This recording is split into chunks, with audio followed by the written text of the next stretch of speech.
ಮುಂಭಾಗದಲ್ಲಿ ಕುಳಿತಿರುವಂತಹ ಎಲ್ಲ ಪ್ರಾಜ್ಞರಿಗೆ ಆತ್ಮೀಯವಾದಂತಹ ಸ್ವಾಗತ.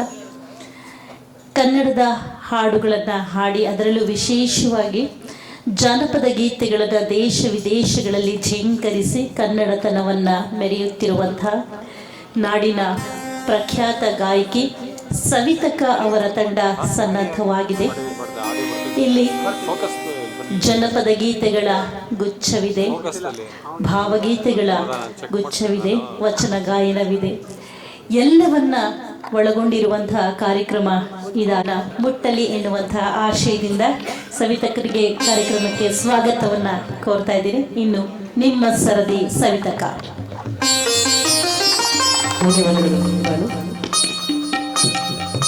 ನೆರೆದಿರುವ ಎಲ್ಲ ಹಿರಿಯರಿಗೂ ಶರಣು ಹೇಳ್ತಾ ಇನ್ನೇನು ಕೆಲವೇ ಕ್ಷಣಗಳಲ್ಲಿ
ಅಲ್ಲಲ್ಲಿ ಉಭಯ ಕುಶಲೋಪರಿಯಲ್ಲಿ ನಿರತರಾಗಿರುವಂಥವರು ಕಾಫಿ ತಿಂಡಿ ಅಂತ ಹೊರಗಡೆ ಇರುವಂಥವರು ಯಾರೇ ಆಗಿದ್ರೂ ಕೂಡ ಆ ದನಿಗೆ ಹೋಗಡದಿರೋದಕ್ಕೆ ಸಾಧ್ಯವೇ ಇಲ್ಲ. ಅದು ಎಲ್ಲರನ್ನ ಪ್ರೀತಿಸುವಂತಹ ಧ್ವನಿ, ಎಲ್ಲರನ್ನ ಒಳಗೊಳ್ಳುವಂತಹ ಧ್ವನಿ, ಎಲ್ಲರನ್ನ ಬೆಸೆಯುವಂತಹ ಅಪರೂಪದ ಧ್ವನಿ. ಸವಿತಕ್ಕನ ಜನಪದ ಗಾಯನವೆಂದರೆ ಕುಳಿತವರು ಕುಣಿಯಬೇಕು, ಅಂದರೆ ಅವರ ಮನಸ್ಸಿನಲ್ಲಿ ಒಂದು ಕುಣಿತ ಪ್ರಾರಂಭವಾಗುತ್ತೆ. ಬಹಳ ಅಪರೂಪದ ಕಲಾವಿದೆ, ತಾಯ್ತನದ ಕಲಾವಿದೆ. ತಾನು ಕಲಿತದ್ದು, ತಾನು ಗಳಿಸಿದ್ದು, ತಾನು ಪಡೆದುಕೊಂಡದ್ದು ಅಷ್ಟೇ ಸಾಲದು, ಜನಪದವನ್ನು ಮತ್ತಷ್ಟು ಮಗದಷ್ಟು ಜನರಿಗೆ ಕಲಿಸಬೇಕು, ಈ ಕಲೆಯನ್ನು ಬೆಳೆಸಬೇಕು. ಪ್ರಪಂಚದ ಬೇರೆ ಬೇರೆ ಭಾಷೆಗಳ ಜನರು ಈ ಕನ್ನಡ ನೆಲದ ಸಂಪತ್ತನ್ನು, ನೆಲಮೂಲ ಸಂಸ್ಕೃತಿಯನ್ನು ಅರಿತು ಕನ್ನಡದ ಕಡೆಗೆ ಮುಖ ಮಾಡಬೇಕು, ಕನ್ನಡವನ್ನು ಗೌರವಿಸಬೇಕು ಎನ್ನುವ ಕಾಯಕದಲ್ಲಿ ನಿರತರಾಗಿರುವಂಥ ಅತ್ಯಪರೂಪದ ಕಲಾವಿದೆ ನಮ್ಮ ಸವಿತಕ್ಕ. ನಾವೆಲ್ಲರೂ ಇಲ್ಲಿ ಬೆಂಗಳೂರಿನ ಮಳೆ ಒಮ್ಮೊಮ್ಮೆ ಸೋನೆ ಮಳೆಯಾಗಿ ಕೂಡ ಬರುತ್ತೆ. ಆದರೆ ಇವತ್ತು ನಾನು ಬಂದಂತಹ ಭಾಗದಲ್ಲಿ ಸ್ವಲ್ಪ ಜೋರಾಗಿ ಮಳೆ ಇತ್ತು. ಚಪ್ಪಾಳೆ ಕೂಡ ಅದೇ ಥರ ಜೋರಾಗಿ ಬಂದರೆ, ಮಳೆಯ ಹಾಗೆ ಸುರಿದರೆ ಕಲಾವಿದರಿಗೆ ಮತ್ತಷ್ಟು ಪ್ರೋತ್ಸಾಹ ಸಿಗುತ್ತೆ. ಇಲ್ಲಿ ಕಲೆಯನ್ನು ಗೌರವಿಸುವಂತಹ, ಕಲಾವಿದರನ್ನು ಗೌರವಿಸುವಂತಹ ಪ್ರಾಜ್ಞರು ಇದ್ದೀರಿ.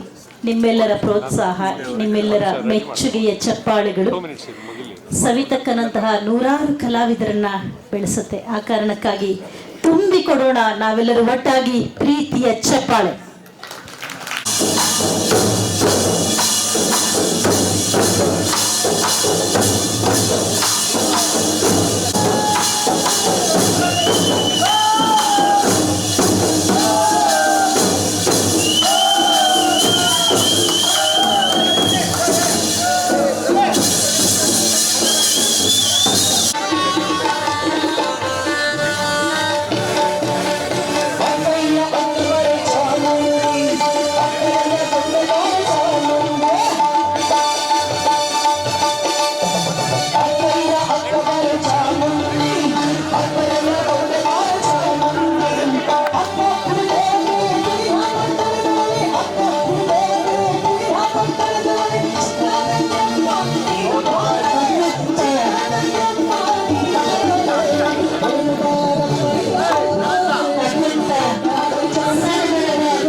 ಸಾಧನೆ ಇದು. ಎಲ್ಲ ಮಹಿಳೆಯರ ಬದುಕಿಗೆ ಘನತೆಯನ್ನು ತಂದುಕೊಟ್ಟಂತಹ ಗೌರವ ಇದಾಗಿದೆ. ಕನ್ನಡ ಸಾಹಿತ್ಯಕ್ಕೆ ಘನತೆಯನ್ನು ತಂದುಕೊಟ್ಟಂತಹ ಗೌರವವನ್ನು ವೃದ್ಧಿಸಿದಂತಹ ಕ್ಷಣವಿದು. ಈ ಕನ್ನಡದ ಮನೆ ಮಗಳನ್ನು ಅತ್ಯಂತ ಪ್ರೀತಿಯಿಂದ ನಾವು ಬರಮಾಡಿಕೊಳ್ತಾ ಇದ್ದೀನಿ. ಮನ ತುಂಬಿ ಬಂದಿದೆ, ಹೃದಯ ತುಂಬಿ ಬಂದಿದೆ, ಕಣ್ಣಾಳಿಗಳು ತುಂಬುತ್ತಿವೆ. ಅದೆಷ್ಟು ಜನರ ನಿರೀಕ್ಷೆಯ ಫಲವೋ, ಅದೆಷ್ಟು ಜನರ ಪ್ರಾರ್ಥನೆಯ ಫಲವೋ, ಅದೆಷ್ಟು ಜನರ ಪ್ರೋತ್ಸಾಹದ ಫಲವೋ, ಅವಿರತ ಪರಿಶ್ರಮದ ಫಲ. ಹೋರಾಟಗಾರ್ತಿಯಾಗಿ, ನ್ಯಾಯವಾದಿಯಾಗಿ, ಲೇಖಕಿಯಾಗಿ ಅವರ ಮನದ ಮಾತುಗಳೆಲ್ಲವೂ ಕೂಡ ಬರವಣಿಗೆಯ ರೂಪವನ್ನ ಪಡೆದು ಎಂದಿಲ್ಲಿ ಕನ್ನಡದ ಮಗಳನ್ನ ಗೌರವಿಸುವಂತಹ ಕ್ಷಣಕ್ಕೆ ನಾವೆಲ್ಲರೂ ಸಾಕ್ಷಿಯಾಗ್ತಾ ಇದ್ದೇವೆ ಅಂತ ಹೇಳಿದ್ರೆ, ಇದು ನಮ್ಮ ಬದುಕಿನಲ್ಲಿ ನಾವು ಮರೆಯಬಾರದ ಅಮೃತಗಳಿಗೆ, ಈ ಗಳಿಗೆಗೆ ಸಾಕ್ಷಿಯಾಗಲು ಆಗಮಿಸಿರುವಂತಹ ಎಲ್ಲ ಕನ್ನಡ ಮನಸ್ಸುಗಳಿಗೆ, ಸಾಹಿತ್ಯಾಸಕ್ತರಿಗೆ, ಸಾಹಿತಿಗಳಿಗೆ, ಪ್ರಾಜ್ಞರಿಗೆ ಎಲ್ಲರಿಗೂ ಕೂಡ ಕರ್ನಾಟಕ ಕಾರ್ಯನಿರತ ಪತ್ರಕರ್ತರ ಸಂಘದ ವತಿಯಿಂದ, ಕರ್ನಾಟಕ ಗಾಂಧಿ ಸ್ಮಾರಕ ನಿಧಿಯ ವತಿಯಿಂದ ಆತ್ಮೀಯವಾದಂತಹ ಶುಭ ಸ್ವಾಗತ. ಕರ್ನಾಟಕ ಕಾರ್ಯನಿರತ ಪತ್ರಕರ್ತರ ಸಂಘದ ಅಧ್ಯಕ್ಷರಾಗಿರುವಂತಹ ಶಿವಾನಂದ ಗಡೂರವರು ಈಗಾಗಲೇ ಕಾರ್ಯಕ್ರಮದಲ್ಲಿ ಆಸೀನರಾಗಿದ್ದಾರೆ. ಗಾಂಧಿ ಸ್ಮಾರಕ ನಿಧಿಯಿಂದ ಮಾನ್ಯ ಶ್ರೀ ಎಚ್ ಬಿ ದಿನೇಶ್ ಅವರು ಆಗಮಿಸಬೇಕು. ನಮ್ಮೆಲ್ಲರ ಪ್ರೀತಿಗೆ ಯಾವತ್ತಿಗೂ ಪಾತ್ರರಾಗಿರುವಂತಹ ಮಮತಾಮಯಿ ಸನ್ಮಾನ್ಯ ಮುಖ್ಯಮಂತ್ರಿಗಳ ಮಾಧ್ಯಮ ಸಲಹೆಗಾರರಾಗಿರುವಂತಹ ಮಾನ್ಯ ಶ್ರೀ ಕೆ ವಿ ಪ್ರಭಾಕರ್ ಅವರನ್ನ ನಮ್ಮೆಲ್ಲರ ತುಂಬು ಪ್ರೀತಿಯ ಚಪ್ಪಾಳೆಗಳ ಮುಖೇನ ವೇದಿಕೆಗೆ ಆಹ್ವಾನಿಸೋಣ. ಬಂಧುಗಳೇ, ಎಲ್ಲರನ್ನ ಪ್ರೀತಿಯಿಂದ ಕಾಣುವಂತಹ ನಮ್ಮ ಮನೆಯ ಬಂಧು, ಎಲ್ಲರ ಕಷ್ಟಗಳಿಗೆ ಹೆಗಲಾಗುವಂತಹ, ಬೆಂಬಲವಾಗಿ ನಿಲ್ಲುವಂತಹ ಅಂತಃಕರುಣೆಯುಳ್ಳ ವ್ಯಕ್ತಿತ್ವ ಶ್ರೀ ಕೆ ವಿ ಪ್ರಭಾಕರ್ ಅವರು ವೇದಿಕೆಗೆ ದಯಮಾಡಿಸಿದ್ದಾರೆ. ನಮ್ಮೊಂದಿಗಿದ್ದಾರೆ ಶ್ರೀ ಜಿ ಎನ್ ಮೋಹನ್ ಅವರು, ಸಾಹಿತಿಗಳು, ಹಿರಿಯ ಪತ್ರಕರ್ತರು, ಶ್ರೀ ಕೆ ಎನ್ ಚೆನ್ನೇಗೌಡರು, ಸಂಪಾದಕರು, ವಿಜಯವಾಣಿ. ನಿಮಗಿದು ಪ್ರೀತಿಪೂರ್ವಕ ಶುಭ ಸ್ವಾಗತ. ದಯಮಾಡಿಸಬೇಕು ವೇದಿಕೆಗೆ. ಆಯಿಷಾ ಖಾನಂ, ಅಧ್ಯಕ್ಷರು, ಕರ್ನಾಟಕ ಮಾಧ್ಯಮ ಅಕಾಡೆಮಿ, ಪ್ರೀತಿಪೂರ್ವಕ ಸ್ವಾಗತ. ಪದ್ಮಾ ಶಿವಮೊಗ್ಗ, ಅಧ್ಯಕ್ಷರು, ಕರ್ನಾಟಕ ಪತ್ರಕರ್ತರ ಸಂಘ, ನಿಮಗಿದು ಆತ್ಮೀಯ ಸ್ವಾಗತ. ಪದ್ಮಾ ಶಿವಮೊಗ್ಗ.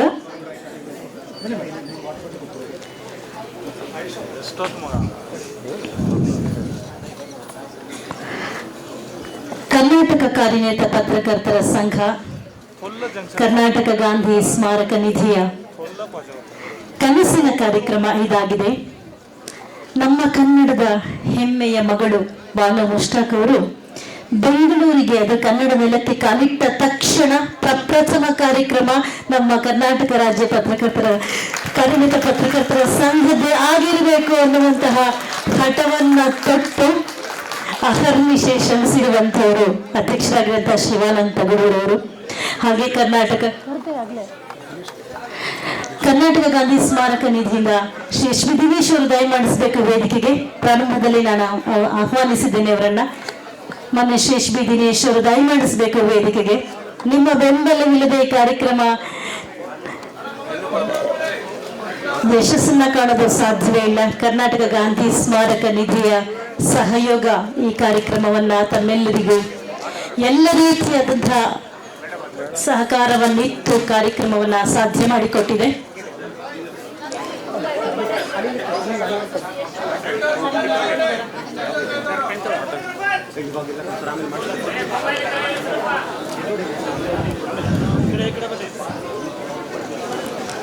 ಕನ್ನಡದ ನೆಲದಿಂದ ವಿಶ್ವ ಮಟ್ಟಕ್ಕೆ ಏರಿ ವಿಶ್ವದ ತುಂಬೆಲ್ಲ ಕನ್ನಡದ ಘಮರನ್ನ ಪಸರಿಸಿದಂತಹ ನಾಡಿನ ಖ್ಯಾತ ಸಾಹಿತಿ, ಹೋರಾಟಗಾರ್ತಿ, ನ್ಯಾಯವಾದಿ ಬಾನು ಮುಷ್ತಾಕ್ ಅವರನ್ನ ಅಭಿನಂದಿಸುವಂತಹ ಈ ಅವಿಸ್ಮರಣೀಯ ಗಳಿಗೆಗೆ ನಿಮ್ಮೆಲ್ಲರಿಗೂ ಪ್ರೀತಿಯ ಸ್ವಾಗತ. ಕಾರ್ಯಕ್ರಮವನ್ನ ನಾಡಗೀತೆ ಮುಖೇನ ನಾವು ಶುಭಾರಂಭ ಮಾಡ್ತಾ ಇದ್ದೀವಿ. ದಯಮಾಡಿ ತಾವೆಲ್ಲರೂ ಎದ್ದು ನಿಂತು ನಾಡಗೀತೆಗೆ ಗೌರವವನ್ನು ಸಲ್ಲಿಸಬೇಕಾಗಿ ಮನವಿ. ನಾಡಗೀತೆಯ ಪ್ರಸ್ತುತಿ ನಾಡಿನ ಹೆಸರಾಂತ ಗಾಯಕಿ, ಸಂಗೀತಕ ಮತ್ತು ತಂಡದವರಿಂದ. जय भारत जननीय तनुजाते जय हे कर्नाटक माते जय सुंदर नदी वन बलनाडे जय हे रस ऋषिकर बीडे ಭೂದೇವಿಯ ಮುಕುಟದ ನವಮಣಿಯೇ ಗಂಧದ ಚಂದದ ಹೊನ್ನಿನ ಗಣಿಯೇ ಮಾಧವ ಮಧುಸೂದನರವತರಿಸಿದ ಭಾರತ ಜನನಿಯ ತನುಜಾತೆ ಜನನಿಯ ಜೋಗುಣ ವೇದದ ಘೋಷ ಜನನಿಗೆ ಜೀವವು ನಿಂದಾದೇಶ ಹಸುರಿನ ಗಿರಿಗಳ ಸಾಲೆ ನಿನ್ನೆಯ ಕೊರಳಿನ ಮಾಲೆ ಕಪಿಲ ಕೈಯದು ಜಲಗೌತಮ ಚಿರನುತ ಭಾರತ ಜನನಿಯ ತನುಜಾತೆ ಶಂಕರ ರಮನುಜ ವಿದ್ಯಾರಣ್ಯ ಬಸವೇಶ್ವರ ಮಂತ್ರ ವಿದ್ಯಾರಣ್ಯ ರಂಗಶರಕ್ಷರಿ ಪೊನ್ನ ಹಂಪಲ ಕುಣಿಪತಿ ಜನ್ಮ ಕುಮಾರದಾಸರ ಮಂಗಳ ನಾಮ ಕವಿಯೋಗಿಗಳ ಪುಣ್ಯರಾಮ ನಾನಕ ರಾಮಾನಂದ ಕಬೀರರ ಭಾರತ ಜನನಿಯ ತನುಜಾತೆ ಕೈಲಕ ಹೊಯ್ಸಳರಾಡಿದ ನಾಡು ಡಂಕಣ ಜನರ ನೆಚ್ಚಿನ ಬೀಡು ಕೃಷ್ಣ ಶರಾವತಿ ತುಂಗ ಕಾವೇರಿಯವರ ರಂಗ ಚೈತನ್ಯ ಪರಮಹಂಸಗಿರೇತರು ಭಾರತ ಜನನಿಯ ತನುಜಾತೆ ಸರ್ವ ಜನಾಂಗದ ಶಾಂತಿಯ ತೋಟ ರಸಿಕರ ಕಂಗಳ ಸೆಳೆಯುವ ನೋಟ ಹಿಂದೂ ಕ್ರೈಸ್ತ ಮುಸಲ್ಮಾನ ಭಾರಸಿದ ಜೈನರು ಜ್ಞಾನ ಜನಕನ ಓದುವ ಹರಿಹರ ನಾಮ ಕಾಯಕ ವೈಣಿಕರ ರಾಮ ಕನ್ನಡ ನುಡಿ ನುಡಿದಾಡುವ ದೇಹ ಕನ್ನಡ ತಾಯಿಯ ಮಕ್ಕಳ ದೇಹ ಭಾರತ ಜನನಿಯ ತನುಜಾತೆ ಜಯ ಹೇ ಕರ್ನಾಟಕ ಮಾತೆ ಜಯ ಹೇ ಕರ್ನಾಟಕ ಮಾತೆ ಜಯ ಹೇ ಕರ್ನಾಟಕ ಮಾತೆ. ಧನ್ಯವಾದಗಳು. ಕರ್ನಾಟಕ ಕಾರ್ಯನಿರತ ಪತ್ರಕರ್ತರ ಸಂಘ, ಕರ್ನಾಟಕ ಗಾಂಧಿ ಸ್ಮಾರಕ ನಿಧಿ, ಬಹುರೂಪಿ ಕರ್ನಾಟಕ ಪತ್ರಕರ್ತೆಯರ ಸಂಘ ಎಲ್ಲರೂ ಒಗ್ಗೂಡಿ ಆಯೋಜನೆ ಮಾಡಿರುವಂತಹ ಕಾರ್ಯಕ್ರಮ ಇದಾಗಿದೆ. ಕಾರ್ಯಕ್ರಮಕ್ಕೆ ಎಲ್ಲ ವಿದ್ವಾಂಸಗಳು ಅತ್ಯಂತ ಪ್ರೀತಿಯಿಂದ ಆಗಮಿಸಿದ್ದಾರೆ. ಸಾಹಿತ್ಯ ಕ್ಷೇತ್ರದಲ್ಲಿ ತಮ್ಮ ಅನನ್ಯತೆಯನ್ನು ದಾಖಲಿಸಿರುವಂತಹ ಮಹನೀಯರು ಆಗಮಿಸಿದ್ದಾರೆ. ತಾವು ಆಯ್ದುಕೊಂಡಂತಹ ಕ್ಷೇತ್ರದಲ್ಲಿ ಛಾಪು ಮೂಡಿಸಿರುವಂತಹ ಅನೇಕ ಮಹನೀಯರು ಆಗಮಿಸಿದ್ದಾರೆ. ಆ ಎಲ್ಲರನ್ನ ಅತ್ಯಂತ ಪ್ರೀತಿಪೂರ್ವಕವಾಗಿ ಸ್ವಾಗತಿಸಲಿದ್ದಕ್ಕಾಗಿ ಸಿದ್ಧರಾಗಿದ್ದಾರೆ. ಕರ್ನಾಟಕ ರಾಜ್ಯ ಕಾರ್ಯನಿರತ ಪತ್ರಕರ್ತರ ಸಂಘದ ಅಧ್ಯಕ್ಷರಾಗಿರುವಂತಹ ಶ್ರೀ ಶಿವಾನಂದ್ ತಗಡೂರವರು.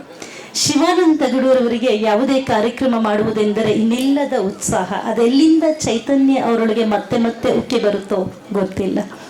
ಆದರೆ ಈ ಸಾಹಿತ್ಯ ಕ್ಷೇತ್ರದ ಕಾರ್ಯಕ್ರಮದಲ್ಲಿ ಪತ್ರಕರ್ತರ ಸಂಕಟಗಳನ್ನು ನಿವಾರಿಸುವಂತಹ ಕಾಯಕ ವಿರಳಿ. ಅದು ತನ್ನ ಮನೆಯದೇ ಕಾರ್ಯಕ್ರಮ ಎನ್ನುವಷ್ಟು ಜತನದಿಂದ, ಶ್ರದ್ಧೆಯಿಂದ, ಬದ್ಧತೆಯಿಂದ ಮಾಡುವಂತಹ ಅಪರೂಪದ ಅಧ್ಯಕ್ಷರಾಗಿರುವ ಶ್ರೀ ಶಿವಾನಂದ್ ತಗಡೂರವರನ್ನ ಚಪ್ಪಾಳೆಗಳ ಮುಖೇನ ಸ್ವಾಗತಿಸಿ ಬಂಧುಗಳೇ. ಕರ್ನಾಟಕ ಕಾರ್ಯನಿರತ ಪತ್ರಕರ್ತರ ಸಂಘದ ವತಿಯಿಂದ ಇವತ್ತು ಇಲ್ಲಿ ಏರ್ಪಾಡು ಮಾಡಿರುವಂಥ ಕಾರ್ಯಕ್ರಮದಲ್ಲಿ ನಮ್ಮ ಜೊತೆ ಒಡನಾಡಿಯಾಗಿ ಸಹಕಾರವನ್ನು ಕೊಟ್ಟಿರುವಂಥ ಈ ಗಾಂಧಿ ಸ್ಮಾರಕ ನಿಧಿಯವರು, ಹಾಗೆ ಬಹುರೂಪಿ ಬಳಗ, ಜೊತೆಗೆ ಕರ್ನಾಟಕ ಪತ್ರಕರ್ತೆಯರ ಸಂಘ, ಇಷ್ಟು ಜನರು ಒಟ್ಟುಗೂಡಿ ಯೋಚನೆಯನ್ನು ಮಾಡಿದ್ವಿ. ಒಂದು ನಾವೆಲ್ಲ ಸಂಭ್ರಮ ಪಡುವ ಹೊತ್ತು, ನಾಡು ಸಂಭ್ರಮ ಪಡುವಂಥ ಹೊತ್ತು, ಕನ್ನಡಿಗರೆಲ್ಲರೂ ಇಡೀ ವಿಶ್ವದ ಎಲ್ಲೆಡೆ ಇರುವಂಥ ಕನ್ನಡದ ಮನಸ್ಸುಗಳೆಲ್ಲರೂ ಕೂಡ ಪುಳಕಿತವಾಗಿ ಸಂಭ್ರಮ ಪಡುವಂಥ ಹೊತ್ತು. ಇಂಥ ಹೊತ್ತಿನಲ್ಲಿ ನಾವೇನು ಮಾಡಬೇಕು ಅಂತೇಳಿ ಯೋಚನೆ ಮಾಡಿ ಕೂಡಲೇ ನಮಗೆ ಬಹುಶಃ ಇಡೀ ಜಗದೆಲ್ಲ ಕಡೆ ಕನ್ನಡದ ಕಂಪನ್ನು ಪಸರಿಸಿದಂಥ ಬಾನು ಮಸ್ತಾಕ್ ಮೇಡಮ್ ಅವ್ರನ್ನ ಹೇಗೆ ನಾವು ಇಲ್ಲಿಗೆ ವೆಲ್ಕಮ್ ಮಾಡಬೇಕು, ಎಲ್ಲರನ್ನ ಒಳಗೊಳ್ಳುವಂತೆ ಮಾಡಬೇಕು, ಹೇಗೆ ಇಡೀ ಕನ್ನಡ ನಾಡನ್ನು ಪ್ರತಿನಿಧಿಸುವಂಥ ಎಲ್ಲ ಪ್ರಾಥಮಿಕ ಜನರನ್ನು ಇಲ್ಲಿ ಕರಿಬೇಕು ಅಂತೇಳಿ ಯೋಚನೆ ಮಾಡುವಂಥ ಹೊತ್ತಿನಲ್ಲಿ ನಮಗೆ ಒಳೆದಿದ್ದು ಅವರು ಮೂಲತಃ ಪತ್ರಕರ್ತರಾಗಿರುವಂಥವ್ರು. ಆ ಕಾರಣಕ್ಕೋಸ್ಕರ ನಾವು ಈ ವೇದಿಕೆಗೆ ಅವ್ರನ್ನ ಎಲ್ಲ ಪತ್ರಕರ್ತ ಸಂಘಟನೆಗಳ ಪರವಾಗಿ ಎಲ್ಲ ಪತ್ರಕರ್ತರ ಸಂಘಟನೆಗಳ ಪರವಾಗಿ ಅವ್ರನ್ನ ಇಲ್ಲಿ ನಾವು ಒಂದು ಕಾರ್ಯಕ್ರಮವನ್ನು ಜೋಡಿಸುವ ಮೂಲಕ ಅವರೆಲ್ಲರನ್ನ ಇಲ್ಲಿಗೆ ಬಾನು ಮಸ್ತಾಕ್ ಮೇಡಮ್ ಅವ್ರನ್ನ ಈ ವೇದಿಕೆಗೆ ಕರೆಯಬೇಕು ಅಂತೇಳಿ ಆಲೋಚನೆಯನ್ನು ಮಾಡಿದ್ವಿ. ಆಲೋಚನೆ ಮಾಡುವಾಗ ನಮಗೆ ಅನಿಸಿದ್ದು, ಬಹುಶಃ ನಿಮ್ಮೆಲ್ಲರಿಗೆ ಗೊತ್ತಿದೆ, ಹಾಸನಿಂದ ಅವರು ಹೊರಡುವಾಗ ಅವರೊಬ್ಬರೇ ಹೊರಟರು. ಲಂಡನ್ ತಲುಪಿ ಲಂಡನ್ನಲ್ಲಿ ಇದ್ದಾಗಲೂ ಕೂಡ ಕೆಲವಷ್ಟೇ ಜನರಿಗೆ ನಿರೀಕ್ಷೆ, ಅಚ್ಚರಿ, ಕುತೂಹಲ. ಆ ಕಾರಣಕ್ಕಾಗಿ ಅರ್ಧ ರಾತ್ರಿಯಲ್ಲೂ ಕೂಡ ಯೂಟ್ಯೂಬ್ ಅಥವಾ ಈ ನ್ಯೂಸ್ ಚಾನಲ್ಗಳನ್ನು ಹಾಕ್ಕೊಂಡು ಅನೇಕ ಆಸಕ್ತರು ಕಾಯ್ತಾಯಿದ್ರು. ಅರ್ಧ ರಾತ್ರಿಯಲ್ಲಿ ಬೂಕರ್ ಪ್ರಶಸ್ತಿ ಬಾನು ಮಸ್ತಾಕ್ ಮೇಡಮ್ಗೆ ಅಂತೇಳಿ ಪ್ರಕಟ ಆದಾಗ ನಮಗಾದಂಥ ಸಂತೋಷ, ಸಂಭ್ರಮ, ಸಡಗರ ಅಷ್ಟಿಷ್ಟಲ್ಲ.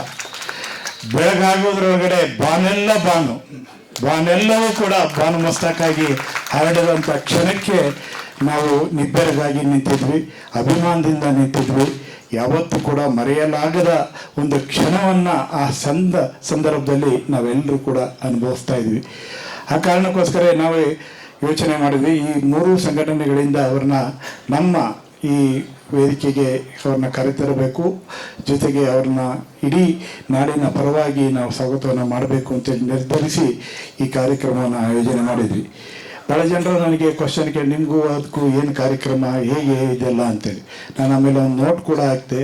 ಬಾನು ಮಸ್ತಾಕ್ ಫಸ್ಟು ಪತ್ರಕರ್ತರು, ಅದಾದ ನಂತರ ಲೇಖಕರಾದರು, ಅದಾದ ನಂತರ ಅನೇಕ ಸಾಹಿತ್ಯಗಳಿಗೆ, ಚಳುವಳಿಗಳಲ್ಲಿ ಮತ್ತು ವಕೀಲರಾಗಿ, ನಗರಸಭೆಯ ಸದಸ್ಯರಾಗಿ ಅನೇಕ ಆಯಾಮಗಳಲ್ಲಿ ಕೆಲಸ ಮಾಡ್ತಾ ಬಂದರು.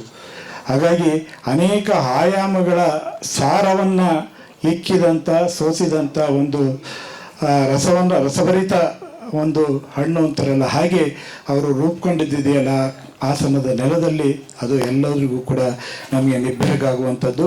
ಆ ಕಾರಣಕ್ಕಾಗಿ ಇವತ್ತು ನಾವು ಬುಕರ್ ಅವಾರ್ಡ್ ಬಂದಂಥ ಬಾನು ಮಸ್ತಾಕ್ ಮೇಡಮ್ ಅವ್ರನ್ನ ದಯಮಾಡಿ ನೀವು ಇಡೀ ಸಭಾಂಗಣದಲ್ಲಿ ಎಲ್ಲರೂ 1 ನಿಮಿಷ ಎದ್ದು ನಿಂತು ಅವ್ರಿಗೆ ಚಪ್ಪಾಳೆ ಕೊಟ್ಟು, ಗೌರವ ಕೊಟ್ಟು ಅವರು ವೆಲ್ಕಮ್ ಮಾಡಬೇಕು ಅಂತ ವಿನಂತಿ ಮಾಡ್ತೀನಿ. ನಾಡಿನ ಪರವಾಗಿ ನೀವೆಲ್ಲರ ಜೋರು ಚಪ್ಪಾಳೆ ಬರಲಿ ಅವ್ರಿಗೆ ಅಂತೇಳಿ ವಿನಂತಿ ಮಾಡ್ತೀನಿ.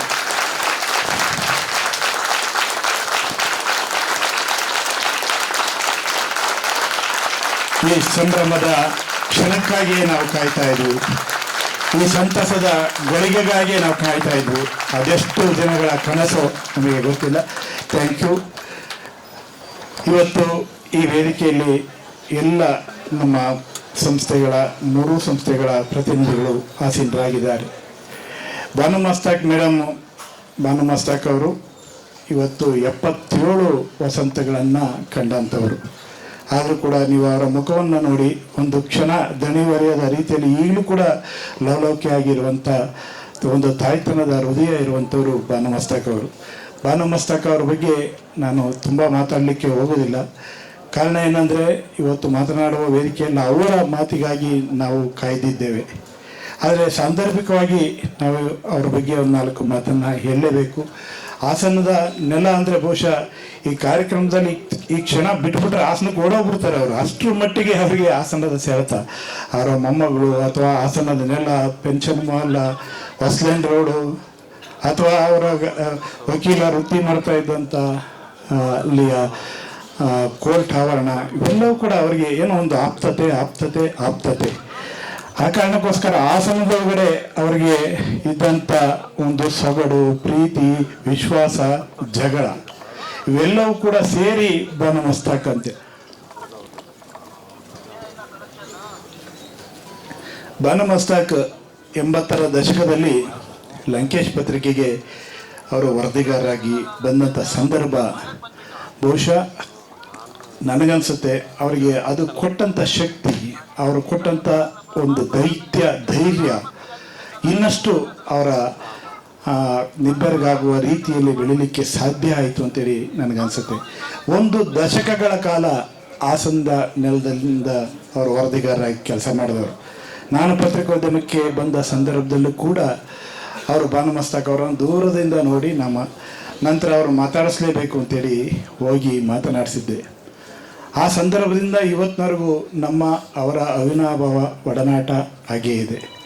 ಅನೇಕ ಸಂದರ್ಭಗಳಲ್ಲಿ ಹಾಸನದಲ್ಲಿ ಅವರು ಚಳುವಳಿ ಇರ್ಬೋದು, ರೈತ ಚಳುವಳಿ ಇರ್ಬೋದು, ದಲಿತ ಚಳುವಳಿ ಇರ್ಬೋದು, ಎಲ್ಲ ಚಳುವಳಿಗಳಲ್ಲೂ ಕೂಡ ಅವರು ಭಾಗಿಯಾಗ್ತಾ ಬಂದ ರೀತಿ, ಜೊತೆಗೆ ಒಂದು ಸಮಾಜದ ನೊಂದವರ ಪರವಾಗಿ, ಅಶಕ್ತರ ಪರವಾಗಿ, ದೀನ ದಲಿತರ ಪರವಾಗಿ ಧ್ವನಿಯಾಗಿದ್ದಂಥ ಬಗೆ ನಿಜಕ್ಕೂ ಕೂಡ ನಿಬ್ಬೆರಗಾಗುವಂಥದ್ದು. ನನಗೆ ಅವರ ಬಗ್ಗೆ ಒಂದೇ ಘಟನೆಯನ್ನು ಹೇಳಿ ನಾನು ಮುಂದೆ ಹೋಗ್ತೀನಿ. ಬಾಗೂರು ನವಲೆ ಚಳುವಳಿ ನಡೀತಾ ಇದ್ದಂಥ ಸಂದರ್ಭ, ಆ ಸಂದರ್ಭದಲ್ಲಿ ನಮಗೆ ಚಳುವಳಿಗಾರರ ಮೇಲೆಲ್ಲ ಅಟ್ರಾಸಿಟಿ ಎಲ್ಲ ಹಳ್ಳಿಗಳ ನುಗ್ಗಿ ನಮ್ಮ ಮೇಲೆಲ್ಲ ಸುಮಾರು 10-15 ಕೇಸ್ಗಳೆಲ್ಲ ಹಾಕಿದರು. ಅವತ್ತಿನಲ್ಲಿ ನಮಗೆ ಏನಪ್ಪ ಇದು, ಇನ್ನು ಈ ಕೇಸನ್ನೇ ತೀರ್ಸೋಕ್ಕಾಗೋದಿಲ್ವೇನೋ ಜೀವನದಲ್ಲಿ ಏನೋ ಅಷ್ಟರ ಮಟ್ಟಿಗೆ ಎಲ್ಲರ ಮೇಲೆ ದೌರ್ಜನ್ಯಗಳು ನಡೆದಿದ್ದಂಥ ದಿನಗಳದು.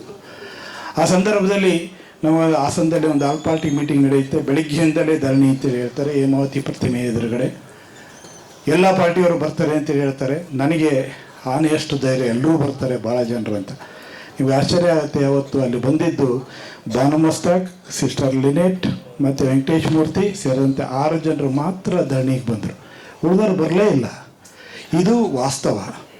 ಅಂದರೆ ಅಂಥ ಸ್ಥಿತಿಯಲ್ಲೂ ಕೂಡ ನಮ್ಮ ಜೊತೆಯಲ್ಲಿ ನಿಂತಂಥವರು ಕೂಡ ಭಾನುಮಸ್ತಾಕ್.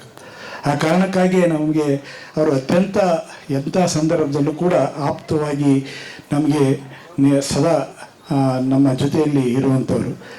ಅವರು ಒಮ್ಮೆ ಅನೇಕ ಸಂದರ್ಭಗಳಲ್ಲಿ ಮಾತನಾಡುವಾಗ ಹೇಳ್ತಾಯಿದ್ರು, ಯಾವುದೇ ಕ್ಷಣದಲ್ಲಿ ನಮ್ಮ ಅಭಿಪ್ರಾಯಗಳನ್ನು ಗೌಣವಾಗಿ ಇಟ್ಕೊಳ್ಳೋಕ್ಕೆ ಹೋಗಬಾರ್ದು. ಮೌನವಾಗಿದ್ದರೆ ನಾವು ವ್ಯವಸ್ಥೆಯ ಭಾಗ ಆಗ್ತೀವಿ.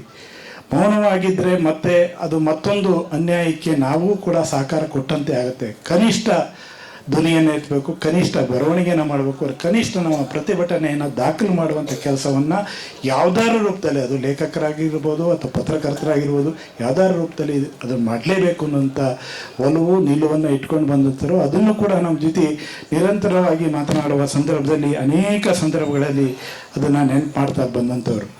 ಹಾಸನಕ್ಕೆ ಹೋದರೆ ನೀವು ಹಾಸನದಲ್ಲಿ ಅಲ್ಲಿ ಬಸ್ ಸ್ಟ್ಯಾಂಡ್ ನಿಲ್ದಾಣದ ರಸ್ತೆಯಲ್ಲಿ ನಡೆದು ಹೋಗುವ ಸಂದರ್ಭದಲ್ಲಿ ಒಂದು ಕನ್ನಡಕದ ಅಂಗಡಿ ಸಿಗುತ್ತೆ, ಮುಸ್ತಾಕ್ ಅಂಗಡಿ ಅಂತೆ.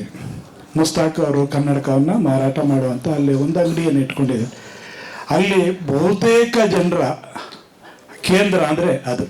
ಇಲ್ಲಿ ನಮ್ಮ ಆಚಾರ್ಯ ಸ್ವಾಮಿ ಇದ್ದಾರೆ, ನಮ್ಮ ಲೀಲಾವತಿಯವರು ಬಂದಿದ್ದಾರೆ ಹಾಸನದವರು, ಅನೇಕರು ಅಲ್ಲಿ ಬಂದಿದ್ದಾರೆ. ಭಾನುಮಸ್ತಾಕ್ ಎಲ್ಲಿ ಸಿಗ್ತಾರೆ ಅಂದರೆ ಅಲ್ಲಿ ಸೀದಾ ಮುಸ್ತಾಕ್ ಅಂಗಡಿಗೆ ಹೋಗುವಂಥದ್ದು. ಅವ್ರ ಮಗಳು ಕೂಡ ಬಂದಿದ್ದಾರೆ, ಎಲ್ಲರೂ ತುಂಬ ಅವ್ರ ಇಡೀ ಫ್ಯಾಮಿಲಿ ಬಂದಿದೆ. ಅಲ್ಲಿ ಹೋಗಿ ಕೂತು ಒಂದು ಕಾಫಿ ಕುಡಿದು ಆಚೆ ಹೋದರೆ ಏನೋ ಒಂದು ಸಮಾಧಾನ. ಅಂದರೆ ಹಾಸನಕ್ಕೆ ಒಂದು ಸಾಂಸ್ಕೃತಿಕವಾಗಿ ಎಲ್ಲರ ಒಂದು ಕೇಂದ್ರ ಅಂದರೆ ಅದು ಕೂಡ ಒಂದು, ಆ ಅಂಗಡಿ ಕೂಡ ಒಂದು.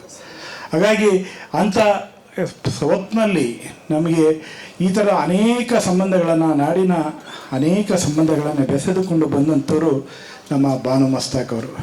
ಭಾನುಮಸ್ತಾಕ್ ಅವ್ರನ್ನ ನಾವು, ನನಗೆ ಆಶ್ಚರ್ಯ ಆಗಿದ್ದವರಿಗೆ ಒಂದು ಸಲ ಇದ್ಕಿದ್ದಂಗೆ ನಗರಸಭೆ ಚುನಾವಣೆ ನಿಂತುಬಿಟ್ರು. ನಿಮ್ಗೆ ಆಶ್ಚರ್ಯ ಆಗುತ್ತೆ. ನನಗೆ ಗಾಬರಿ, ಏನಪ್ಪ ಇವರು ಹೋಗಿ ಚುನಾವಣೆ ನಿಂತುಬಿಟ್ಟಿದ್ದಾರೆ ಇದೇನಂತ.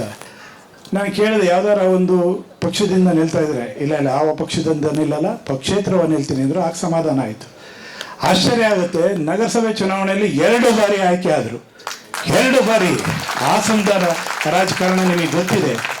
ಅಂಥ 2 ಬಾರಿ ಆಯ್ಕೆಯಾಗಿಯೂ ಕೂಡ ಅತ್ಯಂತ ಯಶಸ್ವಿಯಾಗಿ ಕಾರ್ಯನಿರ್ವಹಣೆ ಮಾಡಿದಂಥವ್ರು. ನಮಗೆ ಇಡೀ ಅವರ ಸಾಹಿತ್ಯವನ್ನು ನೋಡುವಾಗ ಪೆನ್ಷನ್ ಮಾಲದಲ್ಲಿರುವಂಥ ಅನೇಕ ಸಂಬಂಧಗಳು, ಜನರ ಜೀವನ, ಅದರೊಳಗಡೆ ತುಂಬ ಸಾರಗಳನ್ನು ಎಕ್ಕಿ ತೆಗೆದಿದ್ದಾರೆ ಅವರು. ನನಗೆ ಹಂಗೆ ಅನಿಸುತ್ತದು. ಹಾಗೆ ಆ ಥರದ ಸಂದರ್ಭದಲ್ಲಿ ಅವರು ನಗರಸಭೆ ಒಬ್ಬ ರಾಜಕಾರಣಿಯಾಗಿಯೂ ಕೂಡ ಅವರು ಕೆಲಸವನ್ನು ಮಾಡಿದಂಥವ್ರು. ಅಂದರೆ ಇವತ್ತಿನ ರಾಜಕಾರಣದ ಪಕ್ಷದ ಭಾಗಗಳಾಗಲಿಲ್ಲ ಅವರು, ಆದರೆ ಆ ಪಕ್ಷೇತರವಾಗಿ ನಿಂತು ಅವರು ಕೆಲಸ ಮಾಡಿದಂಥ ರೀತಿ ನಿಬ್ಬೆರಗಾಗುವಂಥದ್ದು. ಇಲ್ಲಿ ನಮ್ಮ ಮಾಜಿ ಶಾಸಕರಾದಂಥ ಸಕಲೇಶ್ವರದ ವಿಶ್ವನಾಥ್ ಬಂದಿದ್ದಾರೆ. ಹಾಸನದಲ್ಲಿ ಒಂದ್ಸಲ ಕೋಮುಗಲಭೆ ಆಗಿಬಿಡುತ್ತೆ, ಸಕಲೇಶ್ವರದಲ್ಲಿ ಕೋಮುಗಲಭೆ ಆಗುತ್ತೆ. ಆ ಸಂದರ್ಭದಲ್ಲಿ ಇಡೀ ಜಿಲ್ಲೆ ಉದ್ದಗಲಕ್ಕೆ ನಗರದಲ್ಲಿ ಒಂದು ಸಮಿತಿಯನ್ನು ಮಾಡಿಕೊಂಡು ಎಲ್ಲರೂ ಕೂಡ ಓಡಾಡಿ ಒಂದು ಸೌಹಾರ್ದತೆಯನ್ನು ಕಾಪಾಡದಂಥ ಕೀರ್ತಿ ಹೆಗ್ಗಳಿಕೆ ಕೂಡ ಅವರು ಮುಂಚೂಣಿಯಲ್ಲಿ ನಿಂತಿದ್ದು ಮಾಡಿದ್ದನ್ನು ಇವತ್ತು ಕೂಡ ನಾವು ನೆನಪಲ್ಲಿ ಇಟ್ಕೊಂಡಿದ್ದೀವಿ.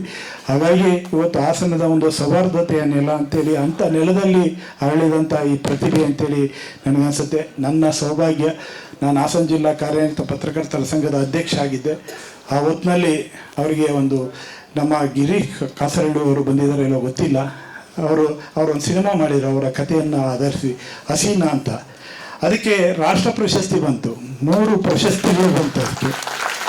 ಆ ಪ್ರಶಸ್ತಿಗೆ ಬಂದ ಹೊತ್ತಿನಲ್ಲಿ ನಾವು ತಕ್ಷಣವೇ ಯೋಚನೆ ಮಾಡಿದ್ವಿ ಹಾಸನ ಜಿಲ್ಲಾ ಪತ್ರಕರ್ತರ ಸಂಘದಿಂದ ಇದೊಂದು ಕಾರ್ಯಕ್ರಮ ಮಾಡಬೇಕು ಅದ್ದೂರಿಯಾಗಿ ಅಂತೇಳಿ. ಅಲ್ಲೇ ಹಾಸನದ ಕಲಾಭವನದಲ್ಲಿ ಮೊದಲ ಕಾರ್ಯಕ್ರಮವನ್ನು ಮಾಡಿದ್ದು ಕೂಡ ನಾವೇ. ನನಗೆ ಕಾಕತಾಳೀಯ ಅಂತೇಳಿ ಅನ್ಸೋದು, ಇವತ್ತು ರಾಜ್ಯ ಅಧ್ಯಕ್ಷ ಇದ್ದೀನಿ, ಇವತ್ತು ಬೂಕರ್ ಅವಾರ್ಡ್ ಬಂದಿದೆ, ಮೊದಲ ಕಾರ್ಯಕ್ರಮ ಮಾಡ್ತಾ ಇರೋದು ಕೂಡ ನಾನೇ. ಹಾಗಾಗಿ ಈ ಥರದ 2 ಸಂದರ್ಭಗಳಿಗೆ ಅವರ ಜೊತೆಯಲ್ಲಿ ನಾನು ಸಾಕ್ಷಿಯಾಗಿರೋದನ್ನು ಮರೆಯಲಿಕ್ಕೆ ಸಾಧ್ಯ ಇಲ್ಲ. ಹಾಗೆ ನಾನು ಒಂದು ದಿನ ಇದಕ್ಕಿದ್ದಂಗೆ ಒಂದ್ಸಲ ಮಬ್ಬಾನ ಮೇಡಮ್ ನನ್ನಲ್ಲಿ ವಿಜಯ ಕರ್ನಾಟಕ ಪತ್ರಿಕೆ ಆಫೀಸಿಗೆ ಬಂದರು. ಏನು ಮೇಡಮ್ ಹಿಂಗೆ ದಿಢೀರ್ ಅಂತೇಳಿ ಬಂದರು. ಅವ್ರ ಮುಖದಲ್ಲಿ ದುಗುಡ ಇತ್ತು, ನೋವಿತ್ತು, ಹೇಳಿಕೊಳ್ಳಲಾರದಷ್ಟು ಅವರ ನೋವು ಮುಖದಲ್ಲಿ ಅನಾವರಣ ಆಗಿತ್ತು. ನಾನು ಕೇಳಿದೆ ಅವರಿಗೆ, ಏನು ಮೇಡಮ್ ಯಾಕೆ ಅಂತ.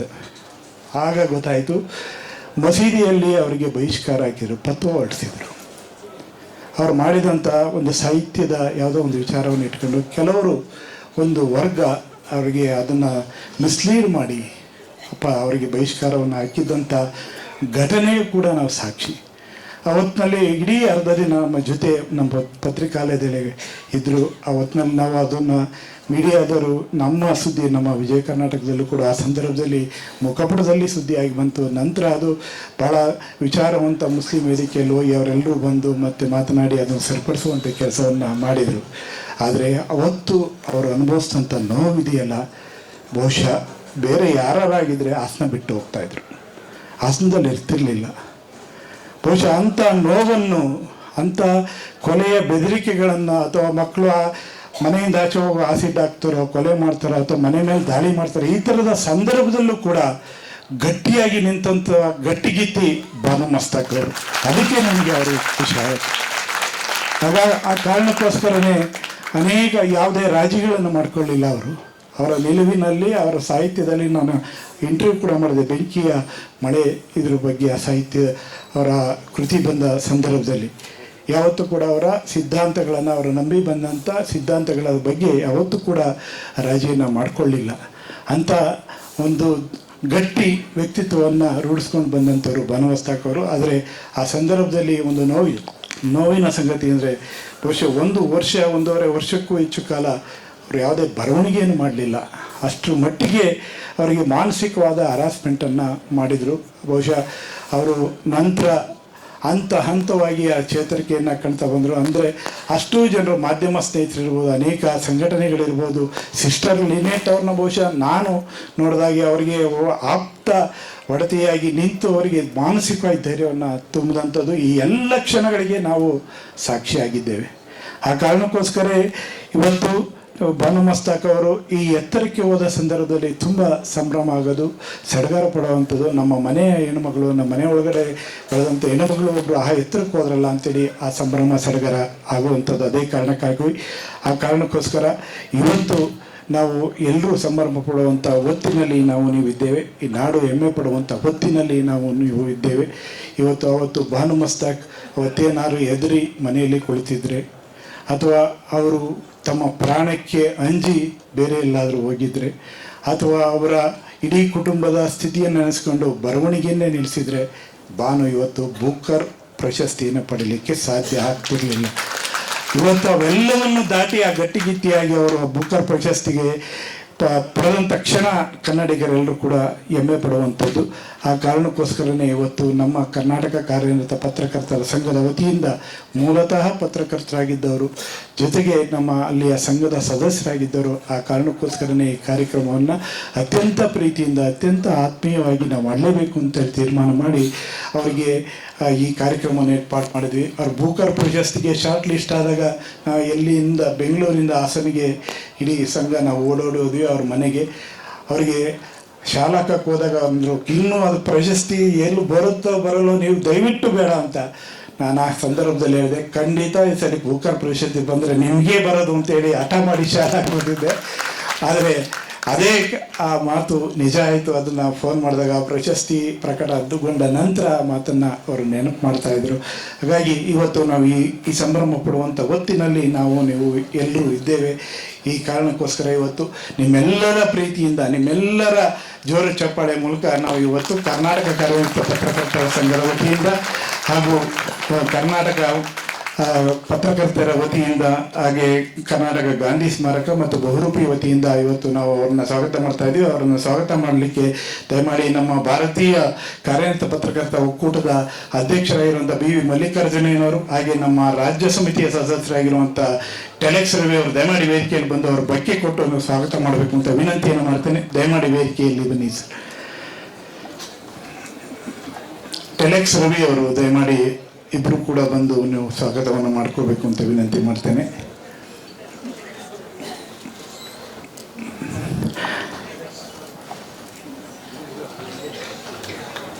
ಮತ್ತೊಮ್ಮೆ ನೀವೆಲ್ಲರ ಜೋರು ಚಪ್ಪಾಳೆ ಮೂಲಕ ನಮ್ಮ ಹಾಗೆ ಹಾಕಿವಿ ಸರ್, ಹಾಗೆ ಹಾಕಿ.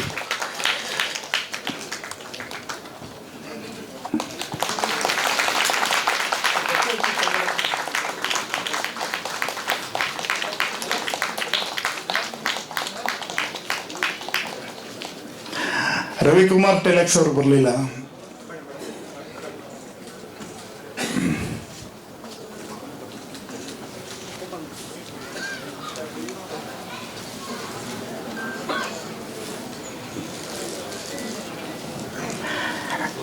ಹಾಗೆ ಇವತ್ತು ನಮ್ಮ ಕಾರ್ಯಕ್ರಮ ಆಯೋಜನೆ ಮಾಡುವ ಸಂದರ್ಭದಲ್ಲಿ ಮೊಟ್ಟ ಮೊದಲಿಗೆ ನಾವು ಚರ್ಚೆಯನ್ನು ಮಾಡಿದ್ದು, ನಮ್ಮ ಎಲ್ಲ ಸಂದರ್ಭಗಳಲ್ಲಿ ನಮ್ಮೆಲ್ಲ ಪತ್ರಕರ್ತರ ಧ್ವನಿಯಾಗಿ ವಿಧಾನಸೌಧದ ಮೆಟ್ಟಿಲಲ್ಲಿ ವಿಧಾನಸೌಧದ ಕೊಠಡಿಯಲ್ಲಿ ಕುಳಿತು ಕೆಲಸವನ್ನು ಮಾಡ್ತಾ ಇರುವಂಥ KV ಪ್ರಭಾಕರ್ ಅವ್ರನ್ನ, ಸರ್ ಈ ಥರದೊಂದು ಕಾರ್ಯಕ್ರಮವನ್ನು ಮಾಡೋದಕ್ಕೆ ಯೋಚನೆ ಮಾಡಿದ್ದೀವಿ ಅಂಥೇಳಿ ಅವ್ರ ಜೊತೆ ಚರ್ಚೆ ಮಾಡುವಂಥ ಹೊತ್ತಿನಲ್ಲಿ ಕೂಡಲೇ ನೀವು ಒಂದು ಮಾತು ಕೂಡ ಎರಡನೇ ಮಾತು ಆಡದೆ, ಇಲ್ಲ ಖಂಡಿತ ಒಳ್ಳೆ ಕಾರ್ಯಕ್ರಮ ಮಾಡಿ ನಾನು ಬರ್ತೀನಿ ಅಂತೇಳಿ ಹೇಳಿ ನಿಮ್ಮೆಲ್ಲರ ಪ್ರೀತಿಯ ಒತ್ತಾಸೆಯಾಗಿ ಇವತ್ತು ಕಾರ್ಯಕ್ರಮಕ್ಕೆ KV ಪ್ರಭಾಕರ್ ಅವರು ಮುಖ್ಯಮಂತ್ರಿಗಳ ಮಾಧ್ಯಮ ಸಲಹೆಗಾರರು ಅವರು ಇವತ್ತು ಇಲ್ಲಿ ಬಂದಿದ್ದಾರೆ.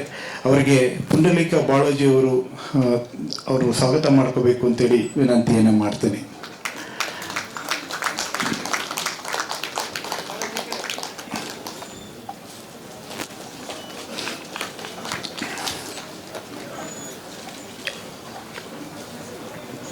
ಹಾಗೆ ನಮ್ಮ ಇಷ್ಟು ದೊಡ್ಡ ಕಾರ್ಯಕ್ರಮನ ರೂಪಿಸುವಂಥ ಹೊತ್ತಿನಲ್ಲಿ ದೊಡ್ಡ ಸವಾಲುಗಳಿದ್ದು ಹೇಗೆ ಏನು ಎತ್ತ ಅಂತ ನಮಗೆ ನಿಜ ಹೇಳಬೇಕಂದ್ರೆ, ಅವರಿಗೆ ಇಲ್ಲಿ ವಿಮಾನ ಲ್ಯಾಂಡ್ ಆಯಿತು ಅಂದಾಗ ನಮ್ಮ ಹಾರ್ಟ್ಬೀಟ್ ಕರೆಕ್ಟಾಗಿ ಬಂತು. ಅಪ್ಪಿತಪ್ಪಿ ವಿಮಾನ ಏನೋ ಹವಾಮಾನ ವೈಪರೀತ್ಯ ಕ್ಯಾನ್ಸಲ್ ಅಂದ್ಬಿಟ್ಟಿದ್ರೆ ನಾವು ಇಡೀ ಸಭಾಂಗಣದ ಕಾರ್ಯಕ್ರಮನೇ ಕ್ಯಾನ್ಸಲ್, ಈ ಥರದ ಸಂದರ್ಭ ಇತ್ತು. ಆದರೆ ಅದರ ನಡುವೆ ಕೂಡ ನಾವು ಗಟ್ಟಿಯಾಗಿ ನಿಂತಿಲ್ಲ, ಕಾರ್ಯಕ್ರಮ ಮಾಡೋಣ, ಜೊತೆಯಾಗಿ ಮಾಡೋಣ, ನೀವು ಯೋಚನೆ ಮಾಡಬೇಡಿ, ಎಲ್ಲರೂ ಒಟ್ಟಾಗಿ ಮಾಡೋಣ ಅಂತೇಳಿ ಎಲ್ಲ ಹಂತಗಳಲ್ಲಿ ಎಲ್ಲ ಆಯಾಮಗಳಲ್ಲಿ ನಮಗೆ ಪೂರ್ಣ ಸಹಕಾರವನ್ನು ಕೊಡ್ತಾ ಬಂದಂಥವರು ಬಹುರೂಪಿ ಪ್ರಕಾಶನದ ನಮ್ಮ GN ಮೋಹನ್ ಅವರು, ಅವರನ್ನು ನಮ್ಮ ಭವಾನಿ ಸಿಂಗ್ ಠಾಕೂರ್ ಅವರು ಹಾಗೆ ನಮ್ಮ ಗಾಂಧಿ ಅವರು ಇಬ್ಬರು ಸೇರಿ ವೆಲ್ಕಮ್ ಮಾಡ್ಕೋಬೇಕು ಅಂತ ವಿನಂತಿಯನ್ನು ಮಾಡ್ತೀನಿ. ಸೋಮಶೇಖರ್ ಗಾಂಧಿ ಅವರು.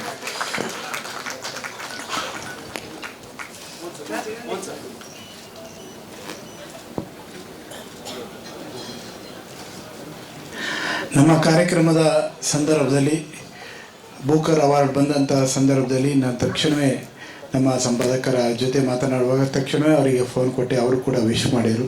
ಈ ಥರದ ಒಂದು ಕಾರ್ಯಕ್ರಮ ಆಯೋಜನೆ ಮಾಡಬೇಕು ಅಂತೇಳಿ ಯೋಚನೆ ಮಾಡಿದ್ದೀವಿ ಅಂತ ತಕ್ಷಣವೇ ಮಾಡಿ ಅವ್ರು ಬಂದ ತಕ್ಷಣವೇ ಅಂತೇಳಿ ಆ ಸಲಹೆಯನ್ನು ಕೊಟ್ಟಂಥವ್ರು. ಜೊತೆಗೆ ನಮ್ಮೆಲ್ಲ ಸಂದರ್ಭಗಳಲ್ಲಿ ನಮ್ಮ ಜೊತೆಯಾಗಿ ನಮಗೆ ಮಾರ್ಗದರ್ಶನ ಮಾಡ್ತಾ ಇರುವಂಥವ್ರು ವಿಜಯವಾಣಿ ಸಂಪಾದಕರಾದಂಥ KN ಚೆನ್ನೇಗೌಡರು. ಅವ್ರನ್ನ ನಮ್ಮ ವಾಸುದೇವ ಒಳ್ಳ ಅವರು ವೆಲ್ಕಮ್ ಮಾಡ್ಕೋಬೇಕು ಅಂತೇಳಿ ವಿನಂತಿ ಮಾಡ್ತೇನೆ. ವಾಸುದೇವ ಒಳ್ಳ ಮತ್ತು ನರೇಂದ್ರ ಪಾರಿಕಟ್ ಅವರು.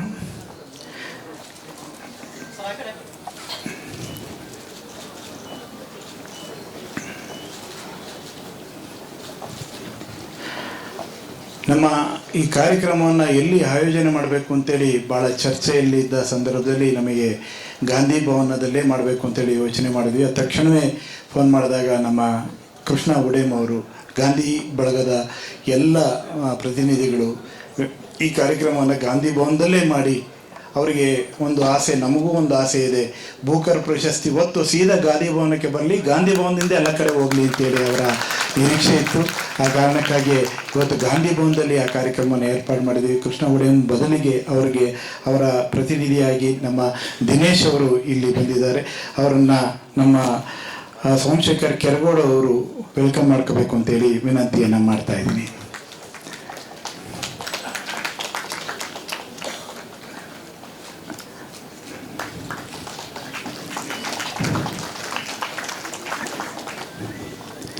ಹಾಗೆ ಈ ಕಾರ್ಯಕ್ರಮದ ಆಯೋಜನೆ ಮಾಡುವ ಸಂದರ್ಭದಲ್ಲಿ ನನಗೆ ದಿಢೀರ್ ಅಂತೇಳಿ ಫೋನ್ ಬಂತು. ಕರ್ನಾಟಕ ಮೀಡಿಯಾ ಅಕಾಡೆಮಿ ಚೇರ್ಮನ್ ನಮ್ಮ ಆಯಿಷಾ ಕಾನೂನು ನಾವು ಕಾರ್ಯಕ್ರಮ ಮಾಡೋಣ ಅಂತ ಯೋಚನೆ ಮಾಡ್ತಾ ಇದ್ದೀವಿ ಅಂತ. ಅಷ್ಟೊತ್ತಿಗೆ ನಮ್ಮದು ತೀರ್ಮಾನ ಆಗಿ ಇನ್ವಿಟೇಷನ್ ಹೋಗ್ತಾ ಇತ್ತು. ಆಗ ಅವ್ರು ಫೋನ್ ಮಾಡಿದರು, ಮೇಡಮ್ ಇಲ್ಲ, ಈಗಾಗಲೇ ತೀರ್ಮಾನ ಆಗಿದೆ, ಆದರೆ ನೀವು ನಮ್ಮ ಅತಿಥಿಯಾಗಿ ಭಾಗವಹಿಸಬೇಕು, ಅದರಿಂದ ಈ ಕಾರ್ಯಕ್ರಮದಲ್ಲಿ ನೀವು ಇರಬೇಕು ಅಂತೇಳಿ ಹೇಳಿದಾಗ ನಮ್ಮ ಪ್ರೀತಿಯ ಕರೆಗೆ ಒತ್ತಾಸೆಯಾಗಿ ಇವತ್ತು ಇಲ್ಲಿ ಬಂದಿದ್ದಾರೆ. ಅವರನ್ನು ನಮ್ಮ ಮಂಜುಶ್ರೀ ಕಡಕೊಳ ಅವರು ಮತ್ತು ಅವರ ಬಳಗ ದಯಮಾಡಿ ವೆಲ್ಕಮ್ ಮಾಡ್ಕೋಬೇಕು ಅಂತ ವಿನಂತಿಯನ್ನು ಮಾಡ್ತೇನೆ. ಕರ್ನಾಟಕ ಪತ್ರಕರ್ತೆಯರ ಸಂಘದ ಪ್ರಧಾನ ಕಾರ್ಯದರ್ಶಿ ಅವರು.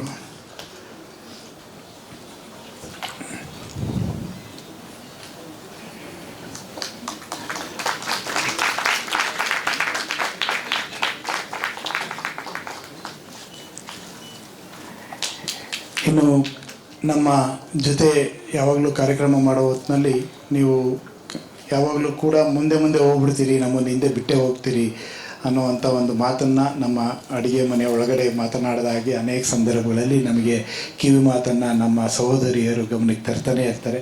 ಅದು ಕರ್ನಾಟಕ ಪತ್ರಕರ್ತೆಯರ ಸಂಘದ ಪದಾಧಿಕಾರಿಗಳು ಅನೇಕ ಸಂದರ್ಭಗಳಲ್ಲಿ ಅವರನ್ನು ಒಡಗೂಡಿ ನಾವು ಕಾರ್ಯಕ್ರಮವನ್ನು ಮಾಡ್ತಾ ಬಂದಿದ್ದೇವೆ. ಅವರ ಬೆಂಬಲವಾಗಿ ನಿಂತಿದ್ದೇವೆ, ಅವರಿಗೆ ಧ್ವನಿಯಾಗಿ ನಿಂತಿದ್ದೇವೆ.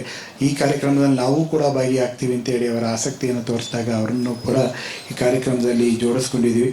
ಅವರು ಈ ಕರ್ನಾಟಕ ಪತ್ರಕರ್ತೆಯರ ಸಂಘದ ಅಧ್ಯಕ್ಷ ಆದಂಥ ಪದ್ಮಾ ಶಿವಮೊಗ್ಗ ಅವ್ರನ್ನ ಶ್ರೀಜಾ ಅವರು ದಯಮಾಡಿ ವೆಲ್ಕಮ್ ಮಾಡ್ಕೋಬೇಕು ಅಂತೇಳಿ ವಿನಂತಿಯನ್ನು ಮಾಡ್ತೇನೆ. ಶ್ರೀಜಾ ಮತ್ತು ನಮ್ಮ ಟೆಲೆಕ್ಸ್ ರವಿ ಅವರು ದಯಮಾಡಿ ಬಂದಿಬ್ಬರು ಕೂಡ ವೆಲ್ಕಮ್ ಮಾಡಬೇಕು ಅಂತೇಳಿ ವಿನಂತಿ ಮಾಡ್ತೇನೆ.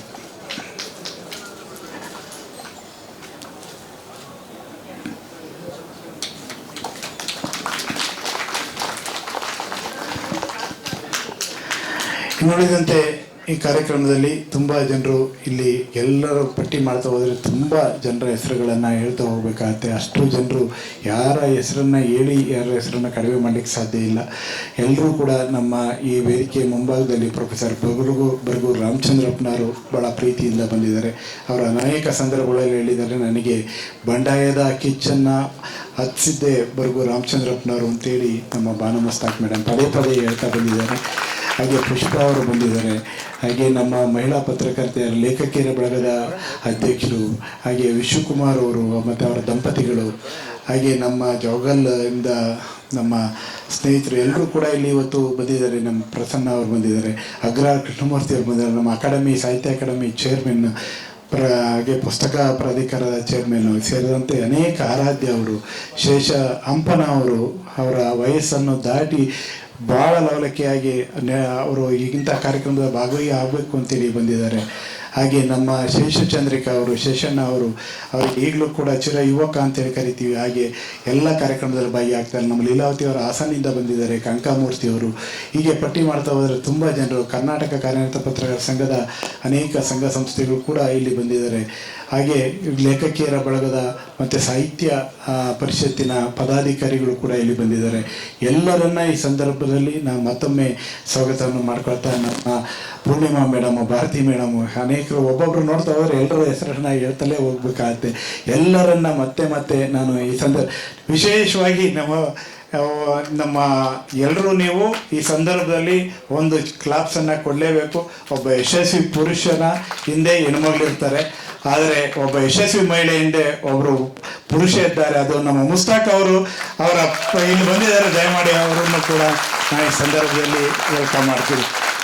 ಯಾಕೆಂದರೆ ಅವರ ಇಡೀ ಕುಟುಂಬ ಈ ಕಾರ್ಯಕ್ರಮದಲ್ಲಿ ಭಾಗಿಯಾಗಿದೆ. ಅವರೆಲ್ಲರಿಗೆ ನಾನು ಈ ಸಂದರ್ಭದಲ್ಲಿ ಈ ಬಂದಿರುವಂಥ ಎಲ್ಲ ಮಾಧ್ಯಮ ಮಿತ್ರರಿಗೆ, ಬೇರೆ ಬೇರೆ ಸಂಘ ಸಂಸ್ಥೆಗಳಿಂದ ಬಂದಿರುವಂಥ ಎಲ್ಲರಿಗೆ ಈ ಸಂದರ್ಭದಲ್ಲಿ ನಾನು ಮತ್ತೊಮ್ಮೆ ಹೃದಯಪೂರ್ವಕವಾಗಿ ಎಲ್ಲ ಸಂಸ್ಥೆಗಳ ಪರವಾಗಿ ನಾನು ಎಲ್ಲರನ್ನ ಸ್ವಾಗತ ಮಾಡ್ಕೊಳ್ತಾ ನಾನು ಮಾತನ್ನು ಮುಗಿಸ್ತೇನೆ. ನಮಸ್ಕಾರ, ಧನ್ಯವಾದ.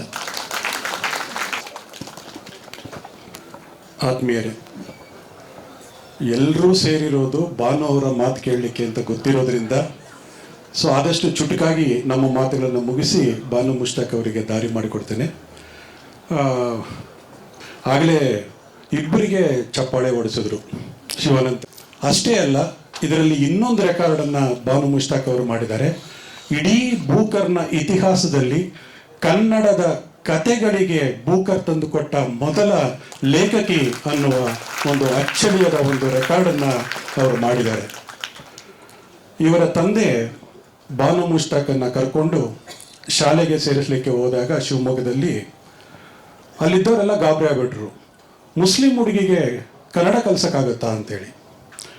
ಆಮೇಲೆ ಹೇಳಿದ್ರು, ಅಲ್ಲ ನೋಡಿ, ನಾವೊಂದು ಕೆಲಸ ಮಾಡ್ತೀವಿ, ಅವರನ್ನು ಸೇರಿಸ್ಕೊಳ್ತೀವಿ, 6 ತಿಂಗಳಲ್ಲಿ ಕನ್ನಡ ಕಲಿತರೆ ಸರಿ, ಇಲ್ಲ ಅಂದರೆ TC ತಗೊಂಡು ಹೋಗ್ತಾ ಇರಬೇಕಷ್ಟೇ ಅಂತ. 4ನೇ ಕ್ಲಾಸಿಗೆ ಸೇರಬೇಕಾಗಿದ್ದಂಥ ಹುಡುಗಿಯನ್ನು 1ನೇ ಕ್ಲಾಸಿಗೆ ಕರ್ಕೊಂಡೋಗಿ ಕೂಡಿಸ್ತಾರೆ.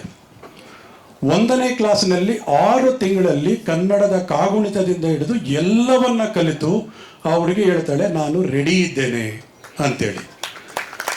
ಕನ್ನಡವನ್ನೇ ಒಂದು ಏಣಿಯಾಗಿ ಮಾಡಿಕೊಂಡ ಭಾನು ಇವತ್ತು ಇಡೀ ಜಗತ್ತು ಕನ್ನಡ ಭಾಷೆಯದಂತೆ ಅಂತೇಳಿ ಗೂಗಲ್ ಮಾಡ್ತಾ ಇದ್ದಾರೆ. ಯಾವುದು ಅತ್ಯಂತ ಹೆಚ್ಚು ಗೂಗಲ್ ಆಗಿದೆ ಅನ್ನುವ ಅಂಕಿ ಅಂಶಗಳನ್ನು ಅಂತರ್ಜಾಲದಲ್ಲಿ ಕೊಡ್ತಾರೆ. ಅದರಲ್ಲಿ ಕನ್ನಡ ಅನ್ನೋದು ಟಾಪಲ್ಲಿ ಬರ್ತಾ ಇದೆ. ಅಷ್ಟರ ಮಟ್ಟಿಗೆ ಇಡೀ ಒಂದು ಜಗತ್ತು ನಮ್ಮನ್ನು ನೋಡುವ ಹಾಗೆ, ಕನ್ನಡವನ್ನು ನೋಡುವ ಹಾಗೆ ಮಾಡಿದ್ರಲ್ಲ, ಅದು ನಮಗೆ ತುಂಬ ಖುಷಿ ಕೊಟ್ಟಿದೆ ಅಂತ ಹೇಳಲಿಕ್ಕೆ ಇಷ್ಟಪಡ್ತೀನಿ. ಅಷ್ಟೇ ಅಲ್ಲ, 6 ತಿಂಗಳು ಆದಮೇಲೆ ಮೇಷ್ಟ್ರುಗಳು ಹೋಗಿ ಭಾನುವಿನ ಕೈಯನ್ನು ಹಿಡಿದು ಕರ್ಕೊಂಡು ಬಂದು ಅವರು ಎಲ್ಲಿ ಸೇರಬೇಕಾಗಿತ್ತ ಆ 4ನೇ ಕ್ಲಾಸಿನಲ್ಲಿ ಕರ್ಕೊಂಡೋಗಿ ಕೂಡಿಸ್ತಾರೆ. ಅವರು ಅಭಿಮಾನದಿಂದ ಏನು ಕರ್ಕೊಂಡೋಗಿ ಕೂಡಿಸಿದ್ರಲ್ಲ, ಆ ಕೂಡಿಸಿದ ಅಭಿಮಾನವನ್ನು ಭಾನು ಯಾವತ್ತೂ ಸುಳ್ಳು ಮಾಡಲಿಲ್ಲ. ಅದನ್ನು, ಕನ್ನಡವನ್ನು ಅವರು ಎಷ್ಟು ಎತ್ತರಕ್ಕೆ ತಗೊಂಡೋಗಿ ಕೂಡಿಸಿದ್ದಾರೆ ಅಂತಂದರೆ ಎಲ್ಲರೂ ಕೂಡ ನಾವು ನಿಬ್ಬೆರಗಾಗಿದ್ದೀವಿ. ಅಷ್ಟು ಎತ್ತರಕ್ಕೆ ಇಡೀ ಜಗತ್ತು ನೋಡುವ ಕಾರಣಕ್ಕೆ ಇದು ಮಾಡಿದ್ದಾರೆ. ಬ್ರೆಕ್ಟ್ ಹೇಳ್ತಾನೆ, ಪ್ರಶ್ನೆ ಕೇಳುವುದಕ್ಕೆ ಹೆದರದಿರು ಒಡನಾಡಿ ಅಂತೇಳಿ. ಭಾನುಗೆ ತುಂಬ ಇಷ್ಟ ಪ್ರಶ್ನೆ ಕೇಳೋದು. ಹಾಗಾಗಿನೇ ಅವರು ಮೊದಲು ಪತ್ರಕರ್ತರು, ಆಮೇಲೆ ವಕೀಲರು, ಆಮೇಲೆ ಲೇಖಕರು. ಆದರೆ ಎಲ್ಲ ರಂಗದಲ್ಲೂ ಕೂಡ ಅವರು ಮಾಡಿದ್ದು ಪ್ರಶ್ನೆಗಳನ್ನು ಕೇಳುವ ವಿಚಾರವನ್ನು ಮಾತ್ರ. ಆ ಪ್ರಶ್ನೆಗಳು ಯಾವುದು, ಹೇಗಿತ್ತು, ಹೇಗೆ ಸುಡು ಕೆಂಡಗಳಾಗಿತ್ತು ಅನ್ನೋದನ್ನು ಶಿವಾನಂದ್ ತಗಡೂರವರು ಈಗಾಗಲೇ ಅದನ್ನು ಹೇಳಿದ್ದಾರೆ. ಶಾಲೆಯಲ್ಲಿ ಇರಬೇಕಾದ್ರೇ ಕತೆ ಬರೆದಂತಹ ಭಾನು ಮುಷ್ತಾಕ್ ಆನಂತರದಲ್ಲಿ ಮತ್ತೆ ಬರವಣಿಗೆಯನ್ನು ಕೈಗೆ ತೆಕ್ಕೊಂಡದ್ದು 29ನೇ ವಯಸ್ಸಿನಲ್ಲಿ. ಆ ದಶಕ ಅಂತ ನಾವು ಯಾವುದನ್ನು ತುಂಬ ಸಂಭ್ರಮದಿಂದ ಹೇಳ್ತೀವಿ, 70 ಮತ್ತು 80ರ ದಶಕ. ಆ ದಶಕ ಅದು ರೈತ ಚಳವಳಿಗೆ ಕಾರಣ ಆಯಿತು, ಸಾಹಿತ್ಯ ಚಳವಳಿಗೆ ಕಾರಣ ಆಯಿತು, ಸಾಂಸ್ಕೃತಿಕ ಚಳವಳಿಗೆ ಕಾರಣ ಆಯಿತು, ದಲಿತ ಚಳವಳಿಗೆ, ಮಹಿಳಾ ಚಳವಳಿಗೆ ಕಾರಣ ಆಯಿತು. ಆ ಚಳವಳಿಯ ಒಡಲಿಂದ ಬಂದ ಭಾನು ಅವರು ಪ್ರಶ್ನೆ ಮಾಡ್ತಾನೇ ಹೋದರು. ಅಷ್ಟೇ ಅಲ್ಲ, ವ್ಯವಸ್ಥೆಯನ್ನು ತಿವಿಯುವ, ವ್ಯವಸ್ಥೆಯನ್ನು ನೇರ ಮಾಡುವ ಮತ್ತು ಒಡಲ ಸಂಕಟವನ್ನು ಹೊರಗೆ ಹಾಕುವಂತಹ ಕೆಲಸವನ್ನು ಮಾಡಿದರು. ಅವರು ಮಾಡಿದ ಎಲ್ಲ, ಅವ್ರು ಹೇಳ್ತಾರೆ, ನಾನು ಬರೆದದ್ದು ಮುಸ್ಲಿಂ ಮಹಿಳೆಯರ ಬಗ್ಗೆ ಮಾತ್ರ ಅಲ್ಲ, ಇಡೀ ಜಗತ್ತಿನಲ್ಲಿ ಎಲ್ಲ ಮಹಿಳೆಯರು ಕೂಡ ಒಂದೇ ರೀತಿಯ ನೋವುಗಳನ್ನು ಅನುಭವಿಸ್ತಾ ಇದ್ದಾರೆ. ನನ್ನ ಲೇಖನಿ, ನನ್ನ ಕಥೆಗಳು, ನನ್ನ ಬರಹಗಳು ಅದು ಎಲ್ಲ ಮಹಿಳೆಯರ ಸಂಕಟಗಳ ಪರವಾಗಿದೆ, ಅದನ್ನು ನಿವಾರಿಸೋದಕ್ಕೆ ಪ್ರಯತ್ನ ಪಡ್ತಾ ಇದೆ ಅನ್ನುವ ಮಾತನ್ನು ಅವರು ಹೇಳ್ತಾರೆ. ನಾನು ಒಂದು ಧರ್ಮದ, ಒಂದು ರೀತಿಯ ಮಹಿಳೆಯರ ಬಗ್ಗೆ ಬರೆದಿಲ್ಲ ಅನ್ನೋದನ್ನು ಅವರು ಸ್ಪಷ್ಟವಾಗಿ ಹೇಳ್ತಾರೆ. ಭಾನು ಅವರು ಬರೆದದ್ದೆಲ್ಲವೂ ಕೂಡ ಮಹಿಳೆಯರನ್ನು ಕಟ್ಟಿ ಹಾಕಲು ಹೊಂಚು ಹಾಕಿದ್ರಲ್ಲ, ಅವರ ವಿರುದ್ಧ ಸೆಟೆದು ನಿಂತವರ ಕಥೆಗಳನ್ನು ಅಂತ ಹೇಳೋದಕ್ಕೆ ಇಷ್ಟಪಡ್ತೇನೆ. ಇದೇ ಜೂನ್ 14ನೇ ತಾರೀಕು ಚೆಗೆವಾರನ ಬರ್ತ್ಡೇ. ಇವರು ಒಂದು ರೀತಿಯಲ್ಲಿ ಚೆಗೆವಾರನ ಬಂಧುನೇ. ಯಾಕೆ ಅಂತಂದರೆ ಚೆಗೆವಾರ ಹೇಳ್ತಾನೆ, if you tremble and rage with every justice done in this world then you are my comrade ಅಂತೇಳಿ. ಸೊ ಹಾಗಾಗಿ ಚೆಗೆವಾರನ ಬಂಧು ನಮ್ಮ ಬಾನು ಅಂತ ಹೇಳಲಿಕ್ಕೆ ನಾನು ಇಷ್ಟಪಡ್ತೇನೆ. ಸೂರಂ ಮೆಕ್ಕುಂಡಿಯವರು ತಮ್ಮ ಕವಿತೆಯಲ್ಲಿ ಹೇಳ್ತಾರೆ ಏನಂತಂದರೆ, ದೂರದಲ್ಲಿ ಇದ್ದವರನ್ನು ಹತ್ತಿರಕ್ಕೆ ತರಬೇಕು, ಎರಡು ದಂಡೆಗೂ ಉಂಟಲ್ಲ ಎರಡು ತೋಳು ಅಂತೇಳಿ. ಹಾಗೆ ಅವರು ಎರಡು ತೋಳಿನ ಮೂಲಕ, ಅವರ ಬರಹದ ಮೂಲಕ ಎರಡು ದಂಡೆಗಳನ್ನು ಬೆಸಲಿಕ್ಕೆ ಪ್ರಯತ್ನ ಪಡ್ತಾ ಇದ್ದಾರೆ ಅನ್ನೋದು ಸಂತೋಷದ ಸಂಗತಿ. ಹಾಮನಾಯಕರು ಒಂದು ಸಲ ನನ್ನ ಜೊತೆ ಮಾತಾಡ್ತಾ ರವೀಂದ್ರನಾಥ ಟ್ಯಾಗೋರರ ಒಂದು ಕವಿತೆಯನ್ನು ನನ್ನ ಹತ್ರ ಚರ್ಚಿಸಿದರು. ಅದರಲ್ಲಿ ಇಡೀ ಕೋಣೆಗೆ ಕತ್ತಲಾಗಿದೆ. ಆವಾಗ ಎಲ್ಲರೂ ಕೂಡ ದಿಕ್ಕೆಟ್ಟಿರ್ತಾರೆ. ಆವಾಗ ಒಂದು ಪುಟ್ಟ ಹಣತೆ ಹೇಳುತ್ತೆ, ಹೆದರಬೇಡಿ ನಾನಿದ್ದೀನಿ ಅಂತ. ಬಾನು ಮುಷ್ತಾಕ್ ಅಂತಹ ಒಂದು ಪುಟ್ಟ ಹಣತೆ. ಅವರು ಕೇವಲ ಆ ಬೆಳಕನ್ನು, ಇಡೀ ಕತ್ತಲನ್ನು ಓಡಿಸ್ಲಿಕ್ಕೆ ಮಾತ್ರ ಅಲ್ಲ, ಎಲ್ಲರ ಎದೆಗಳಲ್ಲಿ ಒಂದೊಂದು ಹಣತೆಯನ್ನು ಇಡೋದಕ್ಕೆ ಅವರು ತಮ್ಮ ಬರಹಗಳ ಮೂಲಕ ಪ್ರಯತ್ನಿಸ್ತಾನೇ ಬಂದಿದ್ದಾರೆ ಅಂತ ಹೇಳಲಿಕ್ಕೆ ಇಷ್ಟಪಡ್ತೀನಿ.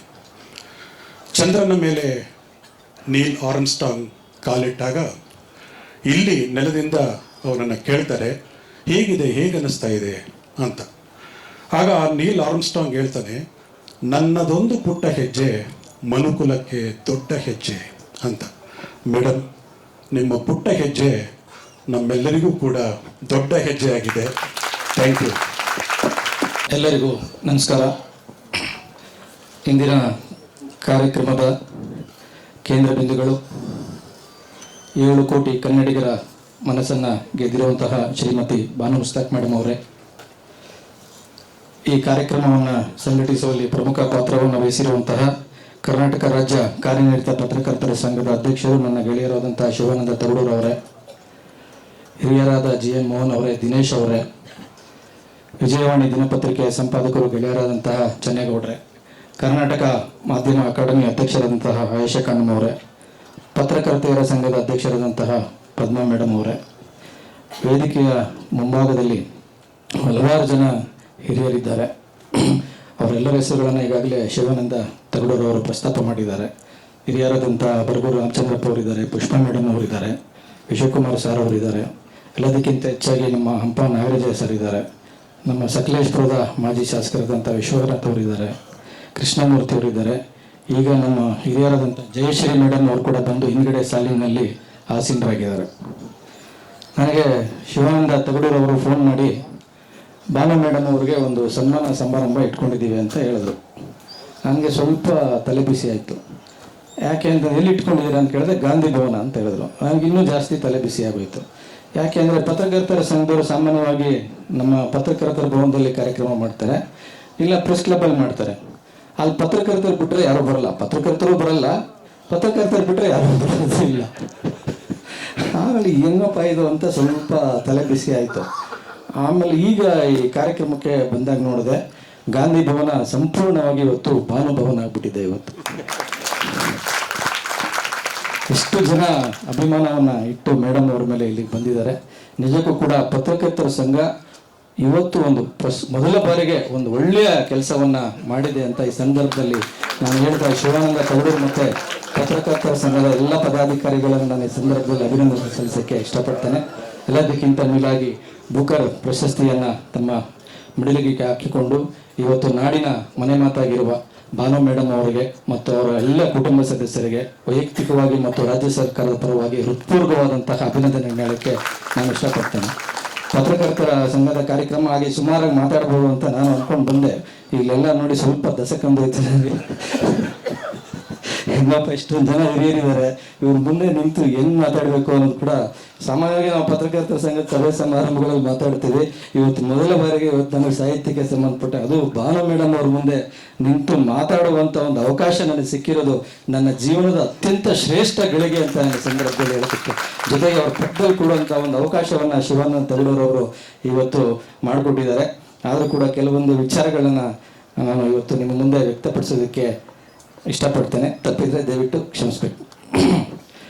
ವಿಚಿತ್ರಕಾರಿ ಶಕ್ತಿಗಳು ಮತಾಂಧತೆ ಹಾಗೂ ಮೂಲಭೂತವಾದ ಒಟ್ಟಾಗಿ ಬೆಸೆದುಕೊಂಡು ಜಗತ್ತನ್ನ ನಾಶ ಮಾಡ್ತಾರಂತಹ ಈ ಹೊತ್ತಲ್ಲಿ ಬಾನು ಮುಷ್ತಾಕ್ ಅವರ ಮಾನವೀಯತೆಯ ಬೆಸುಗೆ ಮತ್ತು ಭಾರತೀಯತೆಯ ಬೆಸುಗೆಗೆ ಬೂಕರ್ ಇಂಟರ್ನ್ಯಾಷನಲ್ ಪ್ರಶಸ್ತಿ ಬಂದಿದೆ. ಸಾಹಿತ್ಯದ ಹೆಸರಿನಲ್ಲಿ ಕೊಡ್ತಾ ಇರುವಂತಹ ಈ ಸಂದೇಶ ಎಲ್ಲ ಮೂಲಭೂತವಾದ ಶಕ್ತಿಗಳಿಗೆ ಕೊಟ್ಟಿರುವ ಒಂದು ಭರ್ಜರಿ ಕಪಾಳ ಮೋಕ್ಷ ಅಂತ ನಾನು ಭಾವಿಸಿದೆ.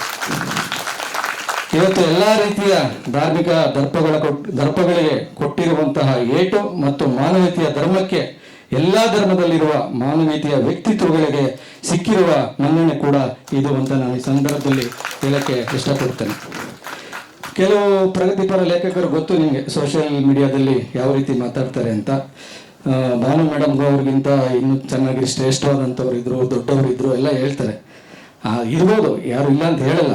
ಆದರೆ ಭಾನು ಅವರಿಗಿಂತ ಹೆಚ್ಚೆಚ್ಚು ಪುಸ್ತಕ ಪ್ರಕಟಿಸಿದ ಲೇಖಕರಿರ್ಬೋದು, ಹಾಗೆ ದೊಡ್ಡ ಮಹಿಳಾ ಲೇಖಕಿಯರು ಬಹಳಷ್ಟು ಜನ ಇರ್ಬೋದು.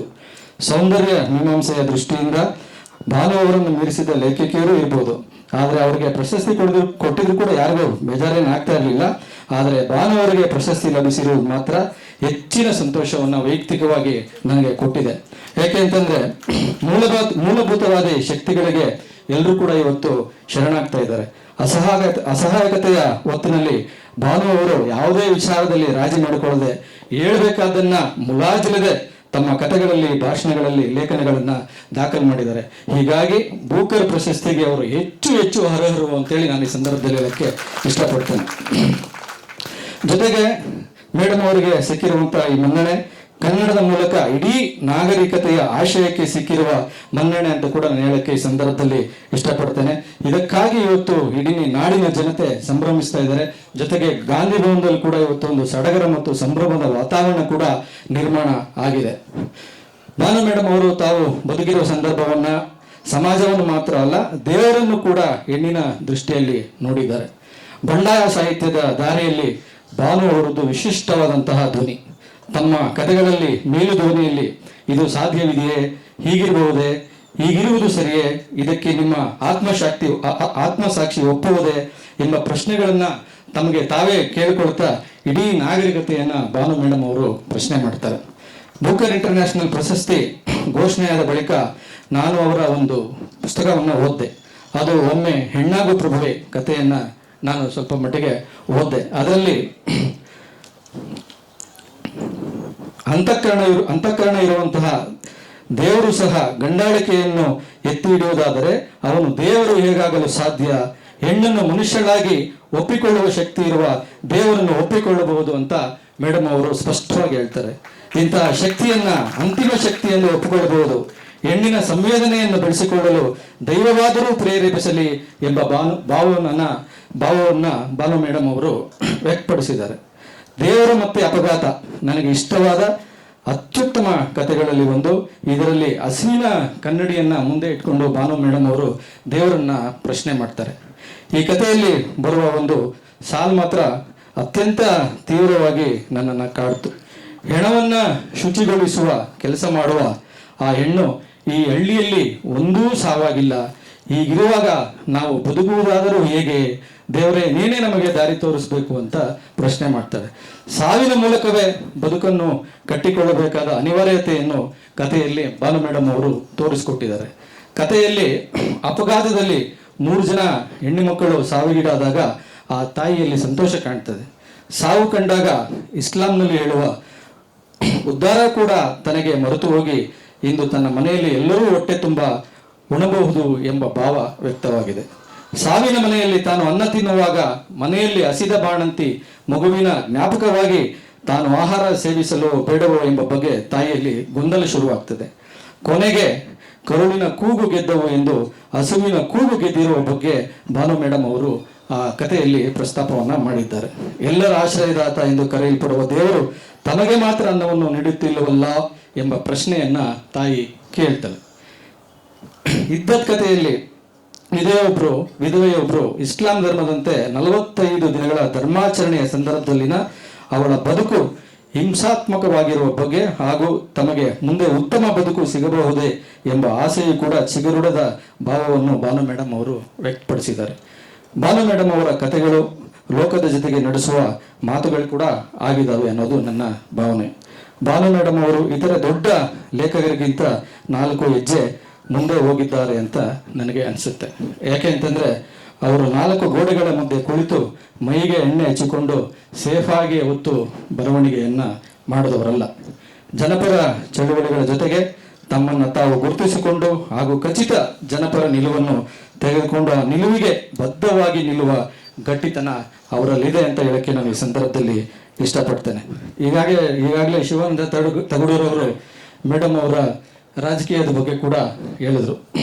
ಭಾನು ಮೇಡಮ್ ಅವರು ಅನುಭವಿ ರಾಜಕಾರಣಿ ಕೂಡ ಹೌದು. ಯಾಕೆ ಅಂತಂದರೆ ಅವರು ಲಂಕೇಶ್ ಅವ್ರಿಗೆ ಲಂಕೇಶ್ ಅವ್ರಿಗೂ ಕೂಡ ರಾಜಕೀಯ ತಿಳುವಳಿಕೆಯನ್ನು ಹೇಳಿಕೊಟ್ಟಂಥವರು. ನಗರಸಭೆ ಚುನಾವಣೆಗೆ ಸ್ಪರ್ಧೆ ಮಾಡಿದಂತಹ ಭಾನು ಮೇಡಮ್ ಅವರಿಗೆ ರಾಜಕೀಯ ರಣರಂಗದ ಪರಿಚಯ ಕೂಡ ಇತ್ತು. ಲಂಕೇಶ್ ಅವರು ಪ್ರಗತಿ ರಂಗ ಮಾಡೋ ಹೊತ್ತಿನಲ್ಲಿ ರಾಜಕೀಯ ಪಕ್ಷ ಮಾಡಬೇಡಿ, ಪ್ರಗತಿ ರಂಗವನ್ನು ಶುರು ಮಾಡಬೇಡಿ ಅಂತ ಅವರು ಸಲಹೆಯನ್ನು ಕೊಟ್ಟಿದ್ರು. ಜೊತೆಗೆ ಆ ಪ್ರಗತಿ ರಂಗ ವಿಫಲ ಆಗುತ್ತೆ ಅಂತ ಕೂಡ ಅವತ್ತು ಅವರ ಭವಿಷ್ಯವನ್ನು ನುಡಿದಿದ್ರು. ಆದರೆ ಅವತ್ತು ಆ ಲಂಕೇಶ್ ಅವರು ಆ ಮಾತನ್ನು ಒಪ್ಪಿರಲಿಲ್ಲ. ಆದರೆ ನಗರಸಭೆ ಚುನಾವಣೆಗೆ ಭಾನು ಮೇಡಮ್ ಅವರು ನಿಂತಾಗ ಎಂಥ ಕಷ್ಟವನ್ನು ಪಟ್ಟರು ಕೂಡ ಅಂತ ಶಿವಾನಂದ ತಗಡೂರವರು ಅವ್ರ ಮಾತುಗಳಲ್ಲಿ ಈಗಾಗಲೇ ಹೇಳಿದ್ದಾರೆ. ಲಂಕೇಶ್ ಅವರಿಗೆ ಮುಖ್ಯಮಂತ್ರಿಗಳನ್ನೇ ಮಂಡಿಯೂರುವಂತೆ ಮಾಡುವ ಶಕ್ತಿ ಇತ್ತು. ಆವತ್ತಲ್ಲೇ ಭಾನು ಮೇಡಮ್ ಅವರು ಸ್ವತಃ ಲಂಕೇಶ್ ಅವರಿಗೆ ರಾಜಕೀಯ ತಿಳುವಳಿಕೆಯನ್ನು ಹೇಳ್ಕೊಟ್ಟಿದ್ರು. ಅವರ ಈ ತಿಳುವಳಿಕೆ ಕೂಡ ಸತ್ಯ ಆಯಿತು. ಯಾಕೆ ಅಂತಂದರೆ ಅವತ್ತು ಪ್ರಗತಿ ರಂಗ ಸಕ್ಸಸ್ ಆಗಲೇ ಇಲ್ಲ. ಇವತ್ತು ಬಾಬಾ ಬುಡನ್ಗಿರಿ ಘಟನೆ ಆಗಲಿ, ಯಾವುದೇ ಹೋರಾಟವಾಗಲಿ, ಎಲ್ಲ ಹೊತ್ತಿನಲ್ಲೂ ಕೂಡ ಭಾನು ಮೇಡಮ್ ಅವರು ಸಾಮಾಜಿಕ ರಾಜಕೀಯ ಕಾರ್ಯಕರ್ತೆಯಾಗಿ ಗಟ್ಟಿಯಾಗಿ ನಿಂತಿದ್ದಾರೆ. ಒಬ್ಬ ಪತ್ರಕರ್ತರಾಗಿ, ಬರಹಗಾರರಾಗಿ, ಸಾಮಾಜಿಕ ಹೋರಾಟಗಾರರಾಗಿ, ಮಹಿಳೆಯಾಗಿ, ಮುಸ್ಲಿಂ ಮಹಿಳೆಯಾಗಿ ಭಾನು ಮೇಡಮ್ ಅವರಿಗೆ ಇವತ್ತೊಂದು ದೊಡ್ಡ ಸ್ಥಾನವಿದೆ. ಅದನ್ನು ಇವತ್ತು ಬೂಕರ್ ಇಂಟರ್ನ್ಯಾಷನಲ್ ಪ್ರಶಸ್ತಿ ಸಾಬೀತು ಮಾಡಿದೆ ಅಂತ ನಾನು ಈ ಸಂದರ್ಭದಲ್ಲಿ ಹೇಳಕ್ಕೆ ಇಷ್ಟಪಡ್ತೇನೆ. ಒಟ್ಟಿನಲ್ಲಿ ಭಾನು ಮೇಡಮ್ ಅವರಿಗೆ ಸಿಕ್ಕಿರುವಂತಹ ವಿಶ್ವಮನ್ನಣೆ ಏಕಕಾಲಕ್ಕೆ ಕನ್ನಡಕ್ಕೆ, ಭಾರತೀಯ ಸಾಹಿತ್ಯ ಪರಂಪರೆಗೆ, ನಮ್ಮ ನಾಡಿನ ಸಾಂಸ್ಕೃತಿಕ ನಾಯಕರಾಗಿರುವಂತಹ ನಿಜವಾದ ವಿಶ್ವಗುರು ಬಸವಣ್ಣನವರ ಆದಿಯಾಗಿ ಅಕ್ಕಮಹಾದೇವಿ ಮತ್ತು ಎಲ್ಲ ಶರಣ ಸೂಫಿ ಪರಂಪರೆಗೆ, ಈ ಪರಂಪರೆಯ ಮೌಲ್ಯಗಳಿಗೆ ಸಿಕ್ಕಿರುವ ಮನ್ನಣೆ ಅಂತ ನಾನು ಈ ಸಂದರ್ಭದಲ್ಲಿ ಹೇಳಕ್ಕೆ ಇಷ್ಟಪಡ್ತೇನೆ. ಭಾನು ಮೇಡಮ್ ಅವರು ಈಗಾಗಲೇ ಹೇಳಿದಂತೆ ಕರ್ನಾಟಕದ ಕೀರ್ತಿ ಪತಾಕೆಯನ್ನು ಮುಗಿಲೆತ್ತರಕ್ಕೆ ಆರಿಸಿದರೆ ಅವರಿಗೆ ಇನ್ನೂ ಹೆಚ್ಚೆಚ್ಚು ಪ್ರಶಸ್ತಿಗಳನ್ನು ಗಳಿಸಲಿ, ಜೊತೆಗೆ ನಮ್ಮ ನಾಡಿನ ಕೀರ್ತಿ ಪತಾಕೆಯನ್ನು ಇನ್ನಷ್ಟು ಬೆಳೆಸಲಿ ಅಂತ ಈ ಸಂದರ್ಭದಲ್ಲಿ ಹಾರೈಸ್ತಾ, ಈ ಕಾರ್ಯಕ್ರಮದಲ್ಲಿ ನನಗೆ ಅತ್ಯಂತ ಆತ್ಮೀಯವಾಗಿ ಬರಮಾಡಿಕೊಂಡು ಮಾತಾಡೋದಕ್ಕೆ ಅವಕಾಶ ಮಾಡಿಕೊಟ್ಟಂಥ ಕರ್ನಾಟಕ ರಾಜ್ಯ ಕಾರ್ಯನಿರತ ಪತ್ರಕರ್ತರ ಸಂಘದ ಎಲ್ಲ ಪದಾಧಿಕಾರಿಗಳಿಗೆ ಮತ್ತು ಕೇಳಿದಂತಹ ತಮ್ಮೆಲ್ಲರಿಗೂ ಕೂಡ ಧನ್ಯವಾದಗಳನ್ನು ತಿಳಿಸಿ ನನ್ನ ಮಾತು ಮುಗಿಸ್ತೇನೆ. ನಮಸ್ಕಾರ. ಆಮೇಲೆ ಇನ್ನೊಂದು ತಗಡೂರವ್ರ ಬಗ್ಗೆ ಇನ್ನೊಂದು ಹೊಟ್ಟೆ ಕಿಚ್ಚಿತ್ತು. ಯಾಕೆ ಅಂತಂದರೆ ನಾವು ತೀರ್ಮಾನ ಮಾಡಿದ್ವಿ ಸರ್ಕಾರದ ಕಡೆಯಿಂದ ಫಸ್ಟು ಭಾನು ಮೇಡಮ್ ಅವರಿಗೆ ಒಂದು ಸನ್ಮಾನ ಮಾಡಬೇಕು ಅಂತ. ಆದರೆ ಅಷ್ಟೊತ್ತಿಗಾಗಲೇ ಇವರು ಶಿವಾನಂದ ತಗಡೂರವರು ನಾವು 2 ಸತಿ ಮೇಡಮ್ ಅವ್ರನ್ನ ಸಂಪರ್ಕ ಮಾಡೋದಕ್ಕೆ ಪ್ರಯತ್ನ ಪಟ್ಟರು, ಅವ್ರ ಫೋನ್ ಸಿಗಲಿಲ್ಲ. ಬಟ್ ಇವ್ರು ಹೆಂಗೆ ಹಿಡಿದ್ಬಿಟ್ರೋ ಗೊತ್ತಾಗಲಿಲ್ಲ. ಸರ್ಕಾರಿ ವ್ಯವಸ್ಥೆಯಲ್ಲಿ ಸಾಧ್ಯವಾಗದೇ ಇರೋದನ್ನ ಇವರು ಬೇರೆ ವ್ಯವಸ್ಥೆಯಲ್ಲಿ ಮಾಡಿದ್ದಾರೆ. ಆದರೂ ಕೂಡ ಇವತ್ತು ನಮ್ಮ ಕನ್ನಡ ಸಂಸ್ಕೃತಿ ಇಲಾಖೆ ಅಧಿಕಾರಿಗಳು ಹೋಗಿ ಅವರನ್ನು ಬರಮಾಡಿಕೊಂಡಿದ್ದಾರೆ. ಇದೇ ತಿಂಗಳ ಜೂನ್ 2ನೇ ತಾರೀಕು ಬೆಳಗ್ಗೆ 11 ಗಂಟೆಗೆ ವಿಧಾನಸೌಧದ ಬ್ಯಾಂಕ್ವೆಟ್ನಲ್ಲಿ ಸರ್ಕಾರದ ಕಡೆಯಿಂದ ಭಾನು ಮೇಡಮ್ ಅವರಿಗೆ ಗೌರವಿಸುವಂತಹ ಕಾರ್ಯಕ್ರಮ ಇದೆ. ದಯವಿಟ್ಟು ತಾವೆಲ್ಲರೂ ಕೂಡ ಈ ಕಾರ್ಯಕ್ರಮಕ್ಕೆ ತಪ್ಪದೆ ಬರಬೇಕು. ಮೇಡಮ್ ಅವರ ಸಮಾರಂಭದಲ್ಲಿ ತಾವೆಲ್ಲರೂ ಕೂಡ ಹಾಜರಿದ್ದು ಶುಭಾಶಯಗಳನ್ನು ಕೋರಬೇಕು ಅಂತ ನಿಮ್ಮಲ್ಲಿ ಮನವಿ ಮಾಡಿ ನಾನು ಮಾತು ಮುಗಿಸ್ತೇನೆ. ನಮಸ್ಕಾರ. ಎಲ್ರಿಗೂ ನಮಸ್ಕಾರ. ಅತ್ಯಂತ ವಿಶೇಷವಾದಂಥ ಕಾರ್ಯಕ್ರಮ. ಕಾರ್ಯನಿರತ ಪತ್ರಕರ್ತರ ಸಂಘದವ್ರು ಕಾರ್ಯಕ್ರಮ ಮಾಡಿದಾಗೆಲ್ಲ ಫಸ್ಟ್ ನನ್ನ ಕರೀತಾರೆ. ಶಿವಾನಂದ್ ನಮ್ಮ ಆಫೀಸಲ್ಲೇ ಕೆಲಸ ಮಾಡ್ತಾರೆ, ಎದುರುಗಡೆ ಇರ್ತಾರೆ, ಕರಲೇಬೇಕು, ಇಲ್ಲಾಂದ್ರೆ ಲೇಟ್ ಆಯಿತು, ರಜಾ ಇಲ್ಲ, ಈ ಥರದ್ದೆಲ್ಲ ಇಶ್ಯೂ ಬಂದ್ಬಿಡ್ತೇನೆ. ಫಸ್ಟ್ ನನ್ನ ಕರೀತಾರೆ. ನಾನು ಪ್ರತಿ ಕಾರ್ಯಕ್ರಮಕ್ಕೂ ಬರಲ್ಲ ಅಂತೇಳಿ ಫಸ್ಟ್ ಹೇಳ್ತೀನಿ. ಬಟ್ ಭಾನು ಮೇಡಮ್ ಅವರ ಅಭಿನಂದನಾ ಕಾರ್ಯಕ್ರಮಕ್ಕೆ ಅತ್ಯಂತ ಖುಷಿಯಿಂದ ಬಂದೆ. ಏಕೆಂದರೆ ಇದು ನಾವು ಸಂಭ್ರಮಿಸುವಂಥ ಕಾರ್ಯ. ಇದು ಇವತ್ತು ಬೆಂಗಳೂರಿನಲ್ಲಿ ಕನ್ನಡ ಭಾಷೆಗೆ ಉಳಿವಿಲ್ಲ, ಜಾಗತಿಕ ಮಟ್ಟದಲ್ಲಿ ನಮಗೆ ಸಮಸ್ಯೆ ಇದೆ ಅನ್ನೋ ಗೊಂದಲಗಳಿರಬೇಕಾದ್ರೆ, ಕನ್ನಡ ಯಾವಾಗ ಹುಟ್ಟಿತು ಅನ್ನೋವಂಥ ಪ್ರಶ್ನೆ ಎದ್ದಿರುವಂಥ ಸಂದರ್ಭದಲ್ಲಿ ಕನ್ನಡವನ್ನ ಜಾಗತಿಕ ಮಟ್ಟದಲ್ಲಿ ಇದರ ಹೆಗ್ಗಳಿಕೆಯನ್ನ, ಕೀರ್ತಿ ಪತಾಕೆಯನ್ನು ಆರಿಸಿದ್ದು ನಮ್ಮ ಬಾನು ಮುಸ್ತಾಕ್ ಅವರು. ನಾನು ಜನವಾಹಿನಿ ಪತ್ರಿಕೆಯಲ್ಲಿ ಕೆಲಸ ಮಾಡಬೇಕಾದ್ರೆ ಮೇಡಮ್ ಅವ್ರ ತಂಗಿ ನನಗೆ ಕೊಲ್ಲಿಗು. ಸೊ ಅವರು ಭಾನು ಮೇಡಮ್ ಬಗ್ಗೆ ತುಂಬಾ ಹೇಳೋರು. ಅವ್ರು ಮಾಡಿದ ಸ್ವೀಟ್ ಎಲ್ಲ ಕೊಡ್ತಾ ಇದ್ರು, ಅದೆಲ್ಲ ತಿಂದಿದ್ದು ಋಣ ಇದೆ. ಸೊ ಅದನ್ನೆಲ್ಲವನ್ನ ತೀರಿಸುವ ಸಮಯ ಇದು. ಸೊ ಪ್ರಭಾಕರ್ ಸರ್ ಹೇಳಿದ್ರಾಗ್ಲೆ, ಸೊ ತುಂಬಾ ದೊಡ್ಡ ಹಿರಿಯರಿದ್ದಾರೆ, ಅವ್ರು ಮುಂದೆ ಏನ್ ಮಾತಾಡ್ಬೇಕು ಅನ್ನೋ ಇದು ಬಾಯಿ ಕಟ್ತಿದೆ ಅಂತೇಳಿ ನಾನು ಅದೇ ಸ್ಥಿತಿನಲ್ಲಿ ಇದ್ದೀನಿ. ನಾವೆಲ್ಲರೂ ಭಾಷಣ ಮಾಡ್ತಾ ಕೂತ್ಕೊಂಡ್ರೆ ಮೇಡಮ್ ಮಾತು ಕಡಿಮೆ ಆಗ್ಬಾರ್ದು. ಸೊ ಆ ಕಾರಣಕ್ಕೆ ಮೇಡಮ್ ಮಾತಾಡ್ಲಿ, ನಾವೆಲ್ಲರೂ ಕೇಳೋಣ. ಮತ್ತೊಮ್ಮೆ ಅವರಿಗೆ ನಾನು ಅಭಿನಂದನೆಗಳನ್ನ ಸಲ್ಲಿಸ್ತೇನೆ. ಕನ್ನಡದ ಹೋರಾಟಗಾರರಿಗೆ ಇವರು ಮಾಡಲ್ಲು. ಯಾಕೆಂದ್ರೆ ಅಂಬಾಸಿಡರ್ ಯಾರಾಗಬೇಕು ಅಂತೇಳಿ ಸಂಸ್ಥೆಗಳು ಒದ್ದಾಡಬೇಕಾದ್ರೆ ಕನ್ನಡದ ಕೀರ್ತಿ ಪತಾಕೆಯನ್ನು ಸದ್ದಿಲ್ದೇ ಹೋಗಿ ಆರಿಸಿ ಬಂದಿದ್ದಾರೆ. ಸೊ ಅರ್ಧ ರಾತ್ರಿನಲ್ಲಿ ನಮಗೆ ಸಂಭ್ರಮ ಸಡಗರ ಸಿಕ್ಕಿದೆ. ಅವ್ರಿಗೆ ಮತ್ತೊಮ್ಮೆ ಅಭಿನಂದನೆಗಳು. ವೇದಿಕೆಯಲ್ಲಿರುವಂತ ಎಲ್ರಿಗೆ ಮತ್ತೆ ಅವಕಾಶವನ್ನು ಕೊಟ್ಟಂತ ಶಿವಾನಂದ ತಗಡೂರ್ ಅವ್ರಿಗೂ ಕೂಡ ಧನ್ಯವಾದಗಳು. ನಾನೇನು ಮಾತನಾಡುವುದಿಲ್ಲ. ಕರ್ನಾಟಕ ಗಾಂಧಿ ಸ್ಮಾರಕ ನಿಧಿಯ ಪರವಾಗಿ ಬಾನು ಮುಸ್ತಾಕ್ ಮೇಡಮ್ಗೆ ಅಭಿನಂದನೆಗಳು. ಮಹಾತ್ಮ ಗಾಂಧಿಯವರು ಏನು ಸಾಮಾಜಿಕ ಮೌಲ್ಯಗಳ ಬಗ್ಗೆ ಮಾತನಾಡ್ತಿದ್ರು, ಬರಿತಾ ಇದ್ರು, ಅದೆಲ್ಲ ಸಾರ ಇವ್ರ ಕಥೆಗಳಲ್ಲಿದೆ. ಈ ಪ್ರಶಸ್ತಿ ಬಂದ ನಂತರ ಅವರು ಮೊದಲು ಗಾಂಧಿ ಸ್ಮಾರಕ ನಿಧಿ ಗಾಂಧಿ ಭವನಕ್ಕೆ ಬಂದಿದ್ದು ನಮಗೆಲ್ಲ ಬಹಳ ಸಂತೋಷ ತಂದಿದೆ. ಇದಕ್ಕೆ ಕಾರಣೀಭೂತರಾದ ಕರ್ನಾಟಕ ಕಾರ್ಯನಿರತ ಪತ್ರಕರ್ತರ ಸಂಘದ ಅಧ್ಯಕ್ಷರು, ಗೆಳೆಯರಾದ ಶಿವಾನಂದ ತಗಡೂರು ಹಾಗೂ ಎಲ್ಲ ನಮ್ಮ ಪತ್ರಕರ್ತರ ಸಂಘದ ಪ್ರತಿನಿಧಿಗಳಿಗೆ ನಾನು ವಂದನೆಗಳನ್ನು ಅರ್ಪಿಸ್ತೇನೆ. ಹಾಗೆ ಇಲ್ಲಿ ಎಲ್ಲ ನಮ್ಮ ಗಾಂಧಿ ಭವನದ ಹಿರಿಯ ಪದಾಧಿಕಾರಿಗಳಿದ್ದಾರೆ, ವಿಶ್ವಕುಮಾರ್ ಕಾರ್ಯಾಧ್ಯಕ್ಷರಿದ್ದಾರೆ, ನಮ್ಮ ಶಿವರಾಜ್ ಅವರು ನಿರ್ದೇಶಕರಿದ್ದಾರೆ. ಅವರೆಲ್ಲರೂ ಕೂಡ ಈ ಕಾರ್ಯಕ್ರಮದಲ್ಲಿ ತಾವು ಬಂದಿರೋದನ್ನ ಸಂಭ್ರಮ ಪಟ್ಟಿದ್ದಾರೆ. ಅವರೆಲ್ಲರ ಪರವಾಗಿ ನಿಮಗೆ ಅಭಿನಂದನೆಗಳು. ನಿಮ್ಮ ಮಾತುಗಳನ್ನ ಕೇಳೋದಕ್ಕೆ ನಾವೆಲ್ಲ ಕಾಯ್ತಾ ಇದ್ದೀವಿ. Thank you so much. ನಮಸ್ಕಾರ ಎಲ್ಲರಿಗೂ. ವೇದಿಕೆಯ ಮೇಲೆ ಇರುವ ಎಲ್ಲ ಗಣ್ಯರು, specially the star of the evening Banu Mushtaq. Please give her big round of applause again and again again and again, so that this round of applause ಲಂಡನ್ವರೆಗೂ ಕೇಳಿಸ್ಬೇಕು. ಆ್ಯಂಡ್ ಟುಡೇ ನಾನು ಲಿಬರ್ಟಿ ತಗೊಳ್ತೀನಿ ಇಂಗ್ಲೀಷಲ್ಲಿ ಮಾತಾಡೋಕ್ಕೆ. ಯಾಕೆಂದರೆ ನಮ್ಮ ಬಾನು ಮುಷ್ತಾಕ್ ಅವ್ರ ಬುಕ್ ಇಂಗ್ಲೀಷಲ್ಲಿ ಟ್ರಾನ್ಸ್ಲೇಟ್ ಆಗಿದೆ. ಸೊ ನಮ್ಮ ಇಂಗ್ಲೀಷ್ ಮೀಡಿಯಂ ಅವ್ರಿಗೆ ಒಂದು ದೊಡ್ಡ ಅಚೀವ್ಮೆಂಟ್ ಇದು. So I will definitely feel very proud about it. And ಇವತ್ತು ಯಾರು ನನ್ನ ಕನ್ನಡ ಬಗ್ಗೆ ಟೀಕೆ ಮಾಡೋಂಗಿಲ್ಲ. ಯಾಕೆಂದರೆ ನನ್ನ ಕನ್ನಡ ಐಡೆಂಟಿಟಿ, ನನ್ನ Kannada voice Banu Mushtaq. So I know Banu Mushtaq. So ಅಷ್ಟೇ, ಅಲ್ಲಿ ಮುಗೀತು. Nobody can question my Kannada ನಾವು. ಬಟ್ ಬಾನು ಮುಷ್ತಾಕ್ ಆಗಬೇಕಂದ್ರೆ you have to take another ಜನ್ಮ. The first time I heard about Banu Mushtaq was when I was in college. ನಾನು ಯೂನಿವರ್ಸಿಟಿಯಲ್ಲಿ ಜರ್ನಲಿಸಮ್ ಮಾಡುವಾಗ ನಮ್ಮ ಪ್ರೊಫೆಸರ್ ಅಶೋಕ್ ಕುಮಾರ್ ಒಂದು ಎಡಿಟೋರಿಯಲ್ ಬರೆಯೋಕ್ಕೆ ಹೇಳಿದರು. Right an editorial about women, Muslim women, minority women and how they suffer. ನಾನೇನು ಬರೆದೆ, I wrote it. And sir saw that. I said, what is this? There's nothing in this. You have to write something you should feel. ನೀವು minority ಕಮ್ಯುನಿಟಿಯಿಂದ ಬರ್ತಾರೆ, you should feel that. Read Banu Mushtaq. First time I heard that word, read Banu Mushtaq. They should be fire in your belly when you write. So that was those were the words. Since then Banu Mushtaq is in my mind. I confess that ನಾನು ಅವ್ರ ಕನ್ನಡ ಪುಸ್ತಕ ಓದಿಲ್ಲ, ಆದರೆ ನಾನು track ಮಾಡ್ತಾ ಇದ್ದೀನಿ ಅವ್ರ ಬಗ್ಗೆ. ನನ್ನ ಫ್ರೆಂಡ್ಸ್ ಜೊತೆ, ನನ್ನ ಕನ್ನಡ ಮಾಧ್ಯಮದಲ್ಲಿ ಇರುವ ಫ್ರೆಂಡ್ಸ್ ಜೊತೆ ನಾನು ಇಂಟ್ರ್ಯಾಕ್ಟ್ ಮಾಡಿ ಅವ್ರ ಬಗ್ಗೆ ಕೇಳಿಸ್ಕೊಡ್ತಾ ಇದ್ದೀನಿ. So I know what she writes. ಇಲ್ಲಿ ಇರೋರು ತುಂಬ ಜನರಿಗೆ ಹಾರ್ಟ್ ಲ್ಯಾಂಪ್ಸಲ್ಲಿ ಇರುವ characters, they are just characters.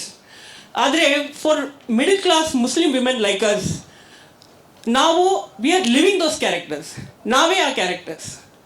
It is not a story, it is the living experience that we go through, and that is the voice. She's given the voice to those characters.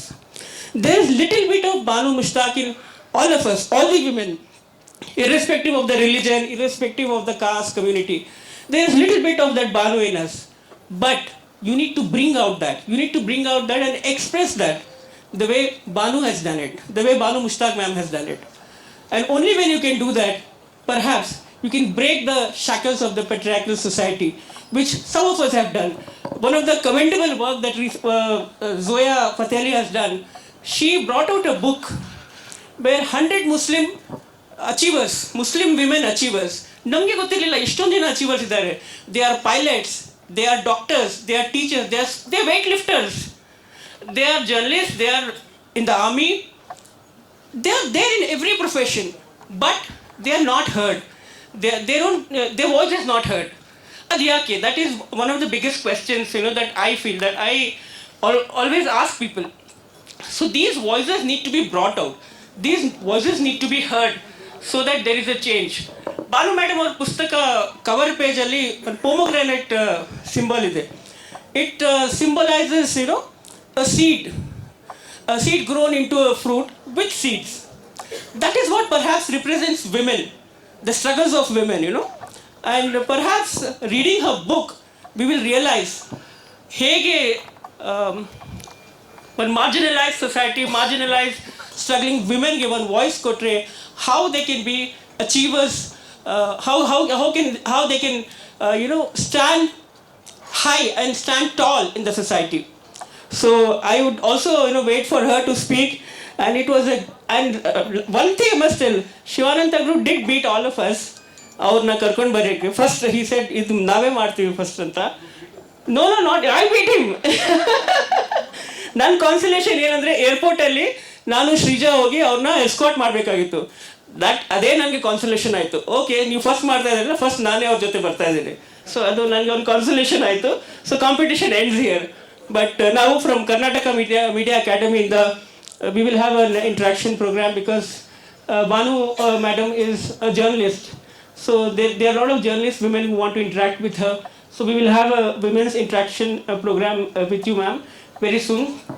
And I also thank Samina, who's been a great support to Banu ma'am. And Samina is perhaps writing another book, The Journey to Booker. So the next Booker will be perhaps it will go to Samina also. So thank you all of you. And I look forward to more interactions with Banu ma'am. And it is still not sinking that I came with her. It is still not sinking. So thank you so much for giving me this time. Thank you. ವೇದಿಕೆ ಮೇಲಿರುವ ಎಲ್ಲ ಗಣ್ಯರಿಗೆ ವಂದಿಸ್ತಾ ವಿಶೇಷವಾಗಿ Banu madam ಅವರಿಗೆ ಅಭಿನಂದನೆಗಳನ್ನು ತಿಳಿಸ್ತಾ ನನ್ನ ಮಾತನ್ನು ಪ್ರಾರಂಭಿಸ್ತಿದ್ದೇನೆ. ಇದು ಬಹುಶಃ ಎಲ್ಲರಿಗಿಂತ ಹೆಚ್ಚು ಖುಷಿ ಕೊಟ್ಟಿದ್ದು ನಮಗೆ. ಕಾರಣ ಬಾನು ಮೇಡಮ್ ಪತ್ರಕರ್ತೆ, ಮಹಿಳೆ, ಜೊತೆಯಲ್ಲಿ ಹೋರಾಟಗಾರ್ತಿ. ಅಷ್ಟೇ ಅಲ್ಲ, ಅವರ ಬರೆದಂತಹ ಕತೆಗಳು, ವರದಿಗಳು ಕೂಡ ಮಹಿಳೆಯನ್ನ ಕುರಿತಾಗಿದ್ದು, ಮಹಿಳೆಯ ನೋವು ದುಮ್ಮಾನಗಳನ್ನು ಕುರಿತಾಗಿದ್ದಂಥದ್ದು. ಹಾಗಾಗಿ ಮಹಿಳೆಯರಾಗಿ, ಪತ್ರಕರ್ತೆಯರಾಗಿ ನಮ್ಗೆಲ್ರಿಗೂ ಹೆಚ್ಚಿನ ಖುಷಿನ ತಂದಿದೆ. ಒಂದು ಜೋರಾದ ಚಪ್ಪಾಳೆ ನಮ್ಮ ಪತ್ರಕರ್ತೆಯರ ಸಂಘದ ಪರವಾಗಿ ಅವರಿಗೆ ನಾವು ಪ್ರೀತಿಯಿಂದ ಅಭಿನಂದನೆಯನ್ನ ತಿಳಿಸ್ತಾ ಇದ್ದೀವಿ. ಬಾನು ಮೇಡಮ್ ಅವರು ಪತ್ರಕರ್ತೆಯಾಗಿ ಮಾತ್ರ ವರದಿಗಳನ್ನ ಮಾಡ್ತಾ ಇದ್ದಿದ್ದಕ್ಕೆ ಮಾತ್ರ ಅವರಿಂದ ಇಂತಹ ಕತೆಗಳು ಹುಟ್ಟಿತು ಅಂತ ಹೇಳೋದಕ್ಕೆ ಸಾಧ್ಯ ಆಗಲ್ಲ. ಆ ಕತೆನಲ್ಲಿ ಇರುವಂತಹ ಗಟ್ಟಿತನ ಎಲ್ಲಿಂದ ಬಂದಿದ್ದು ಅಂತ ನೋಡಿದಾಗ, ಆ ಪತ್ರಕರ್ತೆಯಲ್ಲಿ ಒಬ್ಳು ಹೋರಾಟಗಾರ್ತಿ ಇದ್ಲು. ಆ ಹೋರಾಟಗಾರ್ತಿ ಮಾತ್ರ ಅಲ್ಲ, ಆಕೆ ವಕೀಲೆ ಕೂಡ ಆಗಿದ್ಲು.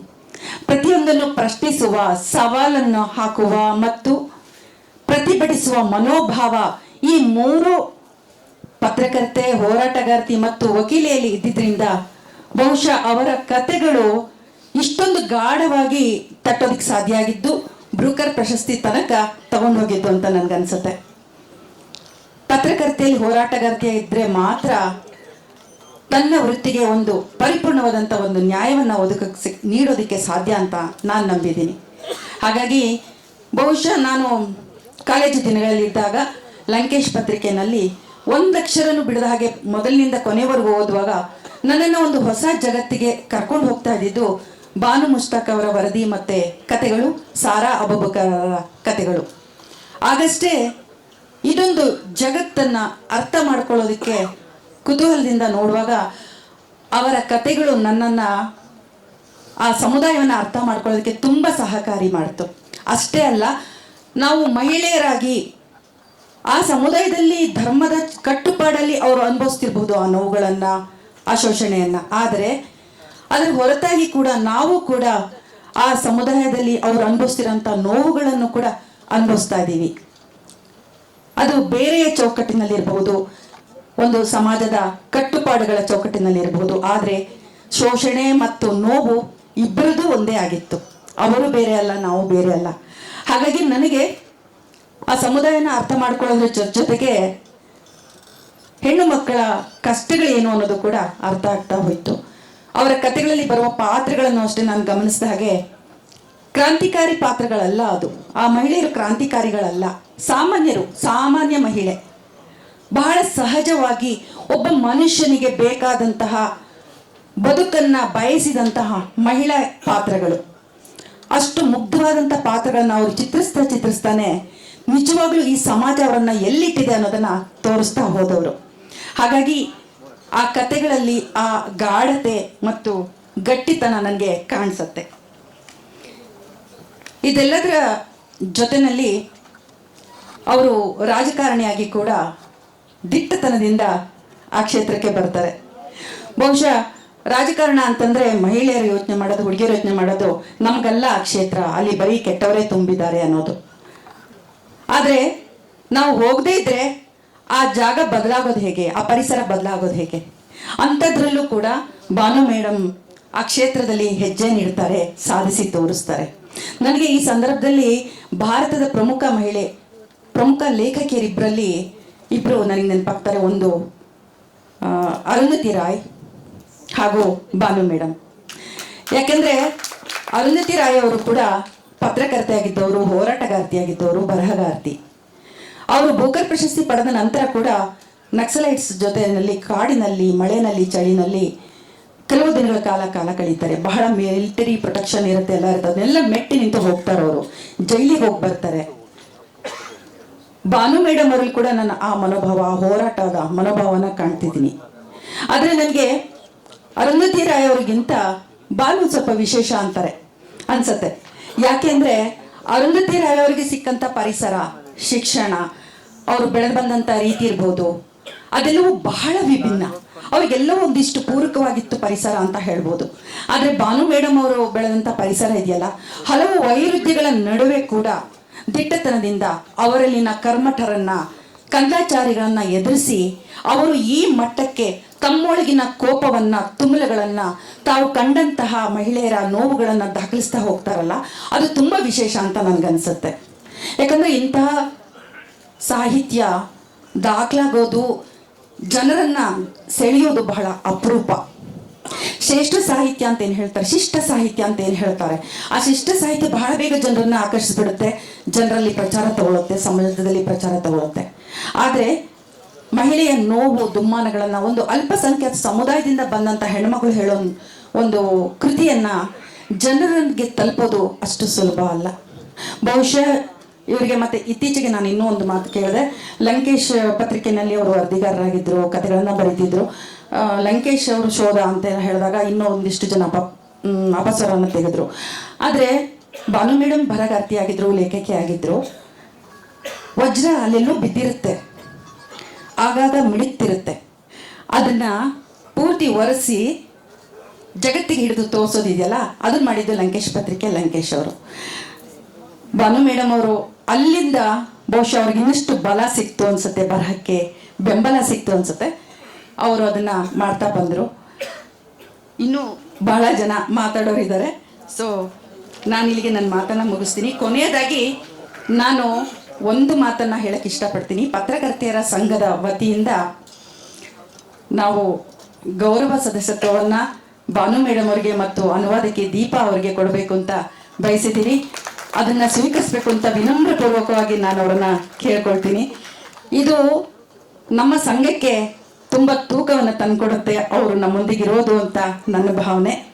ಇದ್ರ ಜೊತೆಗೆ ಇನ್ನೊಂದು ಮಾತು ನಾನು ಹೇಳಕ್ಕೆ ಇಷ್ಟಪಡ್ತೀನಿ. ಇವತ್ತು ಬಹಳ ಕ್ಲಿಷ್ಟವಾದಂಥ ಪರಿಸ್ಥಿತಿಯಲ್ಲಿ ನಾವಿದ್ದೀವಿ. ಸರ್ಕಾರದಲ್ಲಿ ಮಾಧ್ಯಮ ಸಲಹೆಗಾರರಿದ್ದಾರೆ, ರಾಜಕೀಯ ಸಲಹೆಗಾರಿದ್ದಾರೆ, ಆರ್ಥಿಕ ಸಲಹೆಗಾರಿದ್ದಾರೆ. ಆದರೆ ಇವತ್ತು ಹೆಚ್ಚು ಆಕ್ರಮಣ ನಡೀತಾ ಇರೋದು ಸಂಸ್ಕೃತಿಯ ಮೇಲೆ. ಹಾಗಾಗಿ ಭಾನು ಮೇಡಮ್ ಅವರನ್ನ ಯಾಕೆ ಸಾಂಸ್ಕೃತಿಕ ಮಾರ್ಗದರ್ಶಿಯಾಗಿ ಸರ್ಕಾರ ಪರಿಗಣಿಸಬಾರ್ದು ಅಂತ ನಾನು ಕೇಳ್ಕೊತಾ ಇದ್ದೀನಿ. ಇದಾದಾಗ ಮಾತ್ರ ಬಹುಶಃ ಈ ಒಂದು ಗೌರವವನ್ನು, ಸಣ್ಣ ಗೌರವವನ್ನು ಅವರಿಗೆ ತೋರ್ಸಕ್ಕೆ ಸಾಧ್ಯ ಅಂತ ನನಗೆ ಅನ್ನಿಸ್ತಾ ಇದೆ. ನನ್ನ ಮಾತನ್ನು ಕೇಳಿದ್ದಕ್ಕಾಗಿ ಅವಕಾಶ ಕೊಟ್ಟಿದ್ದಕ್ಕಾಗಿ ಎಲ್ಲರಿಗೂ ಧನ್ಯವಾದನ ತಿಳಿಸ್ತಾ ನನ್ನ ಮಾತನ್ನು ಮುಗಿಸ್ತಾ ಇದ್ದೀನಿ. Thank you. ಅತ್ಯಂತ ಅರ್ಥಪೂರ್ಣವಾದ ಈ ಸಮಾರಂಭದಲ್ಲಿ ಸನ್ಮಾನ ಪತ್ರವನ್ನು ಇಲ್ಲಿ ಪ್ರಸ್ತುತಪಡಿಸ್ತಾ ಇದ್ದೇನೆ. ಕರ್ನಾಟಕ ಕಾರ್ಯನಿರತ ಪತ್ರಕರ್ತರ ಸಂಘ ಬೆಂಗಳೂರು ಕನ್ನಡದ ಸಂಭ್ರಮಕ್ಕೆ ಗರಿ ತುಡಿಸಿದ ಬಾನು ಮುಸ್ತಾಕ್ ಅವರಿಗೆ ತುಂಬು ಮನದ ಅಭಿನಂದನೆಗಳು. ನಿಮ್ಮ ಬರಹಗಳು ಸುಳು ವಾಸ್ತವವಾಗಿದ್ದವು. ನಿಮ್ಮ ಕಥೆಗಳಲ್ಲಿ ಮಾತು ಕಳೆದುಕೊಂಡು ಮೌನವಾಗಿ ಬಿಕ್ಕುತ್ತಿದ್ದ ಮಹಿಳಾ ಲೋಕಕ್ಕೆ ದನಿ ನೀಡಿದಿರಿ. ಸಮಾಜದ ಕಟು ವಾಸ್ತವಗಳಿಗೆ ಕನ್ನಡಿ ಹಿಡಿದಿರಿ. ನಿಮ್ಮ ಬರಹ ಈ ಸಮಾಜದ ಅಸಂಖ್ಯಾತರಿಗೆ ಒಂದಿಷ್ಟು ಭರವಸೆಯ ಬೆಳಕು ನೀಡಿತು ಎನ್ನುವುದು ನಿಸ್ಸಂಶಯ. ನಿಮ್ಮ ಬರಹಗಳ ಬಗ್ಗೆ ನಮಗಿದ್ದ ಅಭಿಮಾನ ಇಡೀ ಜಗತ್ತಿಗೆ ಗೊತ್ತಾಗುವಂತೆ ಬೂಕರ್ ಪ್ರಶಸ್ತಿ ನಿಮ್ಮ ಕಥೆಗಳನ್ನು ತಾನಾಗಿಯೇ ಹುಡುಕಿಕೊಂಡು ಬಂದಿತ್ತು. ಇದು ನಿಮ್ಮ ಬರಹಕ್ಕಿರುವ ಶಕ್ತಿಗೆ, ನೀವು ಕಟ್ಟಿಕೊಟ್ಟ ಸುಳು ವಾಸ್ತವದ ಸಂಗತಿಗಳಿಗೆ ಜಗತ್ತು ಬೆರಗಾಗಿ ಬೆನ್ನು ತಟ್ಟಿದ ಕ್ಷಣ. ಮೇಡಮ್, ನಿಮ್ಮನ್ನು ಅಭಿನಂದಿಸಲು ನಾವು ನಿಮ್ಮ ಜೊತೆ ಇದ್ದೇವೆ ಎಂದು ಸಾರಲು ಒಂದು ನೆಪ ಅಷ್ಟೇ ಇದು. ನೀವು ನಿಮ್ಮ ಬರಹಗಳ ಮೂಲಕ ಕಟ್ಟಿಕೊಟ್ಟ ಆತ್ಮವಿಶ್ವಾಸ ನಮ್ಮ ಸಮಾಜಕ್ಕೆ ಬೆಳಕಾಗಿ ನಿಂತಿದೆ. ವಕೀಲಿ ವೃತ್ತಿ ಮಾಡುವ ಮೂಲಕ ನೊಂದವರಿಗೆ ನ್ಯಾಯ ಕೊಡಿಸಿದಿರಿ. ಚಳುವಳಿಗಳಲ್ಲಿ ಭಾಗವಹಿಸಿ ಅನ್ಯಾಯಗಳ ವಿರುದ್ಧ ಧ್ವನಿ ಎತ್ತಿದಿರಿ. ಸಾಹಿತಿಯಾಗಿಯೂ ತಮ್ಮೊಳಗಿನ ತುಮಲಗಳನ್ನು ಸಾರಿಸುವ ಲೋಕಕ್ಕೆ ದಾರಿ ಏರಿತಿದ್ದೀರಿ. ನೀವು ಪತ್ರಕರ್ತರಾಗಿ ನಿಮ್ಮ ವರದಿಗಳ ಮೂಲಕವೂ ದನಿ ಇಲ್ಲದವರಿಗೆ ದನಿಯಾಗಿದ್ದೀರಿ. ಅನ್ಯಾಯ ಕಂಡರೆಲ್ಲ ಅದನ್ನು ವರದಿ ಮಾಡಿದ್ದೀರಿ ಎನ್ನುವುದು ಈ ಪತ್ರಕರ್ತರ ಬಳಗಕ್ಕೆ ಹೆಮ್ಮೆಯ ವಿಷಯ. ನಿಮ್ಮನ್ನು ಅಭಿನಂದಿಸಲು ನಮಗೆ ಇದು ಇನ್ನೊಂದು ಕಾರಣ. ಸದಾ ಬೆಳಗುತ್ತೀರಿ. ಅಭಿನಂದನಾ ಸಮಿತಿಯ ಪರವಾಗಿ ಶಿವಾನಂದ ತಗಡೂರು, ರಾಜ್ಯಾಧ್ಯಕ್ಷರು, ಕರ್ನಾಟಕ ಕಾರ್ಯನಿರತ ಪತ್ರಕರ್ತರ ಸಂಘ, ಕನ್ನಡದ ಸಂಭ್ರಮಕ್ಕೆ ಗರಿ ತೊಡಿಸಿದ ಬಾನು ಮುಸ್ತಾಕ್ ಅವರಿಗೆ ತುಂಬು ಮನದ ಅಭಿನಂದನೆಗಳು, ಅಭಿವಂದನೆಗಳು, ಅಭಿವಂದನೆಗಳು.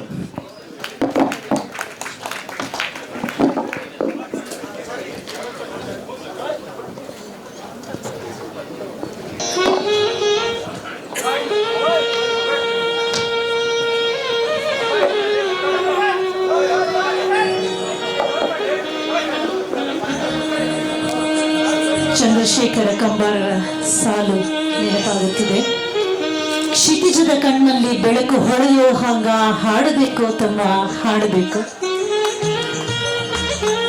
ವಿಶ್ವದ ಜನರೆಲ್ಲರೂ ಕನ್ನಡದ ಬಗ್ಗೆ ಬೆರಗು ಗಣ್ಣಿನಿಂದ ನೋಡುವ ಹಾಗೆ, ಕುತೂಹಲದ ಕಣ್ಣಿನಿಂದ ಕನ್ನಡ ಭಾಷೆಯನ್ನ ಅರಿಯಬೇಕಲ್ಲ ಎನ್ನುವಂತಹ ಭಾವ ಮೂಡುವ ಹಾಗೆ, ಕನ್ನಡಕ್ಕೆ ಹೆಮ್ಮೆಯನ್ನ ತಂದುಕೊಟ್ಟಂತಹ ಮಹತ್ವದ ಸಾಹಿತಿ ಬಾನು ಮುಸ್ತಾಕ್. ಬೂಕರ್ ಜಗತ್ತು ಅತ್ಯಂತ ನಿರೀಕ್ಷೆಯಿಂದ ನೋಡುವಂತಹ ಪ್ರಶಸ್ತಿ.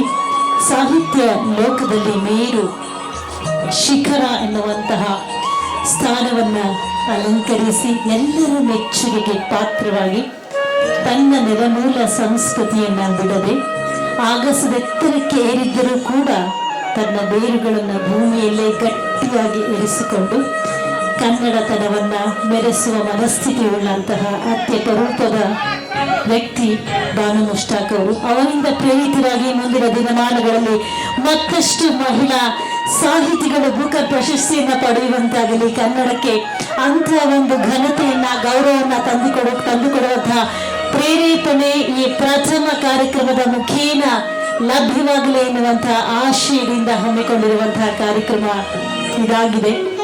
ಈ ಕಾರ್ಯಕ್ರಮದಲ್ಲಿ ನೀವೆಲ್ಲರೂ ಭಾಗಿಗಳಾಗಿ ಅತ್ಯಂತ ಸಡಗರವಿದೆ. ಇಲ್ಲಿ ಸಂಭ್ರಮ ಮನೆ ಮಾಡಿದೆ. ಗೌರವಿಸುವಂತಹ ಈ ಹೊತ್ತಿನಲ್ಲಿ ನಾವು ಕೈಕಟ್ಟಿಕೊಳ್ಳುತ್ತಾರೆ ಆದೀತೆ ಬರಲಿ ಪ್ರೀತಿಪೂರ್ವಕ ಚಪ್ಪಾಳೆಗಳು, ಭರಪೂರ ಚಪ್ಪಾಳೆಗಳು, ಧೋ ಧೋ ಎಂದು ಸುರಿಯುವ ಮಳೆಯ ಹಾಗೆ ನಿರಂತರವಾಗಿ ಮೊಳಗಲಿ ಚಪ್ಪಾಳೆಗಳು.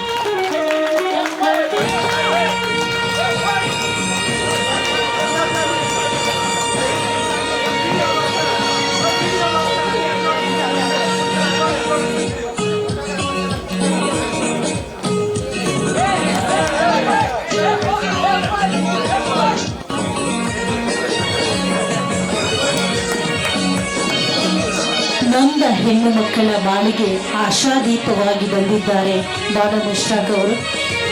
ಇದು ಸಾಧ್ಯವೇ ನನ್ನಿಂದ ಎಂದು ಪ್ರಶ್ನಿಸಿಕೊಳ್ಳುವಂತಹ, ಹಿಂದೇಟು ಹಾಕುವಂತಹ ಹೆಣ್ಣು ಮಕ್ಕಳಿಗೆ ಏಕೆ ಸಾಧ್ಯವಿಲ್ಲ, ಪ್ರಯತ್ನಿಸಿ ನೋಡು, ಫಲ ನಿನ್ನದೆ ಎನ್ನುವಂತಹ ಪ್ರೇರೇಪಣೆಯನ್ನ ತುಂಬುವಂತಹ ಬೂಕರ್ ಪ್ರಶಸ್ತಿಯನ್ನ ಹಿಡಿದು ಬಂದಿದ್ದಾರೆ ನಮ್ಮ ಮನೆಗೆ ಬಾನು ಮುಷ್ತಾಕ್ ಅವರು. ಅವರ ಎಲ್ಲ ಸಾಧನೆಗೆ ಮತ್ತೊಂದು ಸುತ್ತಿನ ಚಪ್ಪಾಳೆಯ ಗೌರವ.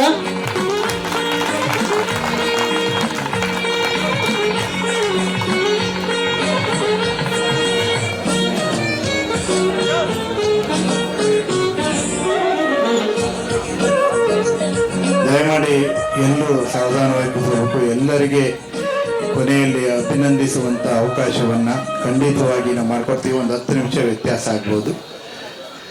ಇವತ್ತು ನೀವಿಲ್ಲಿ ಸನ್ಮಾನ ಮಾಡುವ ಹೊತ್ತಿನಲ್ಲಿ ನೀವೆಲ್ಲರೂ ಸಾಕ್ಷಿಯಾಗಿದ್ದೀರಿ.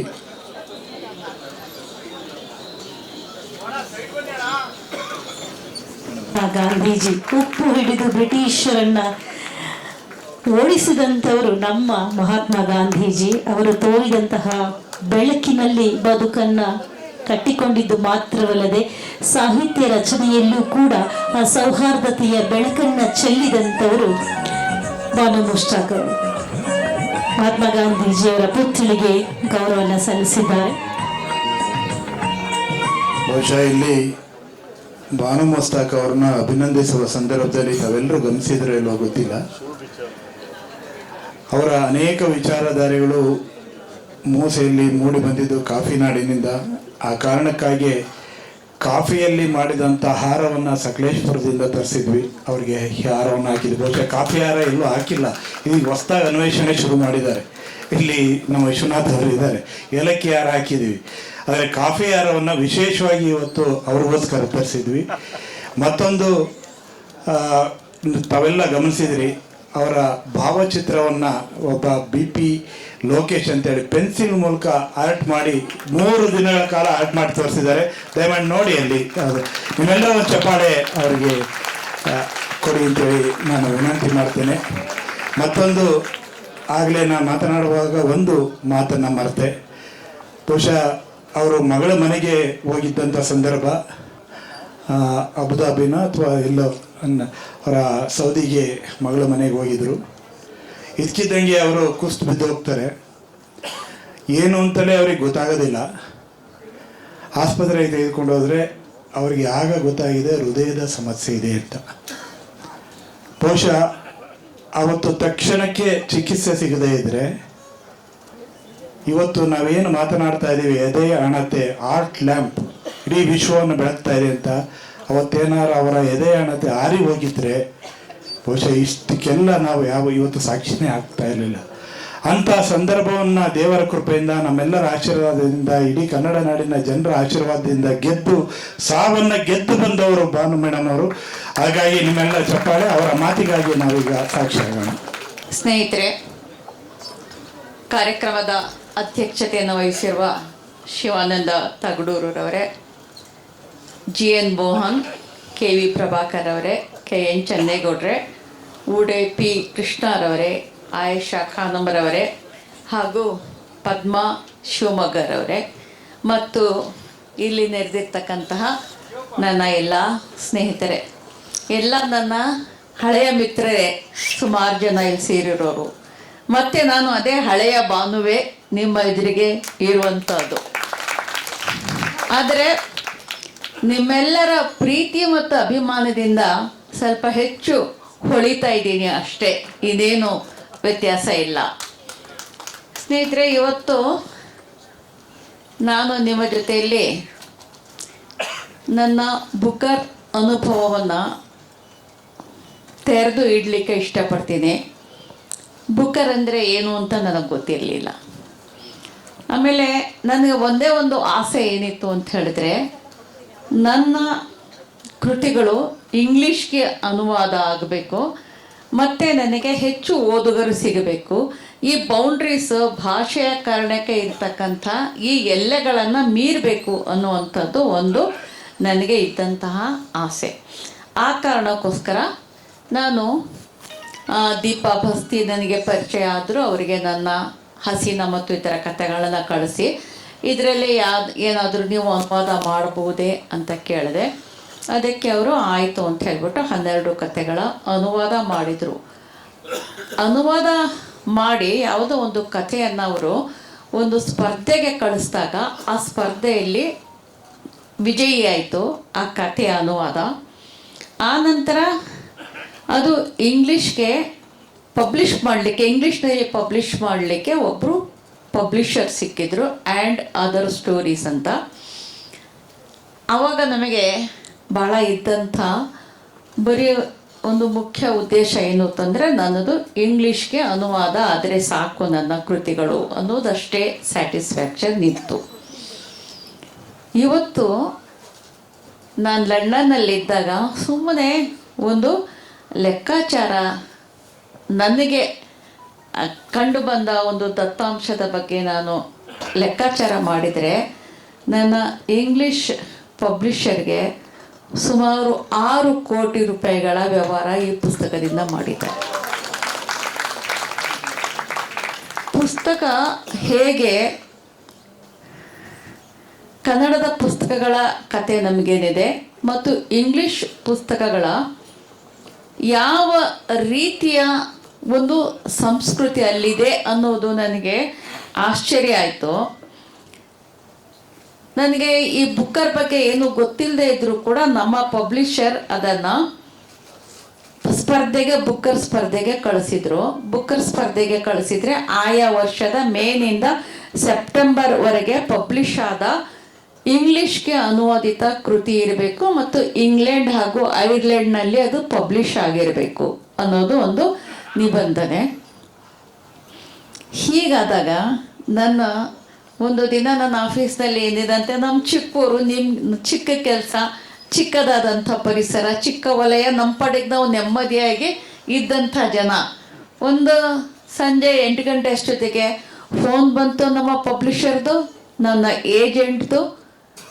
ಅವ್ರು ಹೇಳ್ತಾ ಇದ್ರು, ನೀವು ಲಾಂಗ್ ಲಿಸ್ಟ್ ಆಗಿದ್ದೀರಿ. ಆಯ್ತು, ಥ್ಯಾಂಕ್ ಯು ವೆರಿ ಮಚ್ ಅಂದೆ. ನನಗೆ ಲಾಂಗ್ ಲಿಸ್ಟ್ ಏನು ಅಂದರೆ ನಿಜಕ್ಕೂ ಗೊತ್ತಿರಲಿಲ್ಲ. ಅಷ್ಟರಲ್ಲಿ ಹೊರದೇಶಗಳಲ್ಲಿರುವ ನನ್ನ ಮಕ್ಕಳು ಫೋನ್ ಮಾಡಲಿಕ್ಕೆ ಶುರು ಮಾಡಿದರು. ನನ್ನ ಮಗ ಫೋನ್ ಮಾಡಲಿಕ್ಕೆ ಶುರು ಮಾಡ್ದ, ನೀವು ಲಾಂಗ್ ಲಿಸ್ಟ್ ಆಗಿದ್ದೀರಿ ಬುಕ್ಕರ್ಗೆ ಅಂತ. ಹೌದಾ, ಏನು ಹಂಗಂದ್ರೆ ಅಂತ ಕೇಳಿದೆ. ಅವರು ಎಕ್ಸ್ಪ್ಲೈನ್ ಮಾಡಿದರು, ಬುಕ್ಕರ್ ಲಾಂಗ್ ಲಿಸ್ಟ್ ಅಂದರೆ ಹಿಂಗೆ. ಹೌದಾ ಅಂತ ಸುಮ್ಮನಿದ್ನಾ. ಆ ರಾತ್ರಿ ಕಳೆದು ಬೆಳಗಾಯಿತು. ನಾನು ಒಂದು 9:30 ಗಂಟೆ ಅಷ್ಟೊತ್ತಿಗೆ ಕೋರ್ಟ್ಗೆ ಹೋಗಬೇಕು ಅಂತ ರೆಡಿ ಆಗ್ತಿರ್ಬೇಕಾದ್ರೆ ಎಷ್ಟು ಜನ ಪತ್ರಕರ್ತರು ಬಂದರು ಅಂದರೆ, ಇಡೀ ನಮ್ಮ ಹಾಲ್ನಲ್ಲಿ ಪೂರ್ತಿ ಕ್ಯಾಮ್ರಾಗಳನ್ನ ನಿಲ್ಲಿಸ್ಬಿಟ್ರು. ಅಷ್ಟು ಜನ ಬಂದರು. ನನಗೆ ಯಾಕೆ ಇವ್ರು ಹಿಂಗೆ ಆಡ್ತಾ ಇದ್ದಾರೆ ಅಂತ ಒಂದು. ಆಮೇಲೆ ಆಯಿತು, ಏನೋ ಕೇಳ್ತಾ ಇದ್ದಾರೆ ಅಂದರೆ ನನಗೇ ಗೊತ್ತಿಲ್ಲ ಅವ್ರಿಗೆ ಒಂದು ಸಮಾಧಾನಕರವಾಗಿ ಉತ್ತರ ಕೊಡಲಿಕ್ಕೆ. ಆಮೇಲೆ ನಾನು ತಿಳ್ಕೊಂಡು ವಿಷಯವನ್ನು ಅವ್ರಿಗೆ ತಿಳಿಸ್ದಂಗೆ, ಫೆಬ್ರವರಿಯಲ್ಲಿ ಆರಂಭವಾದಂಥ ಈ ಒಂದು ಪತ್ರಕರ್ತರ ಕುತೂಹಲ ಇವತ್ತಿನವ್ರಿಗೂ ತಣದಿಲ್ಲ. ಇವತ್ತು ಕೂಡ ನೀವು ನೋಡ್ತಾ ಇದ್ದೀರಿ. ಮತ್ತು ಇದರ ಬಗ್ಗೆ ನನಗೆ ಬೇಸರಗಳೇನಿಲ್ಲ, ನನಗೆ ಅಭಿಮಾನ ಅನಿಸುತ್ತೆ. ಇಲ್ಲಿ ಅಲ್ಲ, ಲಂಡನ್ನಲ್ಲಿ ಕೂಡ ಅದು ಬುಕ್ಕರ್ ಈವೆಂಟ್ ನಡೆದ ಅವತ್ತು ರಾತ್ರಿನೇ ನಮಗೆ 12:30 1 ಗಂಟೆ ಆಗಿತ್ತು ಅಲ್ಲಿಂದ ಮರಳಿ ಬರಬೇಕಾದ್ರೆ. ಬಂದು ಹೇಗೆ ಮಲಗಿದ್ನೋ, ಬೆಳಗ್ಗೆ 7 ಗಂಟೆಗೇ ಪಬ್ಲಿಷರ್ ಬಂದು ನಮ್ಮದು ಎಬ್ಬಿಸ್ಕೊಂಡು BBC ಕರ್ಕೊಂಡು ಹೋಗ್ಬಿಟ್ರು. BBC ಹಿಡಿದು ಮಾಧ್ಯಮ ಕೇಂದ್ರಕ್ಕೆ ಕರ್ಕೊಂಡೋಗಿ ಎಲ್ಲ ಮೇಜರ್ ಪತ್ರಕರ್ತರು, ಆಡಿಯೋ, ವಿಡಿಯೋ ಅಥವಾ ಇದು ನ್ಯೂಸ್ಗೆ ಸಂಬಂಧಪಟ್ಟಂಥ ಎಲ್ಲ ಪತ್ರಕರ್ತರು ಅಲ್ಲೇ ಬಂದರು. ಸುಮಾರು 10 ಇಂಟರ್ವ್ಯೂಗಳನ್ನು ಕೊಟ್ಟಿದ್ದೀನಿ ಅಲ್ಲಿ. ಆಮೇಲೆ ಅಲ್ಲಿ ಹೇಗೆ ಆಗ್ತಾ ಬಂತು ಅಂದರೆ, ನನಗೆ ಬರೀ ಸುಸ್ತಾಗತೊಡಗ್ತು. ಏನಾಯಿತು ಅಂತಲೇ ಗೊತ್ತಾಗ್ತಿಲ್ಲ. ಸುಸ್ತು ಯಾಕೆ ಸುಸ್ತಾಯಿತು ಅಂದರೆ, ಊಟನೇ ಮಾಡಿಲ್ಲ, ತಿಂಡಿನೂ ಮಾಡಿಲ್ಲ. ಆಮೇಲೆ ನನ್ನ ಮಕ್ಕಳು ಜೊತೆಲಿದ್ದರು. ಸಮೀನಾ ನನ್ನ ಜೊತೆ ಇದ್ದಾಳೆ. ಅವಳು ಒಂಥರ ತಾಯಿ ಹಂಗೆ. 3 ಜನ ಹೆಣ್ಮಕ್ಳು ನನಗೆ. ನಾನು ಲಂಡನ್ಗೆ ಹೋಗಬೇಕು ಅಂತ ಹೇಳಿದರೆ ಇಡೀ ಒಂದು ರಾತ್ರಿ ನಿದ್ರೆ ಇಲ್ಲದೆ ಕಳೆದೆ. ಲಂಡನ್ಗೆ ಹೆಂಗೆ ಹೋಗೋದು, ಅಲ್ಲಿ ನಾನು ಏನು ಮಾಡೋದು, ಊಟಕ್ಕೆ ಏನು ಮಾಡೋದು, ಎಲ್ಲಿ ಸುತ್ತಾಡೋದು, ಬರೀ ಇದೇ ಚಿಂತೆಗಳು. ನೋಡಿದರೆ ನನಗೆ ಗೊತ್ತಿಲ್ದಂಗೆ ಅವಳ ಜಾಗದಲ್ಲಿ ಟಿಕೆಟ್ ಬುಕ್ ಮಾಡಿಸ್ದಾಳೆ. ಅವಳು ಎಲ್ಲ ಅವ್ರವ್ರ ಸಂಸಾರಗಳ ಸಮೇತ ಬುಕ್ ಮಾಡಿಸ್ಬಿಟ್ಟು, ಮಗನಿಗೆ ಮಾತ್ರ ಇದು ಪಾಸ್ಪೋರ್ಟ್ ಇಶ್ಯೂ ಆಯಿತು, ಅದಕ್ಕೆ ಅವ್ನು ಬರಲಿಲ್ಲ. ಬಾಕಿ 3 ಜನ ಹೆಣ್ಮಕ್ಳು ಹಳೆಯದ್ರ ಜೊತೆ ಮೊಮ್ಮಕ್ಕಳ ಜೊತೆ ಸೀದಾ ನನ್ನನ್ನು ಜೊತೆಯಲ್ಲಿ ಕರ್ಕೊಂಡು ಕೈ ಹಿಡ್ಕೊಂಡು ಲಂಡನಿಗೆ ಕರ್ಕೊಂಡೋದ್ರು. ಅವ್ರ ಕೆಲಸಗಳನ್ನ ಹಂಚ್ಕೊಂಡ್ರು. ಸಬೀನಾ ನನ್ನ ತಾಯಿಯಂಗೆ ನನಗೆ ಊಟ ಉಪಚಾರ ಮಾಡೋದು, ನನ್ನ ಬಟ್ಟೆ ಒದಗಿಸೋದು ಎಲ್ಲ. ಆಯಿಷಾ ಇದ್ದವಳು, ಅವಳು ಪ್ಯೂರ್, ಎಲ್ಲ ಇನ್ಸ್ಟಾಗ್ರಾಮ್ ಫೇಸ್ಬುಕ್ ಎಲ್ಲ ಅವಳು ನೋಡುವಂಥದ್ದು. ಲುಬ್ನಾ ನನ್ನ ಜೊತೆ ಎಲ್ಲ ಇಂಟರ್ವ್ಯೂಗಳಿಗೆ ಬರುವಂಥದ್ದು. ಇಷ್ಟೆಲ್ಲ ವ್ಯವಸ್ಥೆಗಳನ್ನ ಅವರು ಒದಗಿಸ್ಕೊಂಡ್ರ. ಆ ಮಾಧ್ಯಮ ಸಂಸ್ಥೆಯಲ್ಲಿ ನನಗೆ ಸುಸ್ತಾಗ್ತಿದ್ದ ಹಾಗೇ ಲುಬ್ನಾ ಬೇಗ ಒಂದಿಷ್ಟು ಊಟ ತಂದುಕೊಟ್ಲು. ಆಮೇಲೆ ಕಣ್ಣು ಎಳೀಲಿಕ್ಕೆ ಶುರು ಆಯಿತು. ಮಾಧ್ಯಮ ಸಂಸ್ಥೆಯವರು ಅಲ್ಲೇ ಹಾಸಿಗೆ ಒದಗಿಸ್ಕೊಟ್ಬಿಟ್ರು. ನೀವು ಮಲಕ್ಕೊಂಡು ಸ್ವಲ್ಪ ನಿದ್ರೆ ಮಾಡಿ, ಎಷ್ಟು ಬೇಕಷ್ಟು ರೆಸ್ಟ್ ತಗೊಳ್ಳಿ, ನಾವು ಕಾಯ್ತೀವಿ ಅಂತ ಹೇಳ್ಬಿಟ್ಟು ಅದನ್ನು ಒದಗಿಸ್ಕೊಟ್ರು. ಅಲ್ಲೇ ಮಲಗಿ ಸ್ವಲ್ಪ ಹೊತ್ತು ನಿದ್ರೆ ಮಾಡಿ, ನಾನು ಆಮೇಲೆ ಮತ್ತಷ್ಟು ಫ್ರೆಶ್ ಆದ ತಕ್ಷಣ ಟೀ ಹಿಡ್ಕೊಂಡು ಬಂದರು. ಟೀ ಕುಡ್ದು ಆಮೇಲೆ ಮತ್ತೆ ರಾತ್ರಿ 8ರವರೆಗೂ ಕೂಡ ಅದು ನಡೀತು. ಇದು ಇಂಟರ್ವ್ಯೂಗಳು ನಡೆದ್ವು. ನನಗೆ ಪತ್ರಕರ್ತರ ಈ ಕುತೂಹಲದ ಬಗ್ಗೆ ನನಗೆ ಸ್ವಲ್ಪ ಅನಾರೋಗ್ಯ ಆದರೂ ಕೂಡ ನನಗೆ ಬೇಸರ ಆಗಲಿಲ್ಲ. ಯಾಕೆಂದರೆ ಇದು ಒಂದು ಬದುಕಿನಲ್ಲಿ ಒಂದು ಇಂಟ್ರ್ಯಾಕ್ಟ್ ಮಾಡಲಿಕ್ಕೆ ಸಿಗ್ತಕ್ಕಂಥ ಭಾಳ ಒಂದು ಒಳ್ಳೆಯ ಸಂದರ್ಭ. ಮತ್ತು BBC ನಾನು ಹೋದಾಗ ಇಂಟರ್ವ್ಯೂನ ಸಂದರ್ಭದಲ್ಲಿ, ಮತ್ತು CNN ಭಾಳ ಮುಖ್ಯವಾಗಿ CNN ಹೋದಂಥ ಸಂದರ್ಭದಲ್ಲಿ ಆಕೆ ಆ್ಯಂಕರ್ ಹೇಳ್ತಾ ಇದ್ಲು, ಇದು ಯಾವ ಭಾಷೆ ನಾನು ಕೇಳಿಯೇ ಇಲ್ಲ, ಕ್ಯಾನಡ ಅಂತ. ನಾನು ಕ್ಯಾನಡ ಅಲ್ಲ, ಅದು ನಾನು ಹೇಳ್ತೀನಿ, ನೀನು ಆ ಥರ ಹೇಳು ಅಂತ ಹೇಳ್ಬಿಟ್ಟು ಕನ್ನಡ ಅಂತ ಹೇಳ್ಬಿಟ್ಟು ಅವಳಿಗೆ ಕನ್ನಡವನ್ನು ಕಲಿಸಿ ಬಂದಂಥ ಒಂದು ಸಂದರ್ಭ. ನಾವು ಹೀಗಿರಬೇಕಾದ್ರೆ ಅಂತಹ ಬ್ಯುಸಿ ಶೆಡ್ಯೂಲ್ನಲ್ಲೂ ಕೂಡ ನನ್ನ ಮೊಬೈಲು ಹಗಲು ರಾತ್ರಿ ರಿಂಗ್ ಆಗ್ತಾನೆ ಇತ್ತು. ಅದಕ್ಕೆ ಸಬೀನಾ ಫೋನ್ ಎತ್ಕೊಂಡು ಹೋಗ್ಬಿಟ್ಲು, ನೀವು ಮಲಗಿ ಪರವಾಗಿಲ್ಲ, ನಾವು ಅಟೆಂಡ್ ಮಾಡ್ತೀವಿ ಅಂತ. ಆಮೇಲೆ ಇವತ್ತು ಕಾರ್ನಲ್ಲಿ ನನಗೆ ಆಯಿಷಾ ಖಾನಮ್ ಮತ್ತು ಶ್ರೀಜಾ ಎತ್ತಾಕೊಂಡು ಬಂದರು. ಹಾಗೆ ಬರ್ತಿರ್ಬೇಕಾದ್ರೆ ಸಮೀನಾ ಕೇಳ್ತಾ ಇದ್ಲು, ನನ್ನ ಹಿಟ್ ಲಿಸ್ಟ್ನಲ್ಲಿ ಇಬ್ಬರಿದ್ದಾರೆ, ಒಬ್ಬರು ಶಿವಾನಂದ, ಇನ್ನೊಬ್ಬರು ಅಭಿರುಚಿ ಗಣೇಶ್. ಅದಕ್ಕೆ ನಾನು ಅವ್ರದ್ದು ಮಾತ್ರ ಸುಮ್ಮನೆ ಬಿಡೋದಿಲ್ಲ. ಅಂದ ತಕ್ಷಣ ಇವರಿಬ್ಬರಿಗೆ ಬಲ ಬಂದ್ಬಿಡ್ತು. ಒಂದು ಕೆಲಸ ಮಾಡು, ನಾವು ಹೋದ ತಕ್ಷಣ ನಿನ್ನನ್ನು ಶಿವಾನಂದನಿಗೆ ಪರಿಚಯ ಮಾಡಿಸ್ತೀವಿ, ನೀನು ಏನು ಬೇಕಿದ್ರು ಮಾಡ್ಬೋದು ಅವ್ರನ್ನ, ನಾವು ನಿನ್ನ ಜೊತೆಗಿರ್ತೀವಿ ಅಂತ ಹುರಿದುಂಬಿಸ್ಕೊಂಡು ಬಂದರು. ಸದ್ಯ ಏಕೆಂದರೆ ಶಿವಾನಂದ ನನ್ನನ್ನು ಎಷ್ಟು ಅವ್ರು ಸಂಪರ್ಕ ಮಾಡ್ತಾಯಿದ್ರು ಅಂತ ಹೇಳಿದ್ರೆ, ಏನೇ ಮೂಮೆಂಟ್, ಯಾವ ಗಳಿಗೆಯಲ್ಲಿ ಹಗಲು ಅವ್ರಿಗೆ ಅದೇನಂತ ಅಪಾರ ಖುಷಿಯಾಗಿತ್ತು, ಅದೇನು ಸಂಭ್ರಮ ಪಡ್ತಾಯಿದ್ರು, ಅದೆಷ್ಟು ಅವ್ರನ್ನ ನನ್ನನ್ನು ಸಂಪರ್ಕ ಮಾಡ್ತಾಯಿದ್ರು. ಮತ್ತು ಬಿಡ್ದಂಗೆ ನನ್ನನ್ನು ಹಿಡ್ದಾಕೆ ಕರ್ಕೊಂಡು ಈ ಸಭೆ ಸೂಚನೆ ಸುಳಿವು ಏನಾದರೂ ಸಿಗಬಹುದು, ಅವರು ಸಾಧ್ಯನೇ ಇಲ್ಲ. ಆಮೇಲೆ ಶಾರ್ಟ್ ಸ್ಟೋರಿ ಕಲೆಕ್ಷನ್ ಬೇರೆ, ಹೋಪ್ಸ್ ಇಟ್ಕೋಬೇಡಿ ಅಂದರು. ನಾನು ಯಾಕೆ ಇಟ್ಕೋಬಾರ್ದು, ಯಾಕೆ ಅವನಿಗೆ ದಟ್ಟಿಸಿ ಕೇಳಿದೆ ಆ ಹೆಣ್ಮಗಳಿಗೆ, ತಾರ ಯಾಕೆ ನಾನು ಇಟ್ಕೋಬಾರ್ದು, ಖಂಡಿತವಾಗಿಯೂ 100 ಅಲ್ಲ 500% ಒಂಥರ ಕನ್ನಡಿಗರದು ಇದೆಯಲ್ಲ, ದಾಷ್ಟ್ಯ ಇದೆಯಲ್ಲ, 500% ಐ ಆಮ್ ಕನ್ಫರ್ಮ್ಡ್, ನಾನು ಪಾಸಿಟಿವ್ ಆಗಿ ಇದ್ದೀನಿ, ನಂಗೆ ಸಿಗಲೇಬೇಕು ಅಂತ ಹೇಳ್ಬಿಟ್ಟು ಅವ್ರ ಮೇಲೂ ಎಲ್ಲ ಜೋರು ಮಾಡಿಕೊಂಡು ಹೊರಟೆ. ಆಮೇಲೆ ಬುಕ್ಕರ್ ಈವೆಂಟ್ ಹೇಗಿರುತ್ತೆ ಅಂದರೆ, ಒಬ್ಬಳಿಗೆ ನನಗೆ ಆಥರ್ಗೆ ಒಂದು ಇನ್ವಿಟೇಷನ್ ಪ್ಲಸ್ ಒಬ್ಬರಿಗೆ ಸಿಗತ್ತೆ. ಇಲ್ಲಿ ನೋಡಿದ್ರೆ 7-8 ಜನ ಹೋಗಿದ್ದೀವಿ, 3 ಜನ ಹೆಣ್ಮಕ್ಳೇ ಬಂದಿದ್ದಾರೆ. ಅಲ್ಲೂ ಕೂಡ ಅವರು ಆ ಹುಡುಗಿಯರು ರಾಜಕೀಯ ಮಾಡಿಬಿಟ್ರು. ನನ್ನ ಜೊತೆ ಒಬ್ಬಳಿಗೆ ಸಮೀನಾಗೆ ಸಿಕ್ಕಿತಾ ಇನ್ವಿಟೇಷನ್ನು, ಲುಬ್ನಾ ಹೋಗ್ಬಿಟ್ಟು ಅಲ್ಲೇನೋ ರಾಜಕೀಯ ಮಾಡಿಕೊಂಡು ಅವಳು ಇನ್ವಿಟೇಷನ್ ಕೈಯಲ್ಲೇ ಹಿಡ್ಕೊಂಡು ಬಂದ್ಲು, ನನಗೂ ಇನ್ವಿಟೇಷನ್ ಸಿಕ್ತು ಅಂತ. ಅವರಿಬ್ಬರದು ಮುಗಿತಿದ್ದಂಗೆ ಇನ್ನು ಕೊನೆಯೊಳಗೆ ಏನು ಮಾಡೋದು ಆಯಿಷಾಗೆ ಅಂತ ಅಂದ್ಕೊಂಡ್ರೆ, ಅವಳು 2-3 ದಿನ ಆದಮೇಲೆ ಭಾಳ ಸಂತೋಷ ಪಟ್ಕೊಂಡು ಅಂತ ಹಲ್ಕಿರ್ಕೊಂಡು ಬಂದು, ಏನಾಯಿತು ಅಂದರೆ ನನಗೂ ಇನ್ವಿಟೇಷನ್ ಬಂತು ಅಂತ ಹೇಳಿದ್ರು. ಒಳ್ಳೆ ಚೆನ್ನಾಗಿ ಮಾಡ್ತಾಯಿದ್ದೀರಲ್ಲ ನೀವು ಅಂತ ಹೇಳ್ಕೊಂಡ್ರೆ, ಅಲ್ಲಿ ಒಂದು ಟೇಬಲ್ಸ್ ಹಾಕಿರ್ತಾರೆ, ರೌಂಡ್ ಟೇಬಲ್ಸ್. ಆ ಪ್ರೋಗ್ರಾಮ್ಗೆ ಹೀಗೆ ಕೊರೋದಿಲ್ಲ, ಎಲ್ಲ ರೌಂಡ್ ಟೇಬಲ್ಸಲ್ಲಿ ಅಲ್ಲಿ ಡಿನ್ನರ್ ಬೇರೆ ಸರ್ವ್ ಮಾಡ್ತಾ ಇರ್ತಾರೆ. ನಮ್ಮ ಟೇಬಲ್ನಲ್ಲಿ ನನ್ನ 3 ಜನ ಹೆಣ್ಮಕ್ಳು, ನಾನು, ಆಮೇಲೆ ನಮ್ಮ ಮನೆ ಗಂಡಸರಿಗೆ ಸಿಗಲಿಲ್ಲ, ಅವ್ರ ಹತ್ಲಾಗ ಹೋಗಿ ನೀವೇ ಎಂಜಾಯ್ ಮಾಡಿ ಅಂತ ಹೊರಗಡೆ ಕಾಯ್ಕೊಂಡು ಕೂತಿದ್ರು. ಆಮೇಲೆ ನನ್ನ ಪಕ್ಕ ನನ್ನ ಏಜೆಂಟ್ ಕನಿಷ್ಕಾ ಇದ್ದರು, ದೀಪಾ ಬಸ್ತಿ ಇದ್ದರು, ನನ್ನ ಇವರು ತಾರಾ ನನ್ನ ಪಬ್ಲಿಷರ್ ಇದ್ದರು.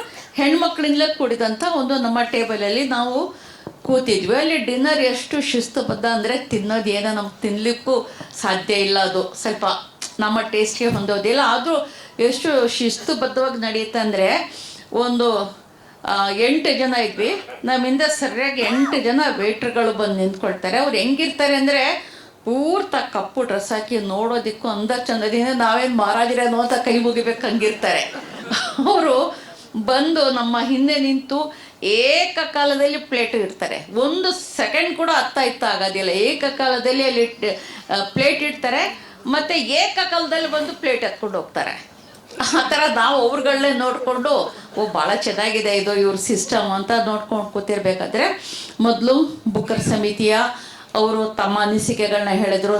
ನಂತರ ಬುಕ್ಕರ್ ಜೂರಿಗಳು ಹೇಳಿದರು ಇದನ್ನು ಯಾವ ರೀತಿಯಲ್ಲಿ ನಾವು ತೀರ್ಮಾನ ಮಾಡಿದ್ದೀವಿ ಹಾಗೆ ಅಂತ ಹೇಳ್ಬಿಟ್ಟು. ಆಮೇಲೆ ಡಿನ್ನರ್ ಆಯಿತು. ಆಮೇಲೆ ಜೂರಿಯ ಅಧ್ಯಕ್ಷರು ಅವರು ಬಂದು ಭಾಷಣ ಮಾಡಲಿಕ್ಕೆ ಶುರು ಮಾಡಿದರು. ಅದಕ್ಕಿಂತ ಮುಂಚೆ ಒಂದು ವಿಡಿಯೋ ಬಂತು ನಮ್ಮ ಮೊಬೈಲ್ಗಳಿಗೆ. ಏನು ಅಂತ ಹೇಳಿದರೆ, ಒಬ್ಬ ಇಂಗ್ಲೀಷ್ ಹೆಣ್ಮಗಳು AI ಬಳಸಿ ಕನ್ನಡ ಮಾತಾಡೋದು. ಬಹುಶಃ ನೀವುಗಳು ನೋಡಿರ್ಬೋದು ಅದನ್ನು ಅಂತ ಅನ್ಸುತ್ತೆ. AI ಬಳಸಿ ಅದರ ನೆರವಿನಿಂದ ಅದರ ಉಚ್ಚಾರಣೆಯನ್ನು ಅನುಸರಿಸಿ ಕನ್ನಡ ಮಾತಾಡಲಿಕ್ಕೆ ಶುರು ಮಾಡ್ತಾಳೆ. ಸ್ವಲ್ಪ ಚೆನ್ನಾಗಿತ್ತು, ಸ್ವಲ್ಪ ತಮಾಷೆಯಾಗಿತ್ತು. ನಾನು ನನ್ನ ಮಕ್ಕಳು ಮಾತಾಡ್ಕೊಂಡ್ವಿ, ಏನಿದು, ಏನಾದರೂ ಸೂಚನೆನಾ ಇದು ಕನ್ನಡಕ್ಕೆ ಸಿಗತ್ತೆ ಅಂತ ಹೇಳ್ಬಿಟ್ಟಿದ್ರೆ, ಇಲ್ಲ ಇದು ನಮಗೆ ಬಂದಿದೆ, ಎಲ್ಲ ಭಾಷೆಯವ್ರಿಗೂ ಅವ್ರವ್ರಿಗೆ ಆ ವಿಡಿಯೋಗಳು ಬಂದಿರ್ಬೋದು ಅಂದ್ಕೊಂಡು ಮತ್ತೆ ಅದನ್ನು ನಾವು ಮನಸ್ಸಿಂದ ಕಿತ್ತಾಕಿ ಕೂತ್ಕೊಂಡ್ವಿ. ಅಷ್ಟರಲ್ಲಿ ಆ ಜೂರಿ ಹೇಳಲಿಕ್ಕೆ ಹೋದ್ರು. ಸ್ವಲ್ಪ ಅವರು ಬೇರೆ ಬೇರೆ ವಿಚಾರಗಳ ಬಗ್ಗೆ ಮಾತನಾಡಿ ಕೊನೆಗೆ ಹೇಳಿದ್ರು, and the prize goes to Heart Lamp ಅಂದ ತಕ್ಷಣ ಅದೇನು ಅದ್ಭುತ ಆಯಿತು ಅನ್ಸಿದ್ರೆ ನಾನು ಸುಮ್ಮನೆ ಹಿಂಗೆ 2 ಕ್ಷಣ ಕೂತ್ಕೊಂಡ್ಬಿಟ್ಟೆ. ನನ್ನ ತಲೆನ ಬ್ಲ್ಯಾಂಕ್ ಆಗೋಯ್ತು. ಹಾಗೆ ನೋಡಿದರೆ ಇವು 3 ಕೂಡ ಕರ್ನಾಟಕ ಸ್ಟೈಲಲ್ಲಿ ಕುಣಿತಾ ಇವೆ ಹಂಗೆ ಅಲ್ಲ ಪೂರ್ತ. ನಾನು ಯಾಕೆ ಹಿಂಗೆ ಆಮೇಲೆ ನನ್ನ ಅರಿವಿಗೆ ಬಂತು, ಇವರು ಇಷ್ಟು ಗಲಾಟೆ ಎಪ್ಪರಿಸಿ ಊಟ ಮಾಡಿ ಕುಣಿದು ಡಾನ್ಸ್ ಮಾಡಿ ಎಲ್ಲ ಮಾಡ್ತಿರ್ಬೇಕಾದ್ರೆ ಹೌದು ನಮಗೆ ಬಂದಿದೆ ಇದು, ಕನ್ನಡಕ್ಕೇ ಬಂದಿದೆ ಇದು ಬಹುಮಾನ ಅಂತ ಹೇಳ್ಬಿಟ್ಟು ನನಗೆ ಅನಿಸಿಕೆ ಆಗಿ ನಾನು ತೀರಾ ಎಮೋಷ್ನಲ್ ಆಗಲಿಲ್ಲ. ನಾನು ಆ ವಿಡಿಯೋಗಳನ್ನ ನೋಡಿದ್ದೀನಿ. ಬುಕ್ಕರ್ ಬಹುಮಾನಗಳನ್ನ ಸ್ವೀಕರಿಸುವ ಆಥರ್ಗಳು ಎಲ್ಲ ತೀರಾ ಎಮೋಷ್ನಲ್ ಆಗಿ ಕಣ್ಣೀರು ಹಾಕ್ಕೊಂಡು ಆ ಥರ ಎಲ್ಲ ಮಾತಾಡ್ತಾರೆ. ನಮಗೇನಿಲ್ಲ, ನಮ್ಮ ಬಂಡಾಯ ಸಾಹಿತ್ಯ ಸಂಘಟನೆ ಒಂದು ಕಾರ್ಯಕ್ರಮದಲ್ಲಿ ಭಾಗವಹಿಸಿದಂಗೆ ಸೀದಾ ಎದ್ದು ಹೋದೆ.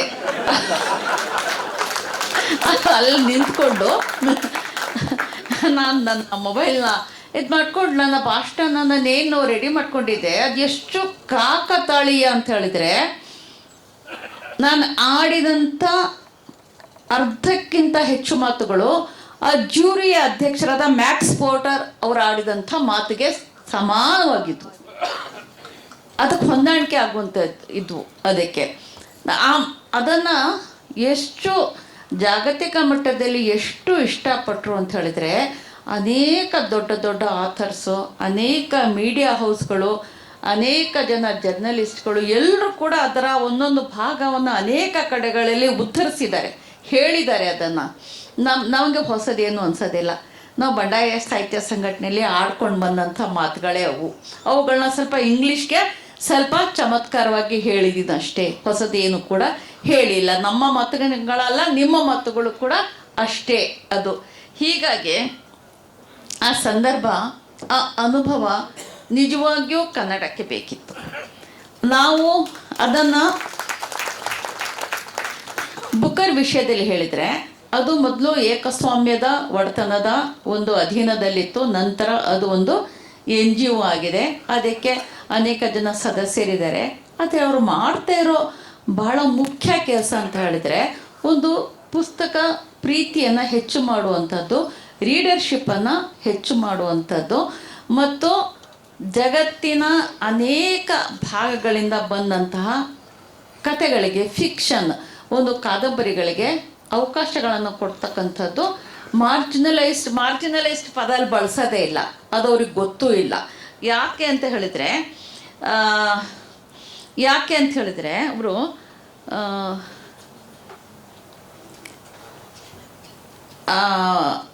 ಅಲ್ಲಿ ಬಂದಿದ್ದಂಥ 5 ನನ್ನದಲ್ಲದೆ ಇದ್ದಂಥ 5 ಕಥೆಗಳು ಕೂಡ ಕ್ರಿಯೇಟಿವ್ ರೈಟಿಂಗ್ನಲ್ಲಿ ಮಾಸ್ಟರ್ಸ್ ಪದವಿ ಪಡೆದವರಿಂದ ಬರವಣಿಗೆ ಆಗಿತ್ತು.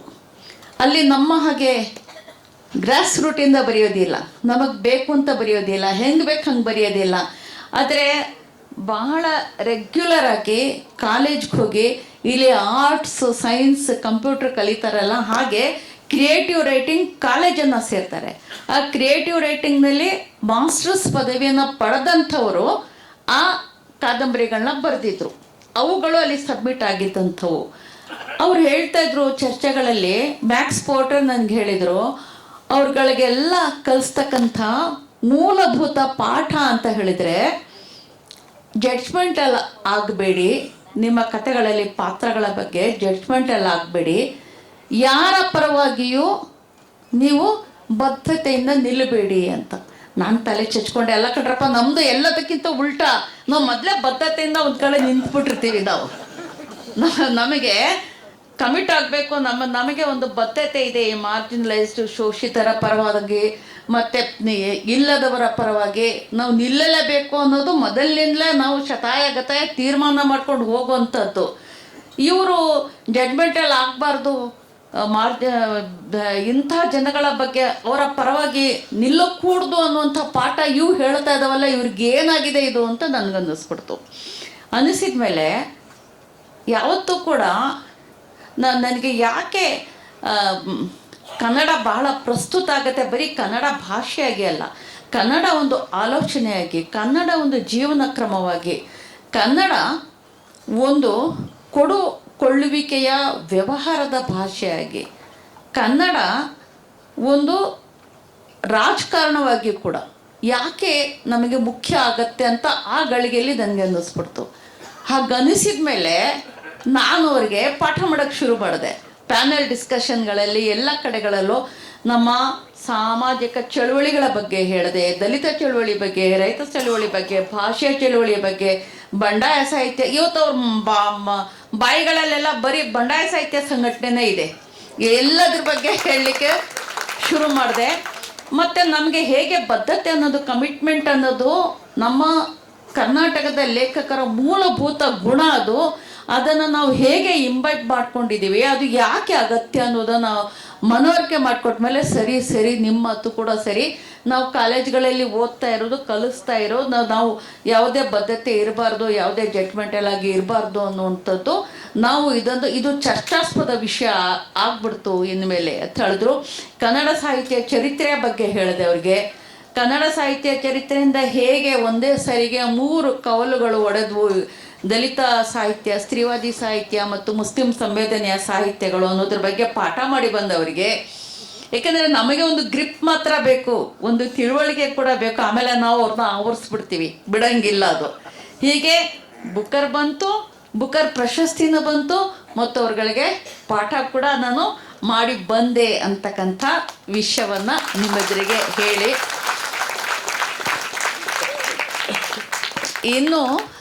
ಇದರ ಇನ್ನೂ ಒಂದು ಭಾಗ ಮತ್ತು ಪರಿಕ್ರಮ ಏನಿದೆ ಅಂತ ಹೇಳಿದರೆ, ಬಹುಶಃ ನಿಮಗೆ ಇನ್ನೊಂದು ಖುಷಿ ಆಗ್ಬೋದು.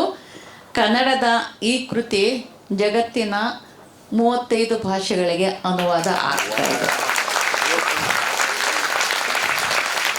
ಭಾರತೀಯ 12 ಭಾಷೆಗಳಿಗೆ ಅನುವಾದ ಆಗ್ತಾ ಇದೆ. ಇದರ ಆಡಿಯೋ ರೈಟ್ಸ್ ಕೂಡ ತಗೊಂಡಿದ್ದಾರೆ. ಮತ್ತು ಇದನ್ನು ಚಲನಚಿತ್ರಗಳನ್ನಾಗಿ ಮಾಡ್ತಕ್ಕಂಥ ಅದರ ರೈಟ್ಸ್ ಕೂಡ ಕೇಳ್ತಾ ಇದ್ದಾರೆ.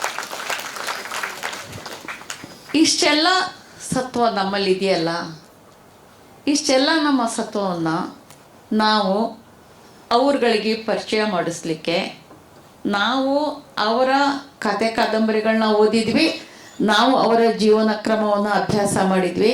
ಈಗ ನಮ್ಮ ಜೀವನ ಕ್ರಮವನ್ನು, ನಮ್ಮ ಆಲೋಚನಾ ಕ್ರಮವನ್ನು, ನಮ್ಮ ಪಾತ್ರಗಳನ್ನು, ನಮ್ಮ ಸಂದರ್ಭಗಳನ್ನು ಅವರಿಗೆ ನಾವು ಪರಿಚಯ ಮಾಡಿಸ್ಬೇಕಾದಂಥ ಅಗತ್ಯ ಇದೆ. ಈ ಕಾರಣಕ್ಕೆ ಮತ್ತು ಅವರು ತೆರೆದ ಮನಸ್ಸಿನಿಂದ ಇದ್ದಾರೆ, ಇದೊಂದು ಭಾಳ ಮುಖ್ಯವಾದಂಥ ಅಂಶ. ಆಮೇಲೆ ಇನ್ನೂ ಒಂದು ವಿಷಯದ ಬಗ್ಗೆ ನಿಮ್ಮ ಜೊತೆಲಿ ಟೈಮ್ ಆಯಿತಾ? ಇನ್ನೂ ಒಂದು ವಿಷಯದ ಬಗ್ಗೆ ನಾನು ನಿಮ್ಮ ಹತ್ರ ಮಾತಾಡಬೇಕು ಅಂತ ಹೇಳಿದರೆ, ಒಂದು ಪುಸ್ತಕ ಸಂಸ್ಕೃತಿ ಅಲ್ಲಿ ಬಹಳ ವಿಶಿಷ್ಟವಾಗಿದೆ. ಅಲ್ಲಿ ನಾನು ಗಮನಿಸಿದ್ದು ಏನು ಅಂತ ಹೇಳಿದ್ರೆ, ಒಂದೊಂದು ಪುಸ್ತಕ ಮಳಿಗೆ ಬಹುಶಃ ಈ ಹಾಲ್ನ ಒಂದು 6-8 ಪಟ್ಟು ದೊಡ್ಡದಿರುತ್ತೆ ಅಗಲ ಮತ್ತು ವಿಸ್ತೀರ್ಣದಲ್ಲಿ. ಮತ್ತು ಅದು 4 ಅಂತಸ್ತು 5 ಅಂತಸ್ತಿನ ಮಳಗಿರುತ್ತೆ ಒಂದೊಂದು ಅಂಗಡಿ. ಅಷ್ಟು ದೊಡ್ಡದಿರುತ್ತೆ. ಮತ್ತು ಪುಸ್ತಕಗಳಲ್ಲದೆ ಇನ್ನೇನೂ ಇರೋದಿಲ್ಲ ಅಲ್ಲಿ. ಬಹುಶಃ ಪೆನ್ ಇರ್ಬೋದು, ಅದು ಬಿಟ್ಟರೆ ಇನ್ನೇನೂ ಇರೋದಿಲ್ಲ ಅಲ್ಲಿ. ಮತ್ತು ಅಲ್ಲಿ ಒಂದೇ ಒಂದು ವಿಶೇಷ ಅಂದರೆ ಲಿಫ್ಟ್ ಎಲ್ಲ ಇರುತ್ತೆ. ಮೇಲೆ ಹೋಗಲಿಕ್ಕೆ ಲಿಫ್ಟ್ ಅನಿವಾರ್ಯ ಅಲ್ಲಿ. ಕಾಫಿ ಹೌಸ್ ಇರುತ್ತೆ ಪಕ್ಕದಲ್ಲಿ. ಎಷ್ಟು ಪುಸ್ತಕಗಳನ್ನ ಸೆಲೆಕ್ಟ್ ಮಾಡ್ಕೊಂಡು ಹೋಗಿ ನೀವು ಅಲ್ಲಿ ಹೋಗಿ ಕಾಫಿ ಕುಡಿದು ಮತ್ತೆ ನಿಮ್ಮ ಕೆಲಸಕ್ಕೆ ಬರ್ಬೋದು. ಅಲ್ಲಿ ಬುಕರ್ ಪ್ರಶಸ್ತಿ ಪ್ರೈಸ್ನ ಇದು ಕಾರ್ಯಕ್ರಮ ಆದ ನಂತರ ನನ್ನನ್ನು ದೀಪಾ ಬಸ್ತಿಯನ್ನು ಕೂಡ ಬುಕ್ ಸ್ಟೋರ್ಗಳಿಗೆ ಕರ್ಕೊಂಡು ಹೋದರು. ಅನೇಕ ಬುಕ್ ಸ್ಟೋರ್ಗಳಲ್ಲಿ ನಮ್ಮ ಕಾರ್ಯಕ್ರಮ ಇತ್ತು. ಆ ಬುಕ್ ಸ್ಟೋರ್ಗಳಿಗೆ ಹೋಗಬೇಕಾದ್ರೆ ಅವರು ಮೊದಲೇ ಅದನ್ನು ಪ್ರಚಾರ ಮಾಡಿರ್ತಾರೆ. ಬಹುಶಃ ಅಲ್ಲಿ ಒಂದೊಂದು ಹಾಲ್ ಕೂಡ ಇರುತ್ತೆ, ವಿಶಾಲವಾದ ಹಾಲ್ ಕೂಡ ಇರುತ್ತೆ. ಆ ಹಾಲ್ನಲ್ಲಿ ಇಲ್ಲಿ ಸೇರಿರುವಷ್ಟು ಜನ ಹಣ ಕೊಟ್ಟು ಟಿಕೆಟ್ ತಗೊಂಡು ಲೇಖಕರ ಮಾತನ್ನು ಕೇಳಲಿಕ್ಕೆ ಬಂದು ಕೂತಿರ್ತಾರೆ. ಮೊದಲೇ ಅಡ್ವಾನ್ಸ್ ಆಗಿ ಅನೇಕರಿಗೆ ಟಿಕೆಟ್ ಕೂಡ ಸಿಗೋದಿಲ್ಲ. ಅಲ್ಲಿ ನಾವು ಹೀಗೆ ಕೂತ್ಕೊಂಡು ಪ್ಯಾನಲ್ ಡಿಸ್ಕಷನ್ ಆಗುತ್ತೆ. 2 ಸಾರಿ ಶಾರ್ಟ್ ಲಿಸ್ಟ್ ಆಗಿದ್ದಂಥ ಕೊರಿಯನ್ ಲೇಖಕರು ಒಬ್ಬರು ಪ್ಯಾನಲ್ ಡಿಸ್ಕಷನಲ್ಲಿ ಭಾಗವಹಿಸಿದ್ರು. ಈ ಥರ ಅನೇಕ ಜನ ಶಾರ್ಟ್ ಲಿಸ್ಟ್ ಲಾಂಗ್ ಲಿಸ್ಟ್ ಆಗಿದ್ದಂಥ ಲೇಖಕರು. ಲಂಡನ್ ಭಾಳ ಸಾಂಸ್ಕೃತಿಕ ನಗರ, ಬಹಳ ಜನ ಬಂದು ಅಲ್ಲೇ ಉಳ್ಕೊಂಡ್ಬಿಟ್ಟಿದ್ದಾರೆ. ಅಲ್ಲಿ ಆ ಸಾಂಸ್ಕೃತಿಕ ನಗರದಲ್ಲಿ ಅವರು ಭಾಳ ಮುಕ್ತವಾಗಿ ಸಾಹಿತ್ಯ ರಚನೆ ಮಾಡಿಕೊಂಡು ಅಲ್ಲೇ ಕೂಡ ಅವರು ರೆಸಿಡೆನ್ಸ್ ಅಲ್ಲೇ ವಾಸನೂ ಕೂಡ ಇದ್ದಾರೆ. ನನಗೆ ಅಲ್ಲಿ ಒಬ್ಬ ಭಾಳ ವಿಶ್ವಾಸದಿಂದ ನನ್ನ ಜೊತೆ ಇಂಟ್ರ್ಯಾಕ್ಟ್ ಮಾಡ್ತಾ ಇದ್ದಂಥ ಒಬ್ಬ ಹೆಣ್ಮಗಳು ಬಂದು ಕೇಳಿದ್ಲು, ನಿಮ್ಮ ದೇಶದಲ್ಲಿ ತುಂಬ ಮುಸ್ಲಿಮರಿಗೆ ತುಂಬ ಸಮಸ್ಯೆ ಇದೆಯಲ್ಲ, ನೀನೇನಾದರೂ ಅಸೈಲಮ್ ಕೇಳಿದ್ರೆ ನಾನು ನಿನಗೆ ಇಲ್ಲಿ ಒದಗಿಸ್ಕೊಡ್ತೀನಿ ಅಂತ ಕೇಳಿದ್ರೆ ನಾನು ಕೈ ಮುಗಿದ್ಬಿಟ್ಟೆ, ಬೇಡ ಕಣವ, ಅಲ್ಲೇ ನಾವು ಗುದ್ದಾಡ್ಕೊಂಡು ಬದುಕ್ತೀವಿ, ಅದು ಬಿಟ್ಟು ನನಗೆ ಇಲ್ಲಿ ಬರೋ ಅಗತ್ಯ ಇಲ್ಲ, ನನಗೆ ನಾನು ಅಲ್ಲೇ ಇರ್ತೀನಿ, ಚೆನ್ನಾಗಿದ್ದೀನಿ, ಯಾರು ಹೇಳಿದ್ದು ನಿನಗೆ, ಯಾರು ಹೇಳಿದ್ದು ಈ ವಿಷಯ ಎಲ್ಲ ನಿನಗೆ ಅಂತ ಹೇಳ್ಬಿಟ್ಟು ಅವಳನ್ನ ನಾನು ಕೇಳಿಬಂದೆ. ಹೀಗೆ ಅವರು ಬಂದು ಈ ಥರ ಇದು ಮಾಡಿ ನಮ್ಮೆಲ್ಲರ ಮಾತುಗಳನ್ನ ಕೇಳ್ತಾರೆ. ಬಹುಶಃ ಇಷ್ಟು ಜನ ಇರ್ತಾರೆ, ನನ್ನ ಹತ್ರ ಫೋಟೋಗ್ರಾಫ್ಸ್ ಎಲ್ಲ ಇದೆ. ಆ ನಂತರ ದಡಬಡ ಎದ್ದೋಗ್ತಾರೆ. ಇದೇನು ಬಂತು ಇವರಿಗೆ, ಯಾಕೆ ಹಿಂಗೆ ಎದ್ದೋಗ್ತಾ ಇದ್ದಾರೆ, ಕೇಳಿದ್ದು ಸಾಕಾಯ್ತೇನೋ, ನಾವು ಮಾತಾಡಿದ್ದು ಸಾಕಾಯ್ತೇನೋ ಅಂತ ಅಂದ್ಕೊಳ್ಳೋಷ್ಟರಲ್ಲಿ ಎಲ್ಲ ಹೋಗ್ಬಿಟ್ಟು ಕ್ಯೂ ನಿಂತ್ಬಿಟ್ರು 2 ಲೈನಲ್ಲಿ ಎಲ್ಲರೂ ಕೂಡ.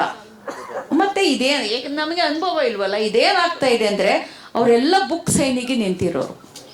ಹೋಗ್ಬಿಟ್ಟು ಒಂದೊಂದು ಪುಸ್ತಕ ತಗೊಂಡ್ಬಿಡೋದು, ಹಾರ್ಟ್ ಲ್ಯಾಂಪ್ದು ಎಲ್ಲ ಉದ್ದಕ್ಕೂ ಕ್ಯೂ ನಿಂತ್ಕೊಂಡ್ಬಿಟ್ಟಿದ್ದಾರೆ. ನಾನು ನೋಡಿದ್ರೆ 200-300 ಜನ ಅಂತಿದ್ದಾರೆ. ನನಗೆ ತಗ್ಗಂತೂ, ಅಯ್ಯೋ ಇವ್ರಿಗೆಲ್ಲ ಸೈನ್ ಮಾಡಬೇಕಾ, ಇಷ್ಟು ಪುಸ್ತಕಗಳನ್ನ ಸೈನ್ ಮಾಡಬೇಕು ಅಂದರೆ ಎಷ್ಟು ಗಂಟೆ ಆಗುತ್ತೆ, ಕೈದೋ ಬರೋದಿಲ್ವ ಅಂತ. ಆದರೂ ಕೂಡ ಖುಷಿ ಆಯಿತು, ನೋಡಿ ಸಂತೋಷ ಆಯಿತು. ಅವರೆಲ್ಲರಿಗೂ ಸೈನ್ ಮಾಡಿದೆ ನಾನು. ಮತ್ತು ಪ್ರತಿ ಪುಸ್ತಕದಲ್ಲೂ ಕೂಡ ಕನ್ನಡದಲ್ಲೇ ಸೈನ್ ಮಾಡಿದ್ದೀನಿ.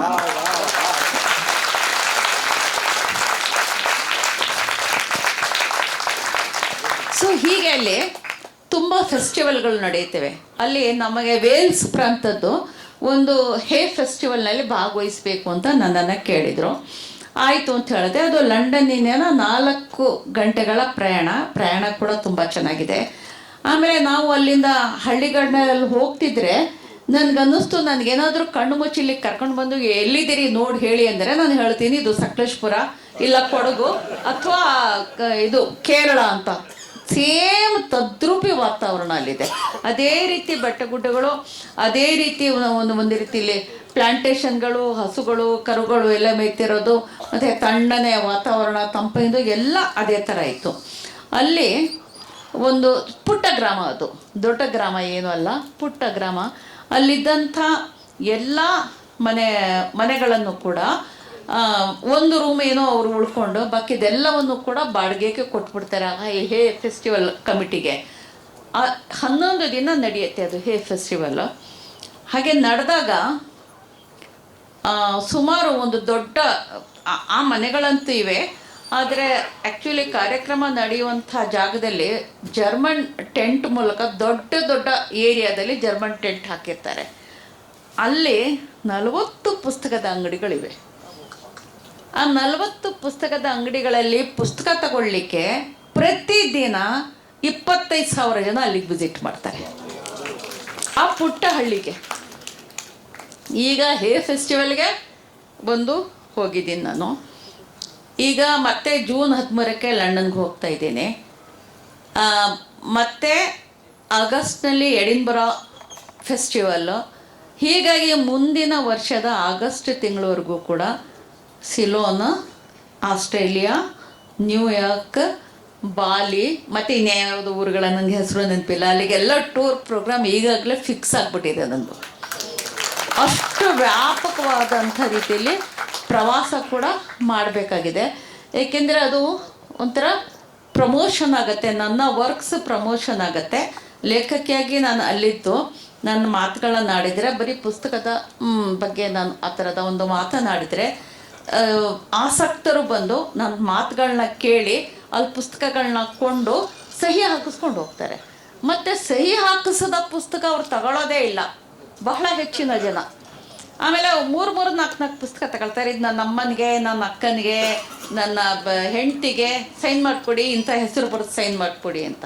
ಅವ್ರಿಗೆಲ್ಲ ಅವ್ರ ಹೆಸರು ಬರೆದು ನಾವು ಆಲ್ ದ ಬೆಸ್ಟ್ ಹೇಳಿಬಿಟ್ಟು ನಾವು ಸೈನ್ ಮಾಡಿಕೊಡ್ಬೇಕು. ಅದು ಆ ಸೈನ್ ಮಾಡಿದ ಪುಸ್ತಕಗಳನ್ನ ಅವ್ರು ಕೊಡುವಂಥದ್ದು. ಇಷ್ಟೆಲ್ಲ ಒಂದು ಭಾಳ ಗ್ಲಿಮ್ಸ್ ಕೊಟ್ಟಿದ್ದೀನಿ, ಒಂಚೂರು ನೋಡಿದ ಒಂದು ನೋಟ ನಾನು ನಿಮ್ಮ ಎದುರಿಗೆ ಇಟ್ಟಿದ್ದೀನಿ. ಮತ್ತು ಬುಕ್ಕರ್ ಅನ್ನುವಂಥದ್ದು ಅದ್ಭುತವಾದ ಅನುಭವ. ಆ ಅನುಭವ ನನ್ನ ವೈಯಕ್ತಿಕವಾದಂಥ ಅನುಭವ ಆದರೂ ಕೂಡ ಇದೆಷ್ಟು ಸಾಮುದಾಯಿಕವಾದಂಥ ಒಂದು ಪರಿಣಾಮವನ್ನು ಬೀರ್ತು ಅಂತ ಹೇಳಿಬಿಟ್ಟು ನನಗೆ ತುಂಬಾ ಸಂತೋಷ ಇದೆ. ಇಲ್ಲಿ ಮತ್ತೆ ನಿಮ್ಮಲ್ಲಿ ಯಾವ ಜಾತಿ, ಜನಾಂಗ ಅಥವಾ ದ್ವೇಷದ ಭಾಷೆ ಅಥವಾ ಇನ್ನೊಂದು ಯಾವುದೇ ರೀತಿಯ ದ್ವೇಷ ಕಂಡುಬರಲಿಲ್ಲ. ಎಲ್ಲ ಏಕ ರೀತಿಯಲ್ಲಿ ಅಭಿಮಾನಪೂರ್ವಕವಾಗಿ ಅತ್ಯಂತ ಸಂತೋಷದಿಂದ ಕನ್ನಡದ ಬಗ್ಗೆ ಅಪಾರ ಪ್ರೀತಿಯನ್ನು ತೋರಿಸಿದ್ರಿ, ಅಪಾರ ಸಂತೋಷವನ್ನು ಹಂಚ್ಕೊಂಡ್ರಿ ಮತ್ತು ಅದನ್ನು ನನಗೂ ಕೂಡ ಕೊಟ್ರಿ.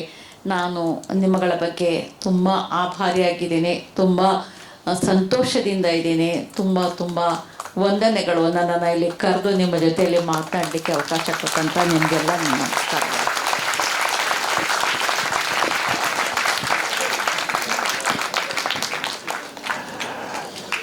ಭಾನು ಮೇಡಮ್ ಅವರಿಗೆ ಮತ್ತೊಮ್ಮೆ ತಮ್ಮೆಲ್ಲ ಜೋರು ಚಪ್ಪಾಳೆ ಬರಲಿ. ಅವರಿಗೆ ಅನಂತ ಅನಂತ ಅನಂತ ಅಭಿನಂದನೆಗಳು.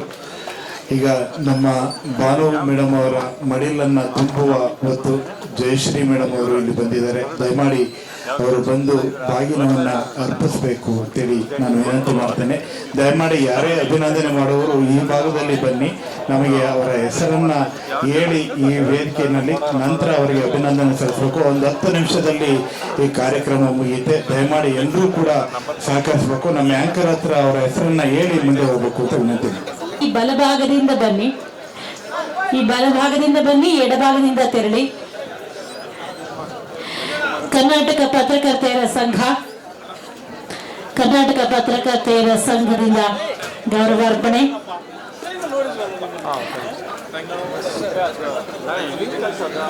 ಜಯಶ್ರೀ ಮೇಡಮ್ಗೆ ವಂದನೆಗಳು. ಕರ್ನಾಟಕ ಪತ್ರಕರ್ತೆಯರ ಸಂಘದ ಸನ್ಮಾನದ ನಂತರ ಕರ್ನಾಟಕ ಲೇಖಕಿಯರ ಸಂಘದ ವತಿಯಿಂದ ಗೌರವಾರ್ಪಣೆ. ಕರ್ನಾಟಕ ಲೇಖಕಿಯರ ಸಂಘದ ವತಿಯಿಂದ ಗೌರವಾರ್ಪಣೆ. ಆನಂತರ ಶಶಿಕಲಾ ಲಂಕೇಶ್ ಪತ್ರಿಕೆಯಲ್ಲಿ ಭಾನು ಮುಷ್ತಾಕ್ ಅವರಿಗೆ ಸಹೋದ್ಯೋಗಿಯಾಗಿ ದುಡಿದಂಥವರು, ಅವರ ಸ್ನೇಹಿತೆಯೂ ಹೌದು ಶಶಿಕಲಾ ಮೇಡಮ್ ಅವರು. ಅವರ ನಂತರ ಕರ್ನಾಟಕ ದಿನಪತ್ರಿಕೆಗಳ ಸಂಘ ಬೆಂಗಳೂರಿನ ವತಿಯಿಂದ ಗೌರವಾರ್ಪಣೆ. ಶ್ರೀ ರವಿಕುಮಾರ್ ಅವರು ಗೌರವವನ್ನು ಸಲ್ಲಿಸಲಿದ್ದಾರೆ. ದಯಮಾಡಿ ಇಷ್ಟು ಅಚ್ಚುಕಟ್ಟಾಗಿ ಬಹಳ ಶಿಸ್ತಿನಿಂದ ಕಾರ್ಯಕ್ರಮ ನೆರವೇರಿದೆ. ಕಡೆಯ ಗಳಿಗೆಯಲ್ಲಿ ಈ ನೂಕು ನುಗ್ಗಲಿನ ಅಗತ್ಯವಿಲ್ಲ. ದಯಮಾಡಿ ನಿಧಾನವಾಗಿ ಬನ್ನಿ. ದಯಮಾಡಿ ವೇದಿಕೆಯ ಇತ್ತ ಕಡೆಯಿಂದ ಬಂದು ಸನ್ಮಾನ ಮಾಡಿ ಆ ಭಾಗದಿಂದ ತೆರಳಿ.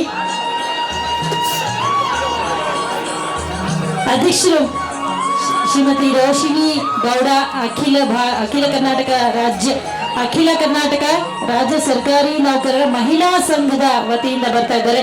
ಜೊತೆಗೆ ಪದಾಧಿಕಾರಿಗಳು ಜೊತೆಗಿದ್ದಾರೆ. ಸಾಹಿತ್ಯ ಅಕಾಡೆಮಿಯಿಂದ ಶ್ರೀ ಎಲ್.ಎನ್. ಮುಕುಂದರಾಜ್ ಅವರು ಅಭಿಮಾನ ಪೂರ್ವಕವಾಗಿ ಗೌರವ ಸಮರ್ಪಣೆಗೆ ಆಗಮಿಸಿದ್ದಾರೆ. ಶ್ರೀ ಎಲ್.ಎನ್. ಮುಕುಂದರಾಜ್ ಅವರು ಅಧ್ಯಕ್ಷರು, ಕರ್ನಾಟಕ ಸಾಹಿತ್ಯ ಅಕಾಡೆಮಿ.